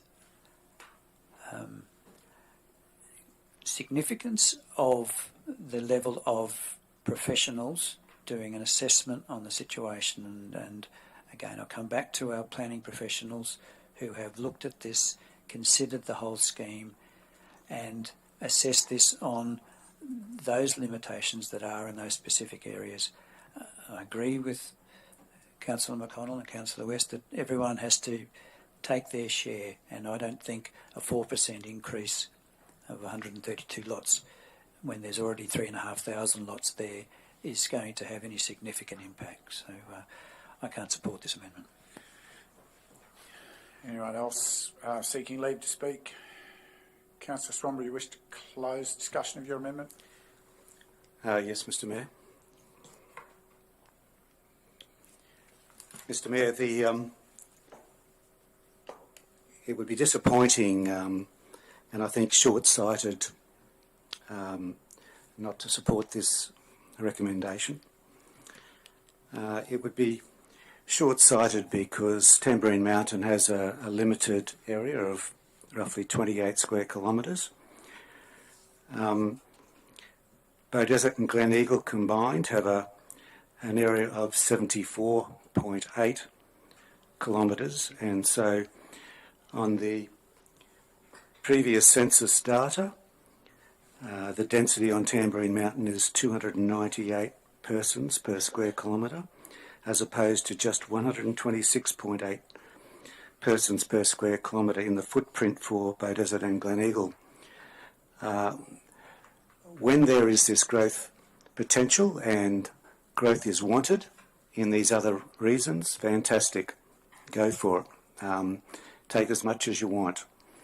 But in an area where the population density per square kilometre is at bursting point at the moment, coupled with tourism growth, $1.5 million people coming to Tamborine Mountain every year using the roads and facilities and the cafes and the restaurants and using the toilet facilities.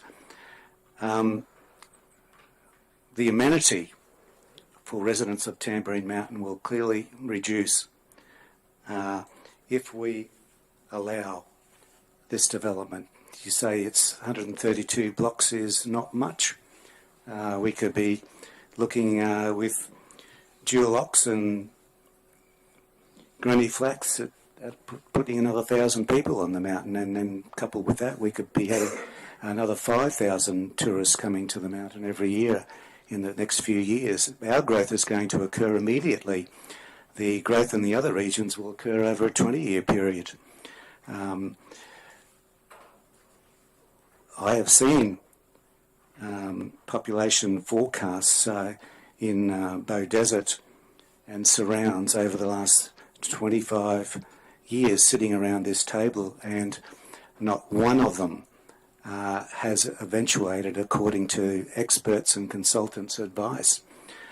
And I believe that these growth forecasts for Bow Desert and Boona and surrounds will not be met in the future.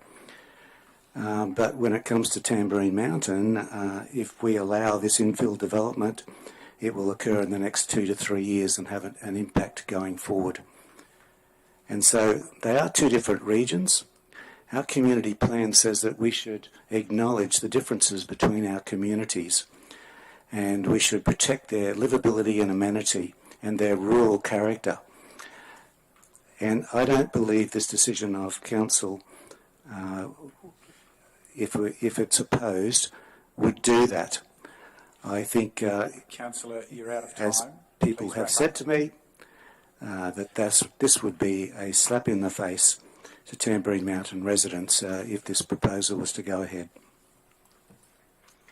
Thank you. Councillor, I was trying to give you extra time, but I had to pull it up somewhere. Those in favour? Those against? The amendment's defeated. I'll call a division. Those in favour, Division 1. Those against, Mayor, Division 2, 3, 4, 5, 6. We move back to the motion, and I'm looking for speakers against the motion. I had a speaker for the initiator, Councillor Enright, and was there a speaker against the motion as in 4 parts as it was on the table?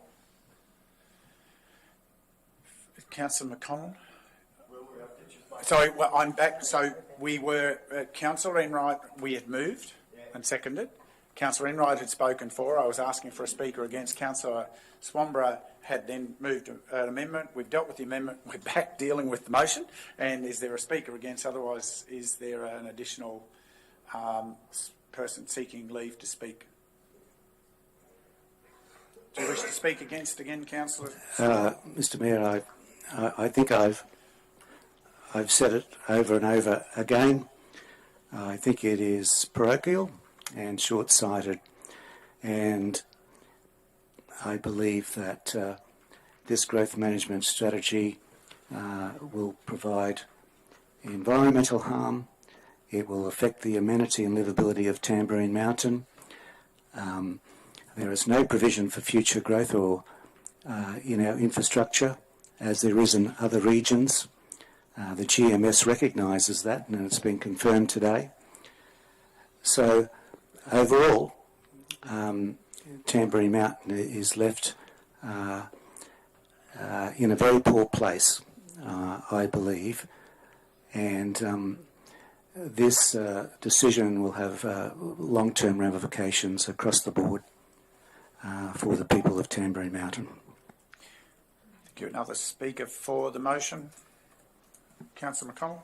I'll speak for the motion, Mr. Mayor. Yep, it's out there. Everyone hates growth. No one wants to bring more people into their area. They like how we live, but it has to occur. We don't have a choice. We can't shut ourselves off.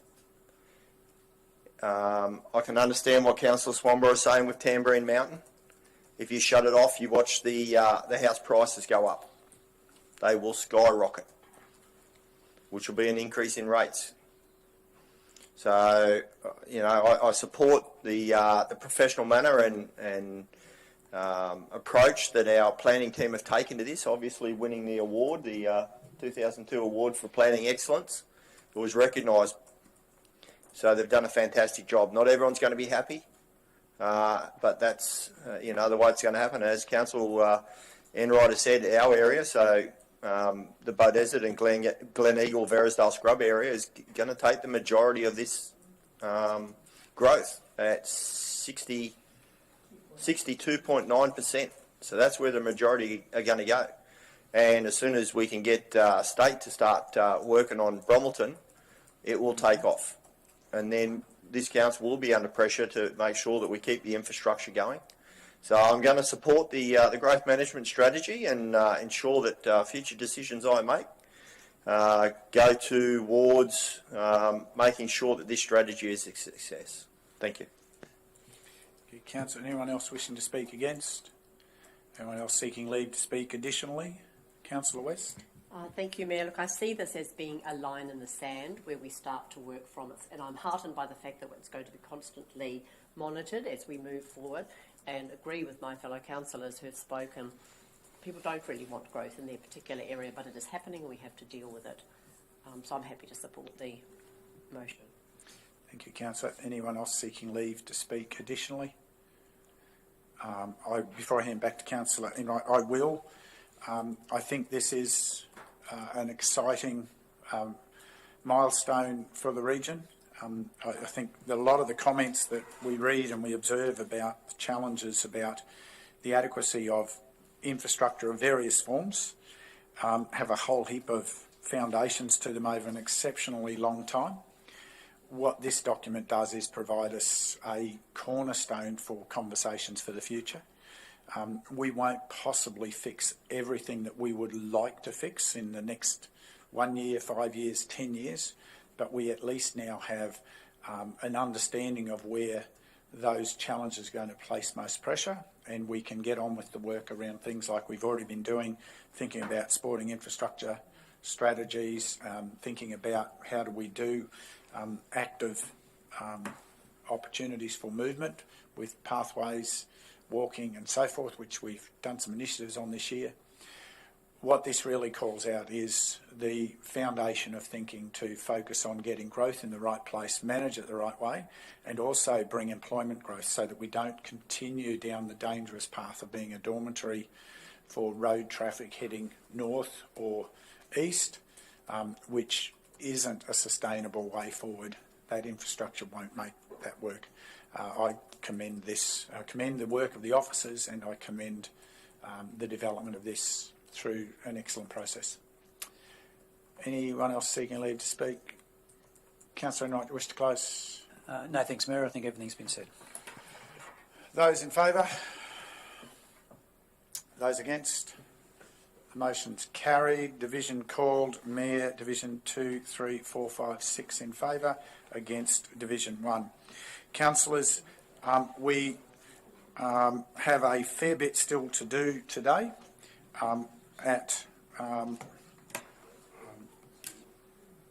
And we will need to keep motoring. However, I am going to propose that we take a short break at 3:57. I'm going to ask that we be back at 4:05, please. Comfort break. Bring, if you need to have something, bring it back with you. Then we shall ask the forgiveness of those in the gallery to hear us chewing in the background, but we'll have some afternoon tea and continue at our chairs, please. Thank you.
Thank you. Thank you to those in the gallery continuing with us. We're back in the chamber. Just waiting for a couple of people to return, but we will commence with the introduction of item 10.5. For those following along, page 342 in the agenda papers for today. And I hand back to the GM, Customer and Regional Prosperity, for the introduction to this item. Thank you, Mayor and Councillors. Another significant milestone for today. We're presenting you with the final climate change statement of intent and the outcomes of the recent community engagement. I have with us the Regional Development, Health and Biodiversity Manager, Mark Lohman, and Principal Specialist Biodiversity and Climate Change, Josh Baker. I'm going to hand to Josh just to talk us through this project. Thank you, General Manager. So the purpose of this report is to present the updated climate change statement of intent following the outcomes of our internal and external consultation. So this really began in 2019 following the significant bushfire events that we had throughout the region. Following this, we had a series of deputations and petitions to Council to declare a climate emergency. During that time, an interim statement of intent was developed and adopted, which provided Council with a level of direction in terms of its climate response. So since then, the Biodiversity and Climate Change team have been working on establishing an internal working group to drive essentially Council's internal climate response. So the purpose behind this group was really to provide a socially, economically and environmentally responsible approach in how we respond to climate change. So there is a series of projects that they have been working on, but one of the key projects was to review this statement of intent. So this statement of intent was workshopped through the internal working group at this point, seeking feedback to ensure it provided a clear direction for Council. And this feedback was then consolidated and presented to Council prior to public consultation. Since then, the statement of intent was also consulted externally. So the external consultation occurred for a period of 6 weeks, in which case it was put through the Have Your Say platform, as well as it was provided in hard copy form at our customer contact centres. So during this period, Council received a total of 144 visits to the site. We received 36 submissions and 6 contributions to the Ideas Board. Overall, this consultation confirmed that the community's expectation remained consistent since the development of the interim statement of intent was developed. But also this was an opportunity for Council to engage with the public in terms of perceptions of the impacts of climate change, and also support in terms of Council's response to climate change. And a full breakdown of that consultation has been provided in attachment 2, attached to the report. So following on from that external consultation, we ran a series of workshops with Council, one on the 26th of October and then also one on the 9th of November. So this was also to provide additional input in refining the statement of intent to ensure that it achieves those community expectations. So during the last 6 months, the International Panel on Climate Change has actually released its 6th assessment report, and I just wanted to include just a couple of the points that have been drawn out of that report. So at this point, the IPCC has determined that there's unequivocal that human influence has warmed the atmosphere, the ocean, the land, and there's widespread rapid changes to the atmosphere, ocean and cryosphere and biosphere that has occurred. Our global surface temperature is continuing to increase and will increase until about mid-century under all emissions scenarios. So we are anticipating surpassing the 1.5 degrees and potentially the 2 degree mark through the 21st century. Our global surface temperature has increased faster since 1970 than it has in any other 50-year period over at least the last 2,000 years. And our global mean sea level has risen faster since 1900 than over any other preceding century in the last 3,000 years. So each of our last 4 decades has been successively warmer than any decade that preceded it since 1850. So I guess the point I'm trying to make with these different pieces of information is that these were once model trajectories of change, and now we're seeing that these are actually observations of a change in climate. And we are really now at the point where we are witnessing accelerated climate change. So the intent of today is to present this final statement of intent. Following on from today, the statement of intent will be provided back to the community through the Have Your Say portal to those people who provide submissions. The Biodiversity and Climate Change team will commence development of the Scenic Rim Climate Change Strategy as a commitment in the 22-23 operational plan.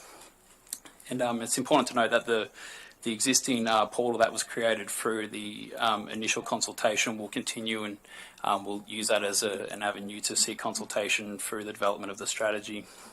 And then this final climate change strategy will be brought back to Council for further discussion and adoption before the end of financial year. Thank you.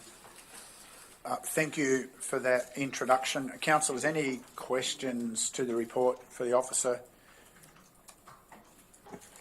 Yeah, I've got a question. The 35 respondents, do you feel as that is relevant considering it's only 35 respondents, or should we be chasing more to get a clear picture of what the public thought? And thank you for your question, Councillor. I think we've discussed in the past that we're delivering this through Let's Talk Scenic Rim. It's an emerging platform, and we're encouraging as many people as possible to register to that and take up the consultation. I think the 36 on their own is important feedback that gives Council some insights to the community sentiment. We haven't based everything on that alone, though. I think it's important to remember where this started back in 2019 through petitions from the community and deputations that came forward and submissions that Council received. So all of that has led us to this point and been useful inputs into considering the final statement. Thank you. Further questions? Councillor McConnell. Just a quick one. With your CSST, the Climate Change and Sustainability Task Force. Are there any dissenters on that team, or are they all fully in support and down the climate change? The only reason I ask that is we've just spent 2 years of if you didn't agree with vaccination and jabbing everyone, whether they liked it or not, you're ostracised and anti-vaxxer and was it conspiracy theorist, and that's all starting to be true because Pfizer have just admitted that it doesn't prevent transmission. They didn't even test for it. They did that they just. Councillor, can we just point of order. Return to? No, I am. Just my point of order. Yeah, don't speak against it. Yeah. Come on. I'm just trying to set the scene here. Is that we just spent a group think everyone you will think like us. Or we'll all be against you and call us names and all that sort of stuff. And we've just found that the scientists lied to us and they've just admitted in the European Court that they didn't even do it. Didn't even test for it. So how are we to believe... Sorry, you got an interjection there, Mr Mayor? No, Councillor. I will be shortly if you don't return to the topic on the table. Well, the topic is trusting science, so I'm trying to set the scene there, Mr Mayor. So we're talking about whether we believe all the science. Now, there's a lot of things out there, you're talking about weather events and stuff like that, and there's a lot of good studies out there that there have been no increase over the last 50 years of the number of extreme weather events. And that's been agreed. Now, the 97% that everyone talks about, all scientists, 97% of scientists agree that climate's changing. Well, that's a bit of the IPC sort of changed what study was it? Cook et al. 2013, the quantifying the consensus of whatever it is, global warming in science literature, didn't exactly agree with what the IPCC said. And even their own report, the IPCC report on global warming, past emissions alone are unlikely to raise global mean temperature. Councillor, I'm going to ask you to get to the question. You're sermonising. Get Yes, to the that's question. right. I'm trying to set the scene, Mr. Mayor. Well, Councillor, I'm asking you to stop the scene setting and ask the question, please. But we always do that, Mr. Mayor. You do it yourself. Not for 5 minutes, Councillor. You've been going Okay. for 3.5. So Okay. please get... So I'll go please back to my condense question. it. Were there any dissenters or those that could set an opposition to climate change within the group, within the team? Thank you, Councillor, for the question. It really wasn't a question that was put forward to the task force. The main purpose of the task force is to operationalise how council responds to climate change. So the intent behind the individual members is to bring their expertise in their own fields and also provide council with a reporting mechanism to bring that back through to essentially this room. So, but in terms of the actual whether they agree or disagree, that wasn't a discussion. Okay. Further questions, councillors? Councillors, we have a statement before us. I believe we now have a recommendation before us. If no other questions, I'll ask the introduction of the recommendation and then we might have some next steps. Thank you, Mayor and Councillors. Before you for your consideration is a recommendation that that Council adopt the Scenic Rim Climate Statement of Intent and approve publishing it on Council's website. 2, that Council acknowledge the outcomes of the community engagement input into finalising this Scenic Rim Climate Change Statement of Intent.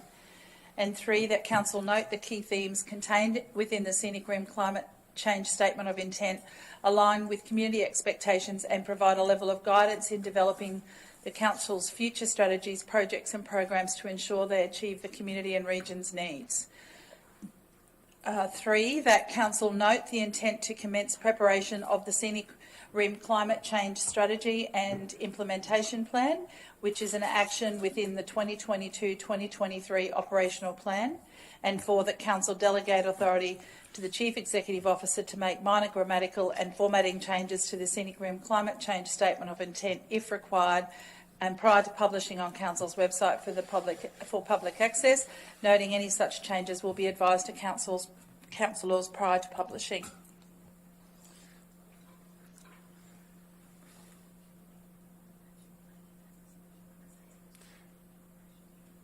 Are you complete? You're happy?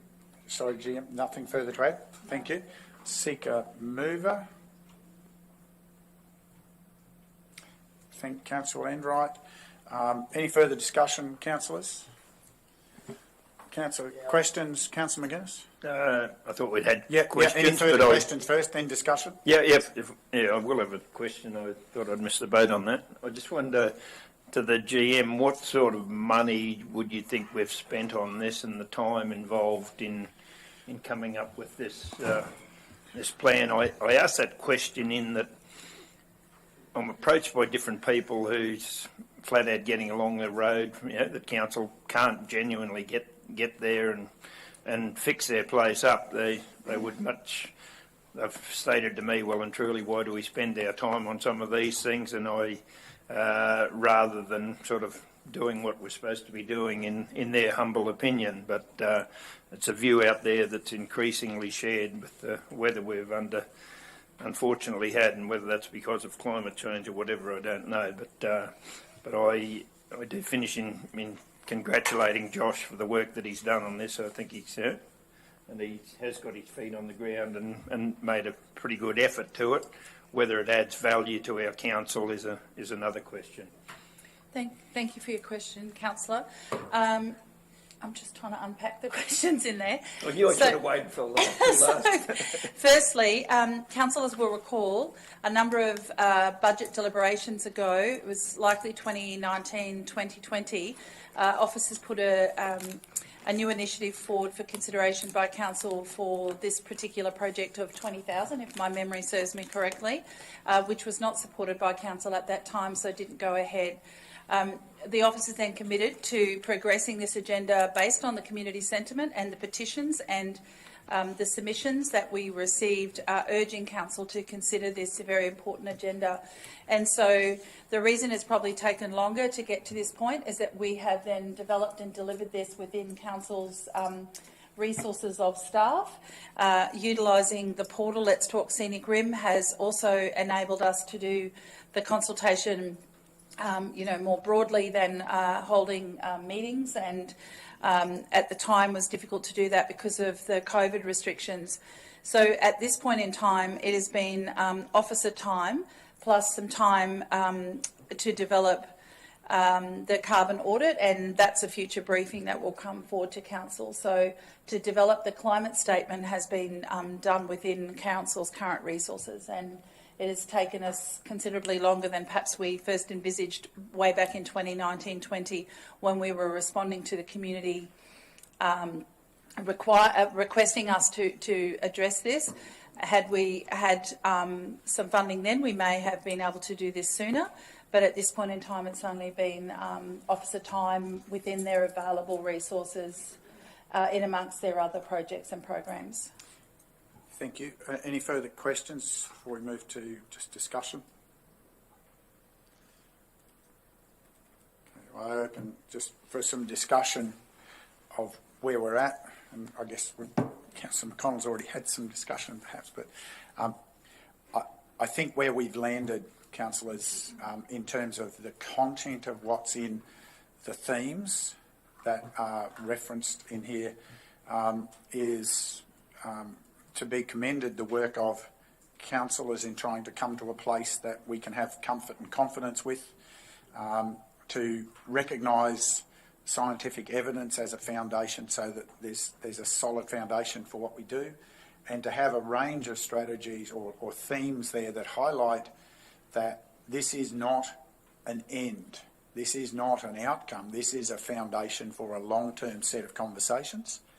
There are some actions that we have been required to take already that align with this, but most importantly, we call out in what's in our statement, councillors, I think the important piece that a lot of the burden for investing in the transformation that might be required is actually rests with state and federal governments to play an active part in. We play a part in engaging with our community to help inform them and to allow people to work respectfully through the conversation in a way that is positive for our communities. I think the language structure we've got here calls out a range of the pieces that are necessary for this to be uplifting over time for our community in engaging with this agenda, rather than divisive, which can be the case in other settings and potentially was the case when there was a lot of emotion around the end of 2019.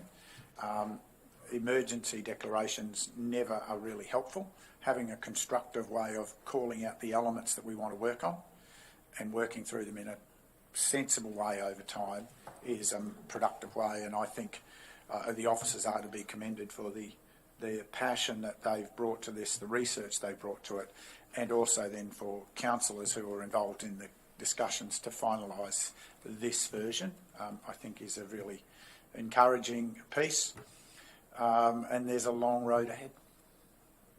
Any other discussion, councillors? Yeah. Councillor McConnell? Yeah, I think we need to keep an open mind on this. It's not as cut and dry. It's not closed case. There's a lot of scientists out there. There's other theories. You've got the solar. You've got the polar, the magnetic pole theory. You've got a whole heap of stuff, but it seems to be that the carbon is what's causing everything. And if we don't stop, the whole world's going to explode in, I think it was 8 to 10 years they've given us. If we don't change it right now and spend millions of dollars and give it all to other countries and put it on renewables, then the world's going to fall apart within 8 to 10 years, which I find hard to believe. And I think we need to keep an open mind. As I said, we've just witnessed 2 years of some falsities coming to communities, and everyone trying to think the same way, or being told to think the same way, and to denigrate anyone who thinks otherwise. So we need to, we need to keep an open mind on it, and ensure that we look at both sides and all sides. And I think that I don't think that's happening in the community at the moment. I think we've gone down the same path of COVID, where if you disagree or find another way, then you're denigrated. And I want to make sure that that doesn't happen within this chamber, and name calling doesn't occur. And if I can just point out the numbering on the recommendations, Sharon. There's 2 3s in your report. I wasn't going to bother too much. Does everyone agree that around the chamber that carbon emissions are the number one cause, or really the only cause, and if we can stop carbon emissions, that everything will go back to normal? I'm just asking a question. Yeah, I'm not sure why that's a relevant discussion, because it's one of the elements that we understand around climate change. And what we do know as a agronomic fact is that a lot of the carbon that should be captured in soil isn't, for various reasons at this point in time.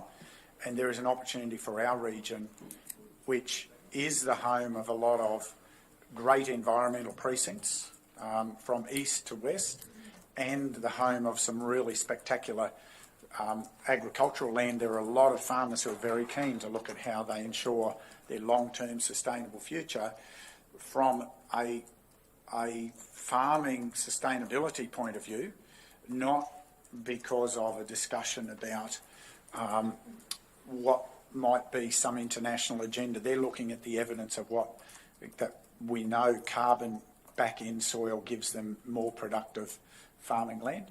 And so there are a number of facets to this conversation, and what the carbon cycle is, I think the science of the carbon cycle has been pretty solid since I think I was in grade 5, and I don't think it's changed much since then.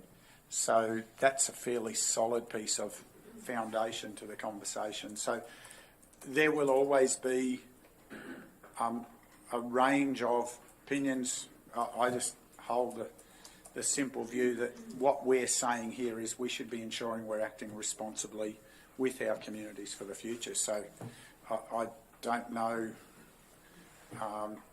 where the next piece of that conversation goes around views on carbon and other things and renewables. They all have a part to play. There are different pieces of value chain that create a sustainable future. That is the reality.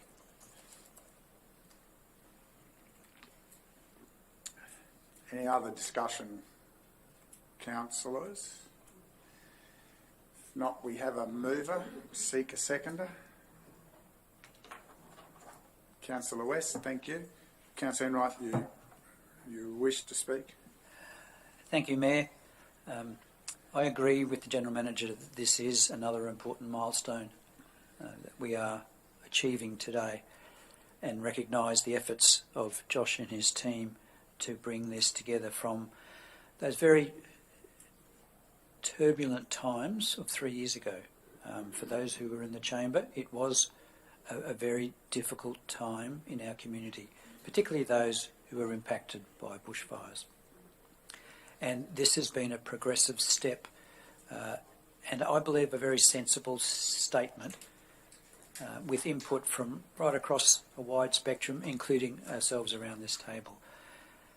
And I think if we just pick up a few key words that are in this statement of intent, respect and learn from the strong scientific evidence, acknowledge the Scenic Rim region is at risk, commit to a more sustainable future, engage with our diverse communities, lead our local communities through advocacy and collaboration, recognise that transition to carbon neutral economy will bring challenges and costs to council and the community, develop strong partnerships and alliances with community, industry and partners, and advocate at all levels of government to ensure the financial burdens of such actions do not land unfairly on council or our communities. So I think this is a very sensible way to proceed, and I thank everyone for their input and support this as a step in the right direction. Thank you, Councillor. Anyone wishing to speak against the motion? Anyone wishing to speak additionally? Councillor McConnell? Yeah, I will speak additionally, and I do support the motion. There is evidence that carbon is affecting things, but I'll let it be known here, I will not be supporting massive spending in EV cars and other stuff that don't have a major impact on reducing councils' reduction in their carbon, which will come in a future briefing. I think some of the strategies that have been put out there are replacing one sort of pollution with another. So it's gone from CO2 pollution to polluting the ground through the burying of renewables, whether they're batteries, wind turbines and other stuff, and I think that needs to be addressed majorly before we start as a council adopting any of those things. So although I support it, I still keep a healthy scepticism of some of the data and papers that come out. No doubt someone out there in the papers will call me a climate denier, so happy to have that one, which is false. Anyone else seeking leave to speak additionally? Councillor? Yeah, I'll speak. Yeah, I think our big challenge with this is the engage and the unifying our region. There is a lot of different opinions out there, and I think the narrative so far has been if you're not exactly 100% with us, then you're 100% against us. And any time people come up against that sort of logic, generally they push back pretty hard. So it's going to be a challenge to get everybody on board and to listen.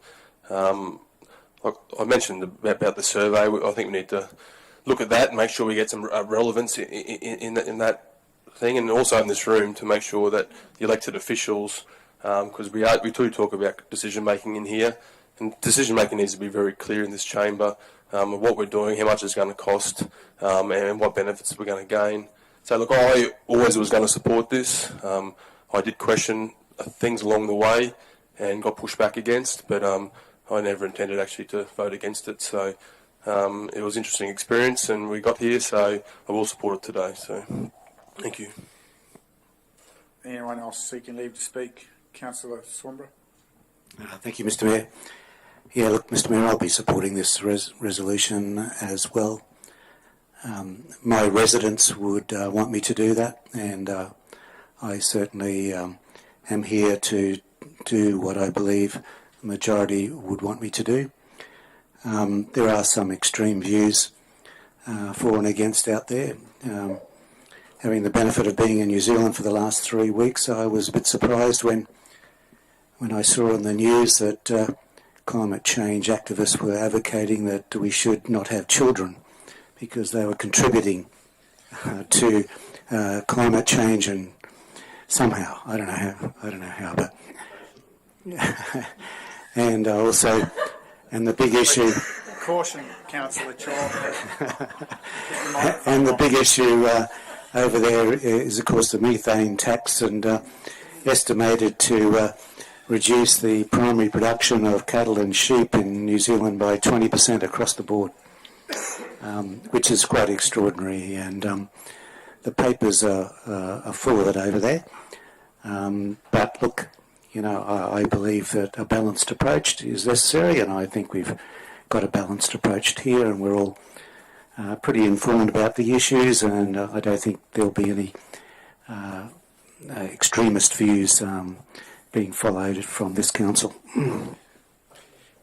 Anyone else seeking leave? Councillor West, I saw you making a move. Thank you, Mayor. Look, I just want to say it's now that this has morphed into a very concise and direct statement, and I really like what I see there, and especially the fact that they're advocating to all levels of government. It's not just a local government matter, but I also believe respect is very important, as Councillor Enright mentioned. There are differing views and different degrees of views, and so it's about respecting where all our community are at. So I'm happy to support this. Thank you. Anyone else seeking leave to speak additionally? I will briefly, before I hand back to the author, Councillor.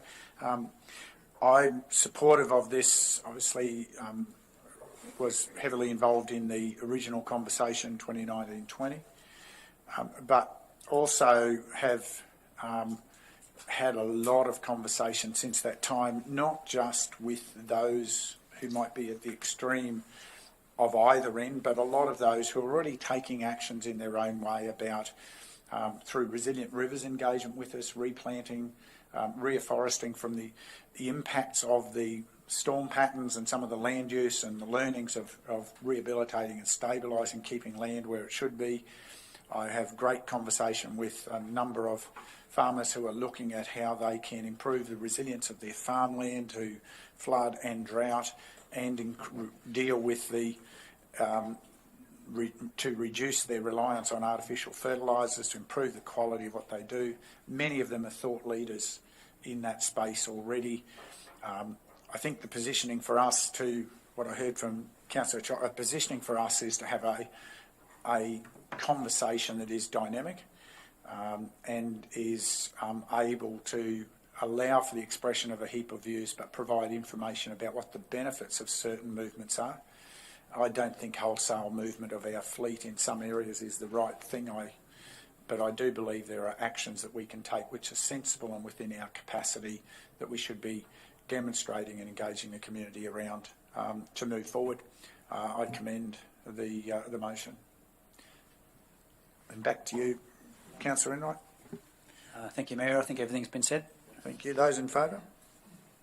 Carried unanimously. Thank you, councillors. We move to item 10.6. And GM, we're back with you, but I note you also have the manager with you. Thank you, Mayor and councillors. Item 10.6 is a budget reconciliation and closeout report for the Long Sunset 2022. And as Mayor says, Brenda Walker, Manager, Regional Prosperity and Communications, is here to present this report. Thank you, Deborah.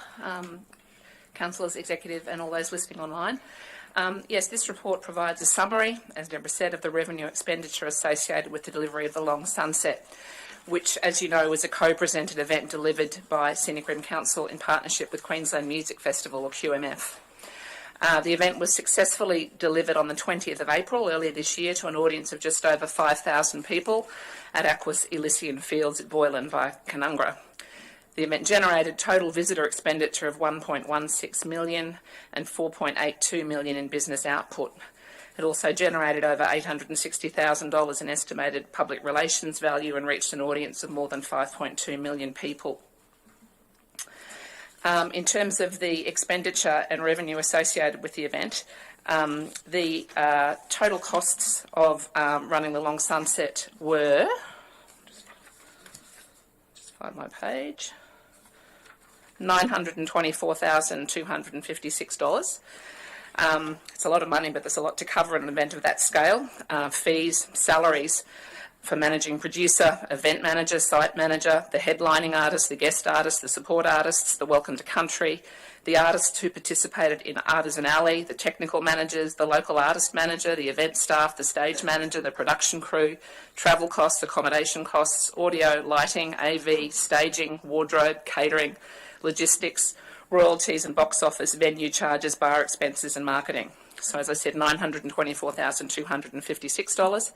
Revenue received for the event totaled $767,486. And as has previously been advised, Council's contribution was predominantly made up of $200,000 of grant funding that was secured. $145,000 came from the Australian Government's Regional Tourism Bushfire Recovery Grant Program and $55,000 under the Drought Communities Program extension. QMF similarly contributed $170,000 in grant funding that they secured from both the Australian and Queensland Government. Ticket sales for the event came to $357,173, and camping sales, which were the purview of council, we looked after the camping side of things, came to $21,750. So at the end of all that, when you look at the expenditure and the revenue, there was a shortfall there of $156,770. That's to be shared by council and QMF, but council's share of that also has the camping amount deducted from that which at the end of the day, that resulted in an additional outlay on top of the grant funding, so from our operational budget for the year of $57,861 payable by Council. Now, that was largely due to a couple of factors. Number one was as you know, the event had to be postponed several times due to the implications of COVID. And every time we had to postpone, we had to sort of come up with a new date and then remarket the event and get it back out there to sell tickets or to let people know that it was on. Also, at that time of year, the event infrastructure hire and services were higher than had originally been anticipated back when the event was first forecast due to labour shortages and increased fuel costs at the time. At the end of all of that, a highly successful event. QMF do these all over the state. They have told us that they were extremely pleased with the outcome. All of the feedback and the surveys that were conducted have been outstanding in terms of the attendees. People were blown away by the venue and the quality of the event. And obviously events such as this help to cement our reputation as a region known for our vibrant tourism offerings and our genuine visitor experiences, and are an important platform to showcase our capability and our viability to host events of varied size, scope and scale. We were, as previously advised, have secured through the Black Summer Bushfire Grant Program another $200,000 to run this event in 2023, and have already started to formulate our plans with QMF for that event. Thank you. Councillors, questions for the manager or the GM? Councillor McConnell. So it was a loss of 156,000? That's correct. No, difference 156? In terms of the overall event, the difference, yes correct. Yeah, so a loss of 156, but, you know, obviously that's on the event, not on the contribution to the region in regards to the other 4.5 million and the other million that comes in by spending. So may I just add a quick comment to that? I think it's important to note the reasons for that. It's really additional expenditure that was required to deliver the event due to the COVID closures, because we organised the event 3 times. It's okay, I got no problem with that. Yeah, and so what we're doing is looking at increasing the camping and tickets next time to make up for that. So absolutely, the camping was such a success. That's certainly going to be front and centre in terms of the planning for next year, in terms of increasing that. And I guess in terms of the benefits to the region, we're also looking at stay and play and increasing the length of time that people can be persuaded to stay in the region and do other things while they're here. Yeah, happy. That's good. Thank you. Further questions, Councillor Nguyen? Question to Brenda, just generally for new events like this, is it not uncommon that a shortfall may be happening in the first occasion as they build reputation and following? I think to your point, it probably wouldn't be uncommon for there to be a small shortfall. I think if we didn't have the extenuating circumstances in this case of having to move it 3 times and market again, and all the impacts that were happening with infrastructure, etc., it might have been a very different story. But I still think the outcome is one we can be proud of. And the fact that there's 1.16 million in total visitor expenditure and a business output of 4.8, it certainly contributed considerable funds out into the community. Very much so, yes. Any further questions, councillors?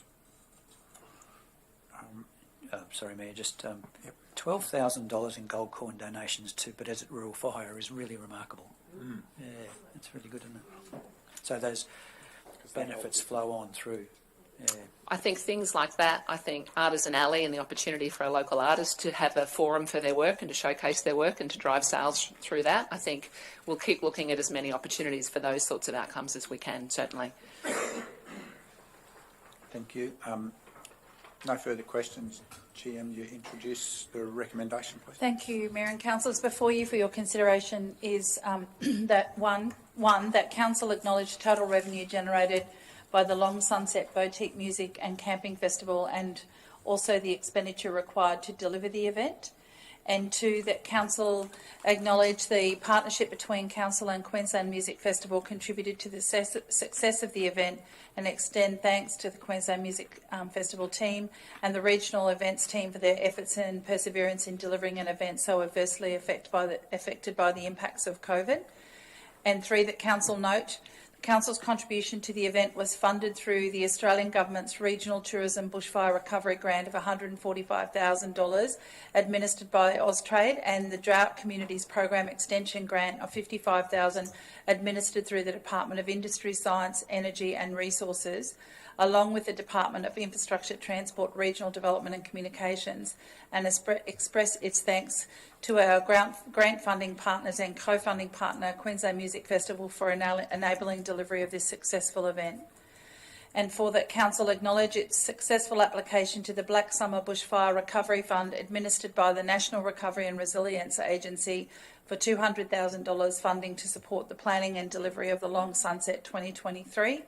And that Council note a grant application has been submitted to the Queensland Destination Events Program administered by Tourism and Events Queensland to provide additional financial support for the 2023 event. Thank you. I seek a mover. Councillor Swamborough. Any additional questions, councillors? Any additional discussion? Yeah, just Councillor McConnell. a question to the GM. What part did DSR play, if all, in this in the Long Sunset? Sorry, that's Destination Scenic Rim, the local tourism organisation for the Scenic Rim. I think the part they played probably was just in terms of we used their regular networking nights for their members to give them advance warning of it coming up, to make sure that they could consider offerings, understand the likely number of people coming into the region, to potentially push it out through their channels as well. So there's and itineraries and things of that nature. Yeah, were shared. Yeah. Thank you. Any further discussion? I seek a seconder. Councillor McConnell. Councillor Swamborough, wish to speak? Anyone wishing to speak against and seeking leave to speak additionally? Councillor McConnell. Yeah, I will speak additionally. I think it was a fantastic event, given the given the extreme circumstances of trying to do it in the middle of COVID and changing. So I think it was a great outcome and a good learning for the region to be able to put something like this on. And I think that from what I've heard from the tourism organisations or the tourist businesses around, there was that flow on where people came down for the day and then went to the event. So I think it was highly successful, and I look forward to seeing the bigger and better next year. Anyone else seeking leave to speak additionally? Mayor, I'm just asking the question whether Aquis should be recognised in the recommendation. It was an unbelievable venue. Councillor, the way that we're now back, are you wishing to propose? We have an active motion on the floor. You'd like an amendment? Do you wish to propose an amendment, and then we can determine if the amendment's in keeping? I think an amendment would be appropriate. Yes, I do. Do you mind if I move the motion? I'll move the amendment. I'm happy with that. Okay. No, we have an active motion, so you can't add it in. So just for clarity, it's no longer your recommendation, it's our motion. Thank you. So now it's up to Councillor Enright or Councillor McConnell. I'm happy whichever one. If Councillor Enright, you're deferring to Councillor McConnell. I'd be happy to pass the baton. I'm happy to hear a proposed amendment. I was doing it after. I thought it was in the wrong spot. I didn't know we could move it right now. I thought it was going to be after. Well, before everyone speaks to the motion, and then you add it afterwards, because then you. Could I add move an amendment and add a point 6? Let's hear what the amendment is, and then we'll determine if it's in conflict. The amendment will be to acknowledge and thank the support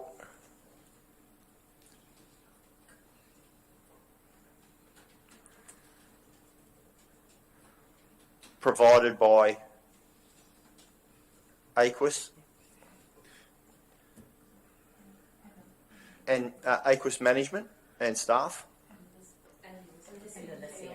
Wait, I need. Oh, yeah. That's what it's. Yeah, that's right.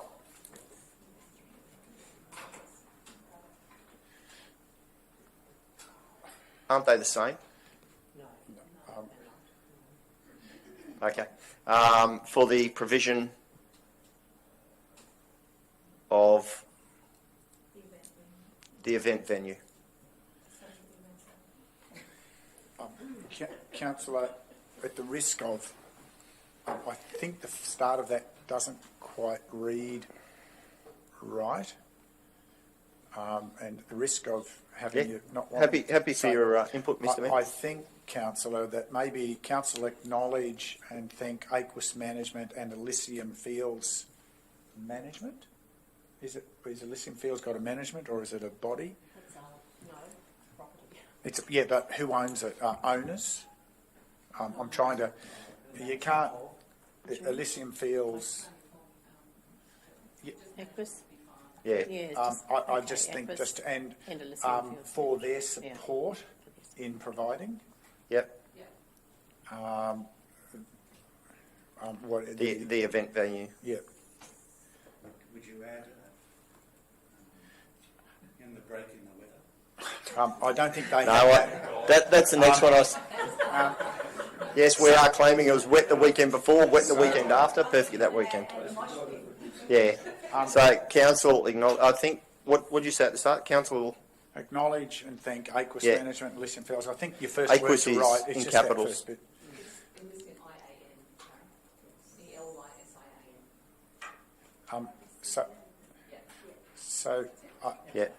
Councillor, I can tell you, I think that's quite useful in clarification and not in conflict with the original motion. That's quite.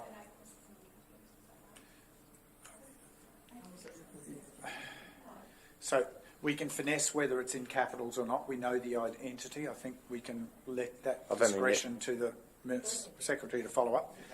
I thought, I don't know, but Councillor, proceed. I think. Did they provide anything more than just a venue?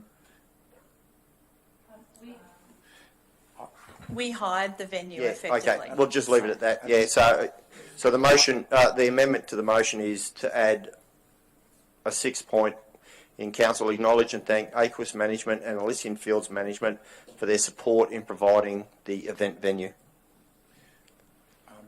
I find that quite appropriate. I think so. Is there a seconder for Councillor Enright? Any further questions to the proposed amendment? Wish to speak to the amendment? I think we've covered it off. They were very supportive of everything, and we've found an excellent venue to hold those big events. Which, on the day, we were blessed with the best weather and the best sunset, which really showed off a little hill just to the side of there. So thank you. Thank you, Councillor. Anyone wishing to speak against? Anyone seeking leave to speak additionally? Councillor West. Sorry, Mayor, I just wanted to add to Councillor Connell's comments, the best grass, because that's what fascinated so many of the visitors there, was the calibre of the grass on the field. Yes, indeed. Thank you. Anyone else seeking leave to speak additionally on the amendment? If not, we'll put the amendment to the vote. Those in favour? It's carried unanimously. We go back to the original motion. Councillor Swanbury, you're happy to include that amendment as part of your motion? Yes, Mayor. Thank you, Councillor Swanbury. You're happy also, Councillor McConnell, as a second? I presume so. We were seeking leave to speak additionally. Councillor Enright, we were with you at that point in time. Councillor McConnell had spoken to introduce because Councillor Swanbury said no, he was happy, and then Councillor McConnell sought leave. No one else was speaking against. Did you wish to speak additionally? No, thank you, Mayor. Anyone else seeking leave to speak additionally? If not, put the motion. Those in favour? Carried unanimously. Thank you. Manager. Greatly appreciated. And we move to item 10.7, page 407 of your agendas, councillors. Yep, right. We'll press on. Okay, thank you, Mayor. Item 10.7 is to deal with the Year 1 report card of the Waste Management and Resource Recovery Strategy of 2021 to 2026. I draw your attention, it's attached. There are a couple of pages of quite useful information on how progress was made on Year 1 of the strategy. I'd like to draw your attention particularly to a couple of the actions. There was the launch of a new collection truck library, a new how to reduce waste guide, successful waste is everyone's business breakfast, and also the continuing transition to red-lidded general waste collection bins, which is in line with the consistency across Australian standards. I'd also like to draw attention to a number of items that weren't actually completed as a result of continuing COVID impacts, flood impacts, as well as the ongoing issues with regard to some levels of resourcing with regard to being able to undertake some of the activities that were resource hungry. With that, also I'd like to acknowledge Kartik Venkataraman, the Manager of Resources and Sustainability, and Emma Thompson, Coordinator of Waste Services, both of which unfortunately we had conflicting appointments at this time. So I'd like to acknowledge them, and they were planning on being here this afternoon to actually take any questions. But I thought, and there are certainly other team members that have provided support to the not only the report you see here, but also as far as the delivery of the Year 1 activities. Thank you, GM. Any questions for the GM on this report? Councillor Enright. Thank you, Mayor. A question on the waste generation and recovery pie chart. I note there's a 7% of other diversions. Can you tell me some examples of what those other diversions may be? Yes, thankfully I have some notes from the others to guide me with this answer.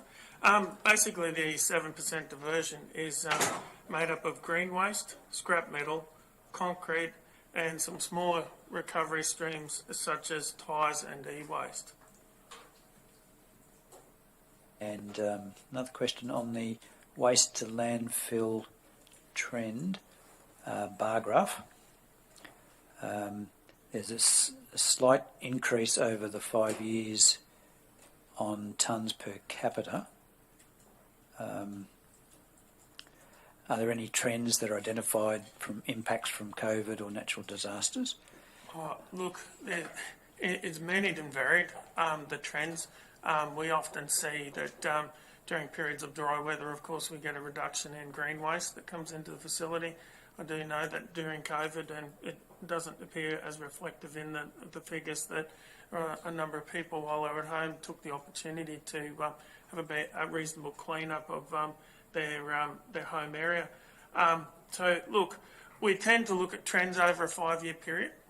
So, look, to pinpoint one particular aspect that may have influenced the volume of waste coming in is a little bit hard on the current data. But as we become more sophisticated with the monitoring of what is arriving at our landfill, which is part of the strategy, we certainly may be able to answer that question more fully. Thank you. My other question was that low year in 2019-2020 an exception or a potentially normal year? And I guess you may not know that, just given your previous response. Not specifically, no. And that goes also from my advice from others.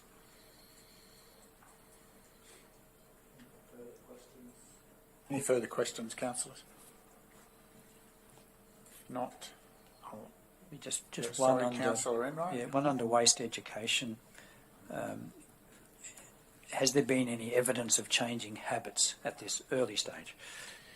Not necessarily at the gate or with the collections, but actually as far as the number of inquiries that we're receiving. So it's showing that people have more readily accessed information, so they aren't bringing counsel and asking as many questions. So yeah, even that is a good thing to be able to acknowledge at this point in time, and everything going to plan that will then transpire or be seen as evidenced in future waste stream analysis. Thank you. Thank you. Jim, I'll get you to introduce the recommendation.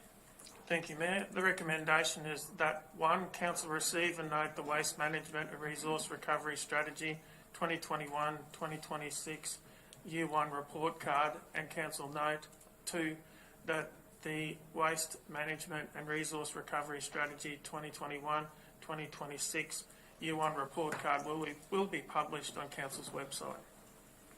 Seek a mover. Councillor West, thank you. Any further discussion, councillors? Further questions? I just would add to the discussion, I think this is an exciting piece of work. It's worth remembering that we are also part of a bigger program of work across southeast Queensland that is jointly planned and working with the state to ensure that collectively we reduce the volume going to landfill.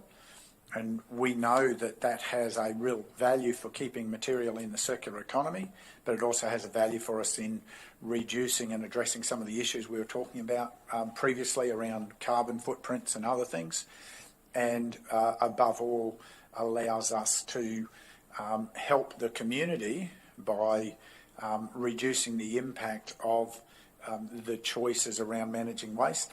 I think it's worth recognising there's been a lot of policy changes at a federal and state level over the last few years that are actually disrupting the mix of what's coming through waste streams. So there's a lot of education and learning about how to properly have people behave in a way that capitalise on those policy settings to reduce what we're then trying to fix for them. And that's why that education piece is so important. The decisions people make at their household makes a big difference for us in what we're trying to manage on their behalf. I think this is an important journey, and it's good to see those education pieces in there. Any other discussion? If not, I already have a mover. I seek a seconder. Councillor McConnell. Councillor West, do you wish to speak? Thank you, Mayor. Look, just to mention, this is the first report card from the strategy for Year 1. And certainly given the constraints of staffing that was mentioned by the GM, I think this is a very positive report to start with. Thank you to the staff. Thank you, Councillor. Anyone wishing to speak against? Anyone seeking leave to speak additionally? Put the motion. Those in favour? Carried unanimously. Thank you, councillors. We move over to item 10.8 on page 413. I think we're in your hands, sir. Yes, thank you, Mr. Mayor, and good afternoon, councillors, council officers, and any of the public who are still listening via the digital gallery. The report today presents the Auditor General's observation reports relating to the audit of Council's financial statements for the 2021 and 2022 financial year, and this fulfills a legislative requirement that these be presented to Council. We have both the interim and the closing reports attached to the report. You will note there is a deviation from what was in the interim closing report under the heading of monitoring activities, where Council did have a rating as effective in all categories.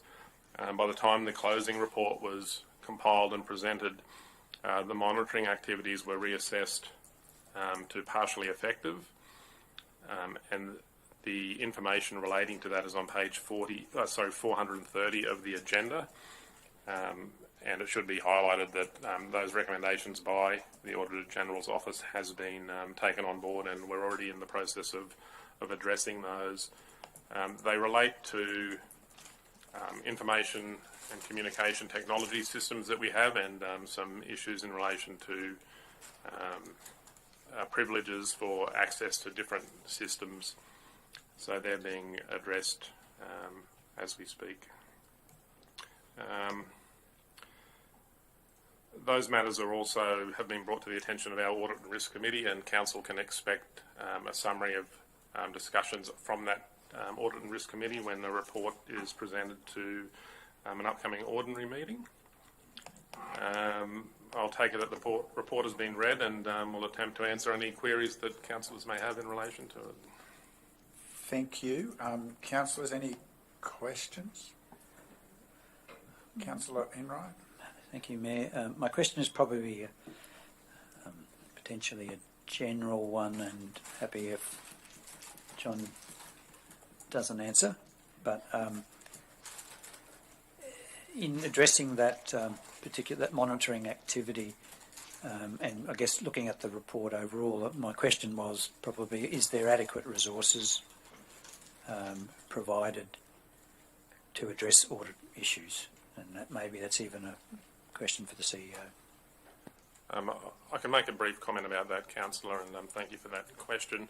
My understanding is the manager of ICT is currently working through a number of recommendations and is preparing some reports to go back through the executive, and I'm sure that if there's any additional resourcing or funding that's required to meet the requirements of these particular recommendations, that will be brought forward. But the CEO, I'm not sure if you've got any other comment to make. I think the Principal Specialist has done a great job. Don't have anything further to add, Councillor.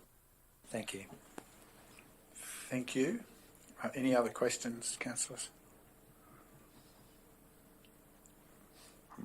It is, I just would observe, it is always, in relative terms, our reports are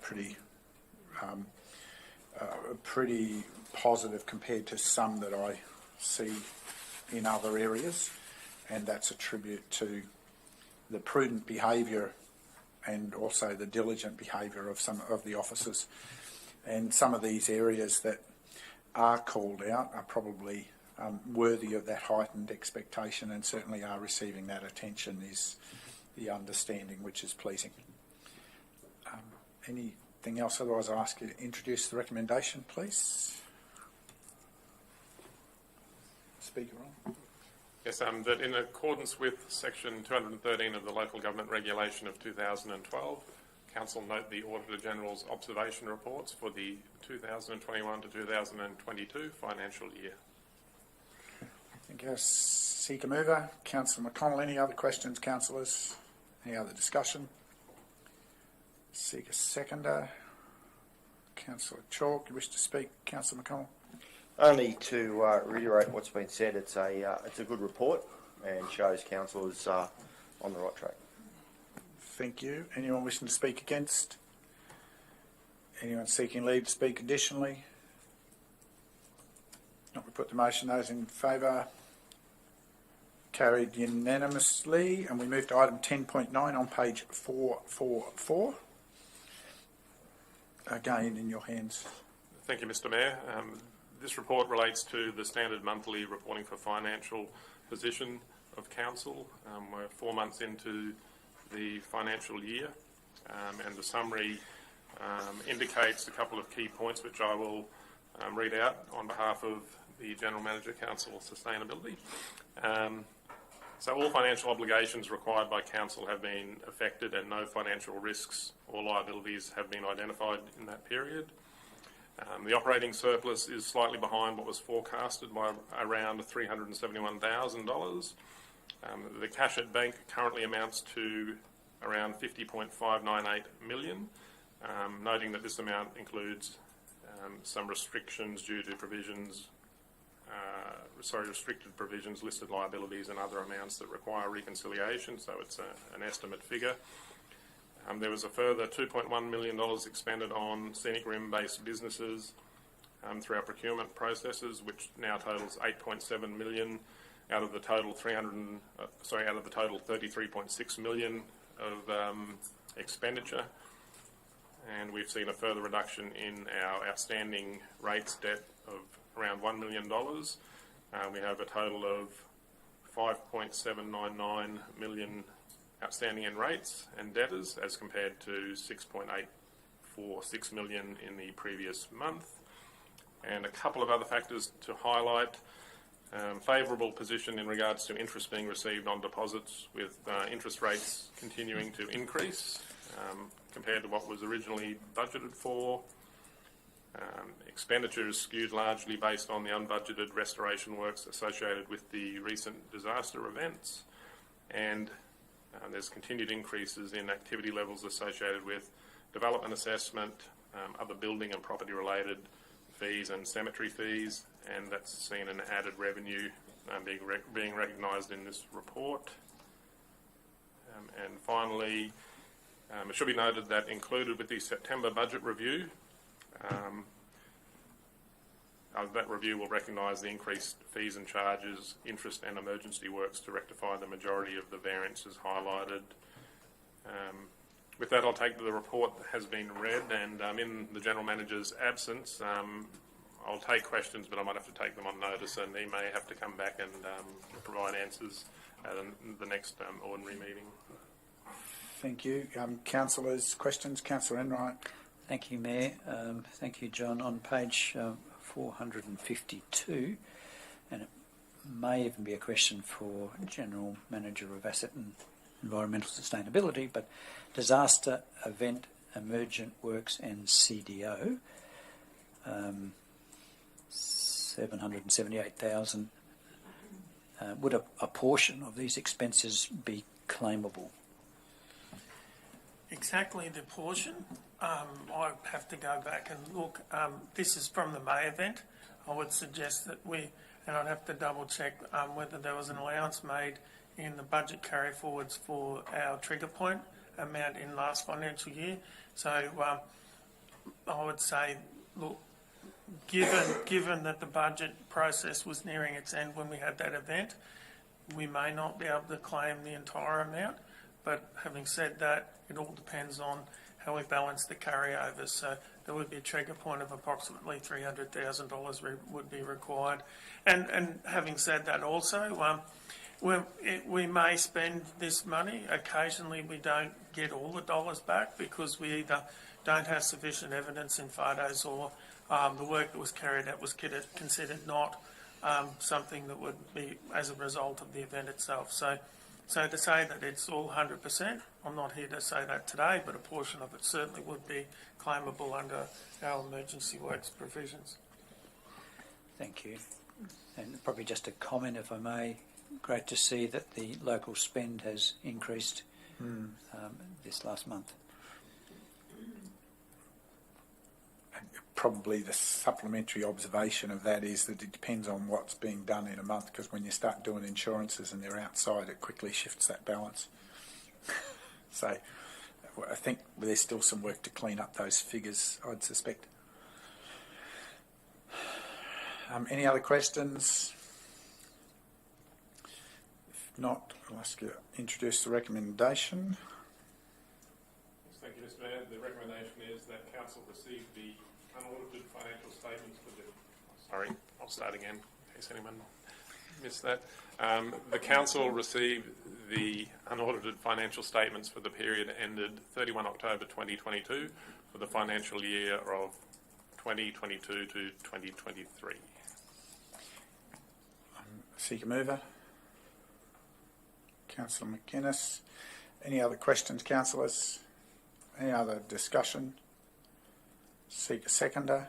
Councillor Chalk. Councillor McGuinness, wish to speak? No. Anyone seeking leave to speak against? Anyone seeking leave to speak additionally? Put the motion. That's carried unanimously. We move to item 10.10, and we ask Principal Specialist to acting GM to introduce this item. Thank you, Mr. Mayor. This report is in relation to a complaint against Councillor Derek Swamber that the Office of the Independent Assessor had referred back to Council to investigate, advising Council of its reasonable suspicion pursuant to Section 150WB of the Local Government Act that the complaint, if proven, would involve inappropriate conduct. Generally, Council needs to conduct an investigation in accordance with its policy or a recommendation from the Office of the Independent Assessor. On this occasion, no recommendation has been made by the Independent Assessor, and Council relies on its investigation policy. Councillors do have an option or an opportunity to have the matter dealt with in a different manner to what's in the investigation policy. And if a councillor raises that possibility, then a report's brought to Council, as we are talking about today, for Council to determine the method for investigating and dealing with the allegation. So really it's now up to councillors to make a decision as to what method that they would want to adopt to deal with this particular referral back from the OIA. Thank you, Principal Specialist. Have you any questions, councillors, for the Principal Specialist on the report? Councillor Enright. Thank you, Mayor. A question to the officer. If there was a group of people to be a what do you call it? Investigation panel or something. Are there any restrictions on the makeup of the group, be them elected or officers of council? Thank you, Councillor. Any group such as what you've mentioned, provided there was no conflicts of interest with participants, because it would be classed as decision-making. If there was a councillor with a conflict of interest, then that would be suitable. If I can refer to the wording of the investigation policy, it says that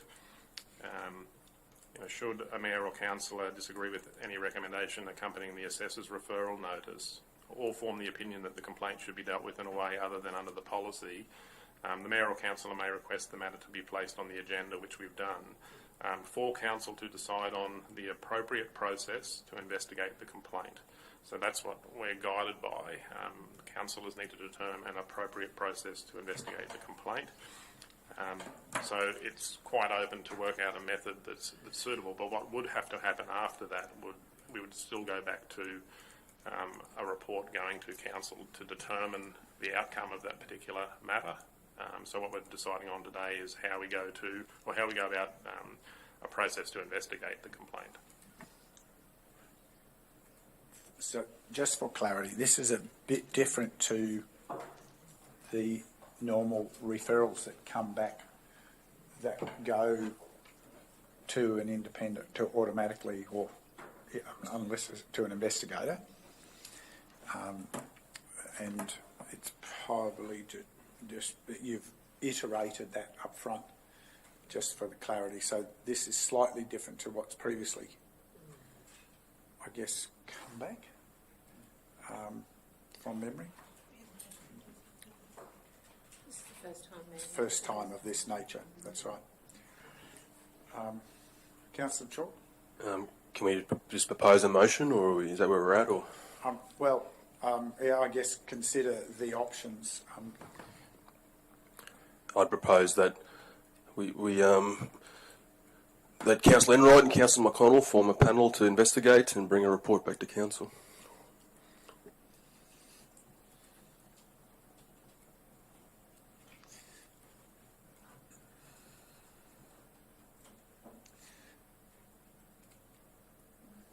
Okay. Thank you, Councillor. Councillor West. I was just going to really probably ask John, should there be like a third person, whoever that might be, on that, just whether it's an officer or someone, I'm not sure, but I just wanted to ask that question. Yeah, thank you, Councillor West. Really, I think it's entirely a matter for councillors to decide how they want to do that, provided the outcome is the report comes back to council with findings and recommendations. One thing I can offer as far as advice is, with the particular allegation as it is, the Office of the Independent Assessor's investigator has done some investigation, and really there's not a lot of witnesses to be interviewed or things like that. So it's not. I wouldn't say it's a very onerous task to have a look at all the evidence available and come up with a conclusion with recommendations. I think the point I hear from Councillor West's comment, just in general discussion, is whilst doesn't seem onerous material, it is nonetheless has some complexity to the structure of it, and to ensure understanding of legislative interpretations around some of that language the empirical evidence is that that's been a challenge sometimes in the chamber without the proper information around what some of that language does and doesn't mean. Is just my only observation about.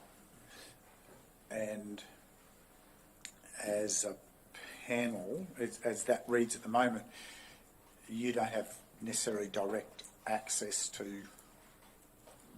that expertise, is the question. Can I propose an amendment?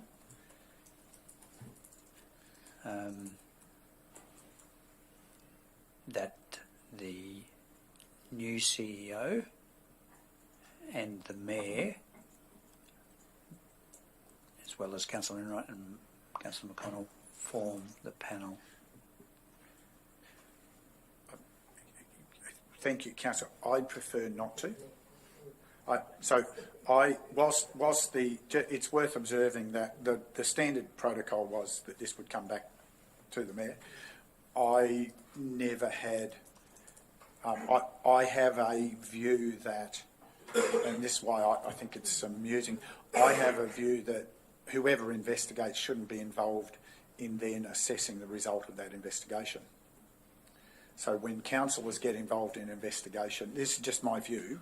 I'm not trying to compel it. I'm just saying, typically there's a separation of powers between who investigates and who adjudicates, and so that's why we normally have a process with an independent investigator. So for me, that's just my personal view, is that there is always a separation so that there is a second objective view of what's compiled as that report. So that's based from my experience, and it's fairly typical of what happens in a whole heap of other jurisdictions. Can I amend my amendment? Mm-hmm. It's your amendment.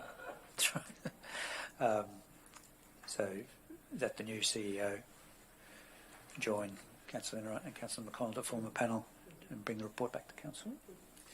You have to seek guidance with Councillor Chalk, because it's still technically his motion. We haven't really adopted his motion yet. So, but anyway, you've put an amendment proposal. Any other comments on that proposed? Questions for Councillor Enright about the rationale of his amendment? The CEO.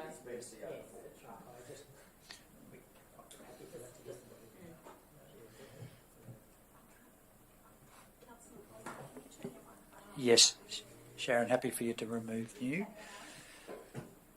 And you can remove the Mayor.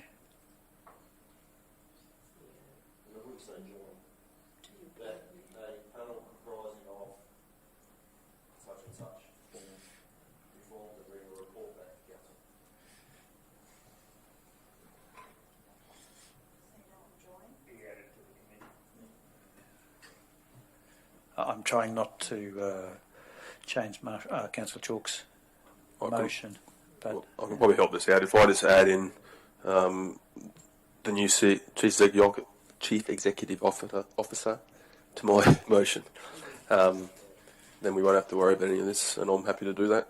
Thank you. So we don't need the amendment? I'll withdraw my...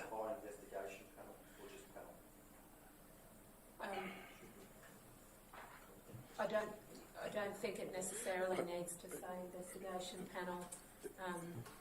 Given the earlier comment that, given the earlier comment that a lot of the investigation has already been completed by the Office of Independent Assessor. And I believe the item indicates what the purpose that we're trying to solve is, Councillor. Sharon, I'm happy to withdraw my amendment.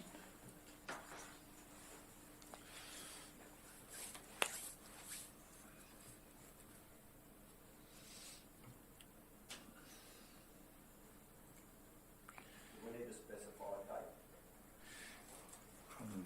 This is not smart. Yeah, it'll be a matter for councillors, but you know, obviously needs to be progressed at some point in time and not lay there forever. I guess, Councillor, given the David's arrival and what his workload will be, I think you'd at least want to wait until he's here to agree on in a time. If you want to put anything in a timely manner, would be a nice.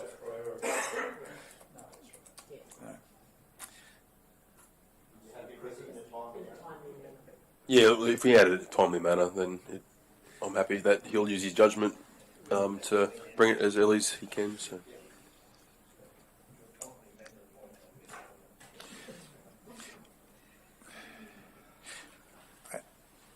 So I believe that supersedes what was there as the recommendation and provides a suitable motion for dealing with this matter and allows for them to deal with the necessary requirements. So from a procedural point of view, I'm satisfied that that's suitable to move forward with. It's moved by Councillor Chalk, seconded by Councillor West. Thank you, Councillor West.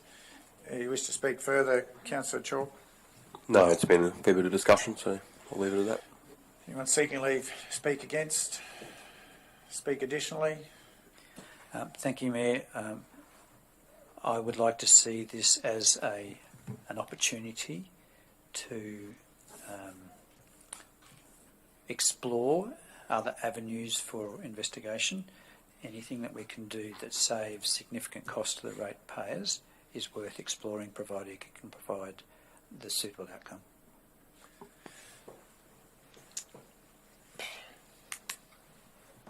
It's an interesting comment, Councillor, and I guess in speaking for the motion, anyone else seeking leave to speak? Councillor McConnell. All I was going to say is I'm supportive of the motion. I think the comment from Councillor Enright probably isn't consistent. If you get into the situation of needing to interview witnesses, I think that would be highly questionable about councillors taking on a role for that. It creates a very different, that's why there are, for this circumstance, I think this works. We shouldn't try to reach too widely in our context, but I think this works for the purpose that this is the first of this type. But my comment, as I said before, my general view is I like the notion of independence in investigations so that when you're coming to determination, you don't have the conflict between having so much embedded in what you've done in the investigation that you can't be objective in considering the report itself. But supportive of this. Councillor McConnell. Yeah, I'll concur with Councillor Enright's comments that I think it is the best way forward for this item, and look forward to working with him. Anyone else seeking leave to speak? If not, we put the motion, bearing in mind, Councillor Swanborough, you can't participate in the vote on this. Those in favour? That's carried unanimously. Thank you, councillors. Move to item 10.11. Again, with you, sir, to just introduce this and noting that due to conflicting schedules, some of the pre-conversation on this may have been missed, so it's worth just filling in the context of why we have this before us today. Okay. Thank you, Mr. Mayor. Sorry, there was just one thing. If we can go back to what you wrote there, Sharon, it says Councillor Swanborough did not vote. Should it be could not vote? Because did not vote. But did not. It's just when you say did not vote, that's a negative. That's a No, it's not an abstinence because it's reference to the decision earlier in the meeting. All we are confirming, all we are confirming here is that he fulfilled the obligation of the earlier resolution. Thank you, Sharon. So, sorry, that just provides clarity when you're just looking at it singularly. It didn't say abstinence. Yeah, that's fine. Now, over to you, sir. Delegations.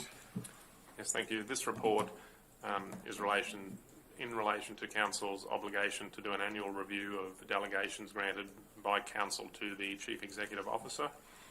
Council have a delegations register that contains many delegations under several pieces of legislation that Council adopt in relation to giving delegated authority to the CEO.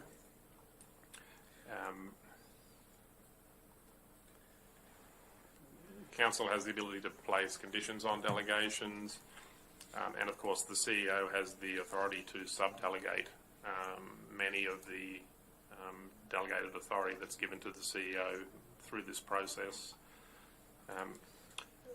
Our process from a governance perspective in relation to managing the delegations is we rely on law firm King & Co, who is engaged by the LGAQ, and they provide templates in relation to every piece of legislation that is relevant to local government. We take those templates and we transcribe them into our own register, and then that register is brought forward to Council for consideration, and it provides all of the possible delegations under the legislation that can be given to the Chief Executive Officer. Of course, without delegations, then the organisation would grind to a halt because there's some 400 odd staff that delegations flow down to, and they rely on those powers and authorities to do their day-to-day activities.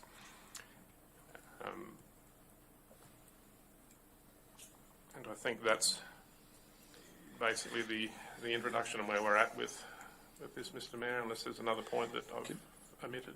For clarity, confirmation, carried forward in this version are any of the variations that Council had previously decided that are still embedded in this version. That's correct? Yes, that's correct, Mr. Mayor. Thank you. I think that's important. And this is a catch-up effort, which is a bulk load. So some of the vagaries that are in there, which refer to matters that can't be dealt with by Council, are there because we grab a bulk load and it's too labour intensive to try and do a custom load. Yep. So that's correct? Yeah, through you, Chair. Any powers listed in there that aren't relevant to this local government area will be identified in there with the not applicable, and which means that in the register, councillors haven't delegated that because it's unable to do so, or where the CEO already has been given the direct authority under that legislative piece, that will be noted in there, and it's not a power that's delegated by councillors. And a final clarification. As moving forward, I'm just trying to reflect on some of the prior discussions that we might have had on this. Should we reach a point where there's something that with the incoming CEO, there's a view about changing it, we can return this to the table for variation at any time? Yeah, that's correct, Mr. Mayor. While we generally do this as an annual review, there's no restrictions on the matter being, or the delegations being altered or amended at a future time within that 1 year period. Councillor Enright? Yeah. Councillor McGuinness? Whether it's a new because he's CEO. waiting. Councillor Enright's waiting as well. Oh, sorry. He had his finger on the pulse, but He looked at me and called me. No, well, he had his finger on the pulse twice, and I was ready to call him, but Councillor McGuinness beat him. Go ahead, what I was saying there, and whether it's a new CEO or any CEO at any time, it's not just because there's a change of CEO. That applies at any. Correct. Or an acting CEO. Sorry. Thank you, Councillor McGuinness. Councillor Enright, you had a further question you wanted to ask. Thank you. My question is just in regarding the recommendation. whether attachment 5 is the appropriate reference, which is the track changes version, as opposed to the completed one. So I would ask for... Consider that in your final recommendation. It may well be attachment 6 you may want to reference. Yeah, I think I anticipate amending that to attachment 6 Thank by you. the time it gets That to the would be recommendation. good use of your recommendation, Powers. Thank you. Anything else, councillors? Councillor Swanborough? Yeah, look, I'm looking at this and saying, you know, this is probably an item coming up at the worst possible time. When you have a new CEO coming, a large document, which I understand, unless it was done while I was away, which hasn't been workshopped at all.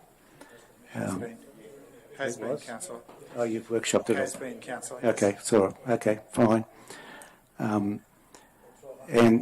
And did you take into consideration that there's a resolution on the books at the moment to say that the new CEO will be responsible for assisting in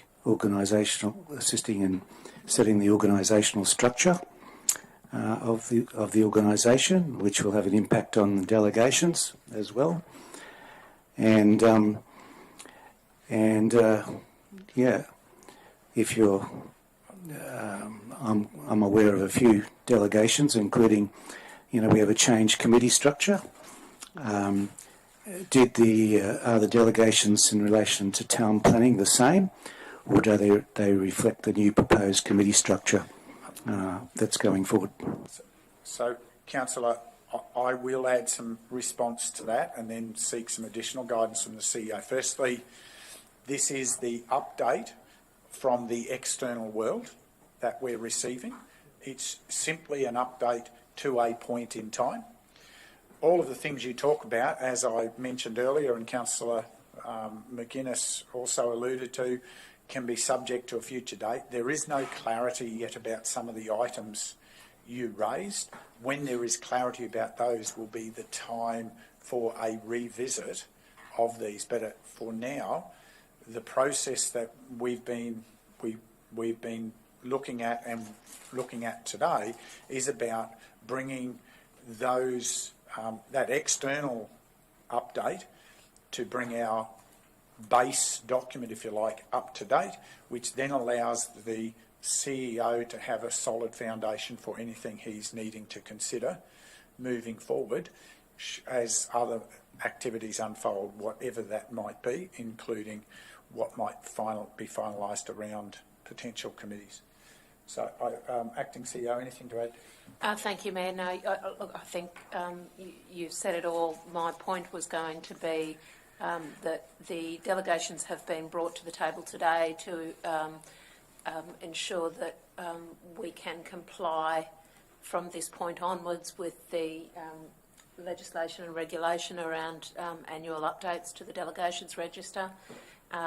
That I absolutely support your comments in terms of all of those things that may impact on the delegations at a future point in time, and just reiterate the Mayor's and the Principal Specialist comment that the delegations register can be brought back before Council should any of those triggers require it.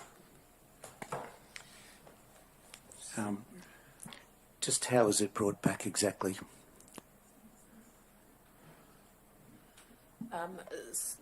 A councillor can request that the register be brought back before Council for consideration. Does that need to be a resolution? No, Councillor, there will be multiple trigger events that could occur. When there's a finalised version around committees, there will be some identification of what that might relate to, which would create a body of work to come back. I would have expected as part of the implementation program, that would be one piece of that. The incoming CEO will have a body of work he'll want to undertake. He may well come forward and seek the support of the chamber for some proposed changes. So those are all known and normal processes that bring it back via report with a context for why it's being brought forward for Council to consider it. Okay, I think is that adequate for that? So, councillors, anything else? A question before we... Councillor Just a question. Obviously, it talks in the executive summary. It needs to be an annual review. Did we review this last year? No, the last review was 23rd of November 2020. Okay, so we skipped. We sort of missed a year somehow. Okay. COVID. Oh, we can't blame COVID for that one. That's a bit of a stretch. I don't know the reason why it was missed. There was a lot going on. I'd be guided by whatever was going on. But yeah, and in discussion, I mean, I challenge anyone to sit and read through this in one go and still be either sane or awake. I tried I said in one go. Yeah. Yeah. No, I said in one go to sit at night and go. Yeah. Although the Mr. Mayor does have insomnia, so he may have got through it. I struggled. It took me a couple of days. Sit and work my way through them. It's what we're supposed to do. Anyway, we introduce the recommendation, please. Yes, thank you. With your microphone on. Okay, I'll do it that way, thank you. Recommendation that 1, Council accept the annual review of delegations to the Chief Executive Officer has been conducted in accordance with Section 2575 of the Local Government Act 2009. And 2, Council revoke the Council to Chief Executive Officer delegations of 23 November 2020 with the exclusion of the table miscellaneous delegations to the Chief Executive Officer, as these will continue in accordance with the original Council resolution for each matter. And 3, Council delegate the powers nominated in Attachment 6 to this report to the Chief Executive Officer in accordance with Section 2571B of the Local Government Act 2009. Seek a mover. Councillor West. Any further questions, councillors? Any further discussion? Seek a seconder. Councillor McConnell. Councillor West, do you wish to speak? No, thank you. Anyone seeking leave to speak against? Anyone seeking leave to speak additionally? We put the motion. Those in favour? It's carried unanimously. Thank you, councillors. That brings us to the close of the agenda before us today. Thank you to those who may still be with us in the digital gallery. Thank you, councillors and officers, for your... excuse me, Mr Mayor, there's still one more item to go. Tell me more, councillor. The item was the issue of the 2 issues where I had to do an apology, and it was deferred to the end of the meeting. Sorry, councillor, yes. I've taken advice on that. Thank you. I'll close that out. That the next step really you need to provide some substantiation for... I'll leave you to deal with conversation with the CEO around that.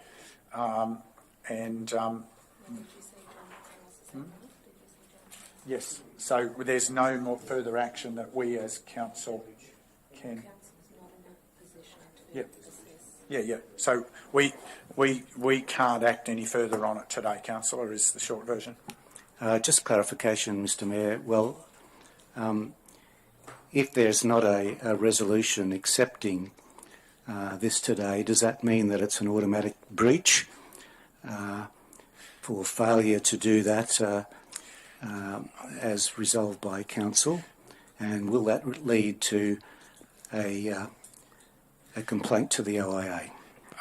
Councillor, I don't think it's reasonable to ask either of those questions. That's not within the power of the chamber.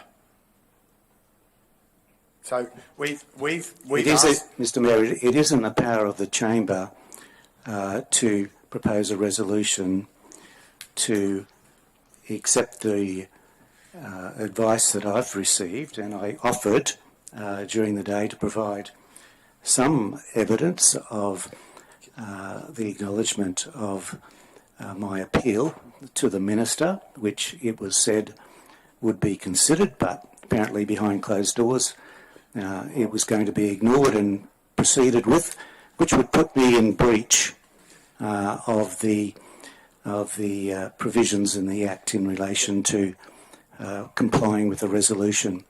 And that's what you're forcing me into by not considering this issue at the moment, and you need to be aware of that. Councillor, as usual, I find your comments offensive and demeaning to the chamber, and not based on evidence, just based again on a set of opinions that have no basis in fact. So can I please finish? Are you going to let me finish my comment? As was explained to Councillor McConnell this morning, to vary the original motion would require a notice of motion to come forward to the chamber. If you've made a statement that you've made that application, I'm saying that the proper process is that you forward that through the acting CEO, and we will then receive advice on that, and that advice will deal with any of the concerns that you've just raised. On the bona fides of that will be considered as part of whatever concerns you've just had. So if you've said you've made that application and there's evidence that supports that, that's not a deliberation we have the powers to make at this point in time. That's all I'm saying. And therefore, that'll get dealt with accordingly. Well, does anybody here consider that is a breach of the resolution that was made concerning the need to do an apology on this particular day? Councillor, I'm not sure whether it's a question any of us has the proper foundation to be giving you a response to. I think that's not a fair question at this point in time, and you're asking for people to express opinions without a basis of proper understanding. Yeah, through the chair, we can seek advice from the OIA on how to proceed on the basis that you've lodged a formal appeal, and the advice we've received to date is that it's not council's role to determine whether you have sufficient reasons for not complying, even though the chamber may agree with, think they're very valid reasons. So what we will do is we'll have a discussion with the Office of Independent Assessor, letting them know very clearly that we've received evidence of your appeal and asking them how to proceed on that basis. So Councillor, thank you, Acting CEO, for that. So, Councillor, perhaps sometime I would just ask that you consider the tone of your comments from what you previously... Mr Mayor, if that advice had been given to me at the same time as it was given to Councillor McConnell, I wouldn't have needed to have this conversation. Sorry? I haven't received it. Councillor, it was said before that Councillor McConnell was advised that there needed to be a rescinding of the motion. Councillor Swanborough, you were sitting right there when that was explained to him this morning in the meeting. You were sitting right beside him. I was also sitting here on the understanding that the meeting requested that I provide that evidence and would be dealt with later in the day. Is that not correct? Councillor, thank you, and that's why we've provided the clarification. But to be clear, the advice... So you've tried to divert again. To be clear, the advice that was provided to Councillor McConnell was provided here in the chamber with you sitting in that chair and hearing exactly what Councillor McConnell was told this morning. Councillor McConnell, is that correct? That's the only advice you've received? Yeah, but the procedural motion's still on the table. It still requires me to withdraw it, or if I can ask governance, can we not suspend standing orders and just move this procedural motion so that it ensures that there's no breach? No, Councillor. Oh, sorry, I just asked. Sorry, Councillor. We discussed that this morning and resolved it. Yeah, no, the issue is that because you are seeking to amend a prior resolution of council, that as per the standing orders, the 5 days notice period is required to pass a motion like that. I'll seek advice from the principal specialist about whether we can waive that requirement, but that's the way the standing orders are written. Yes, CEO, that's correct. What you're proposing to do by that motion is to alter the previous order of council, and that's not permitted unless you go through that process of a notice to motion and give that advance 5-day notice. But what I will point out is, Councillor Swanborough's concerns are valid because under the Act, if you fail to comply with an order of council, it can be deemed to be misconduct. However, nothing in the legislation talks about what would happen when an appeal is lodged, and nothing in our standing orders or in the policy. So, no doubt common sense will prevail. I expect the CEO will be in contact with the OIA to explain all the circumstances so that there's a fair way to deal with this. And council doesn't have the power to make a determination on whether Councillor Swanborough's got a valid reason, even though we've heard the reasons and I'm sure everyone's got a viewpoint on it. We don't have the power to deal with that and make a decision on that. Generally, councillors can make a decision on anything that they want. They have that power. And, I can't see that you're trying to limit the power, the majority vote of a council around this table. And that's always been the case with anything in relation to local government, is that the final say rests with the decision-making power of the council around this table, including to suspend standing orders and to deal with almost any matter that comes up. And that's the final authority. I can respond to that saying I absolutely agree with you, Councillor Swanborough, except you've still got to operate within the legislation that governs the processes and how we operate. Thank you. I'm going to draw it to a close there. Do I have to withdraw my procedural motion? We dealt with that. I thought we dealt with that this morning. No, but I didn't withdraw it. You said we'd bring it back later. No, so no, do I didn't. No, I didn't say we'd bring it back later. No, But I did make a procedural motion. Do I have to withdraw that now? No, the advice provided to you at the time, Councillor, was that you couldn't place the procedural motion because in the context you would require. But I'd said it, so I'll now withdraw that comment on procedural motion. I think at the time we actually said we couldn't accept it. Yeah. That's what was said, so that's why you don't have to withdraw it. If that makes sense, Councillor, that was the procedural that occurred this morning. It's a long time ago. Okay, thank you. We bring the meeting to a close at 5:53. Thank you.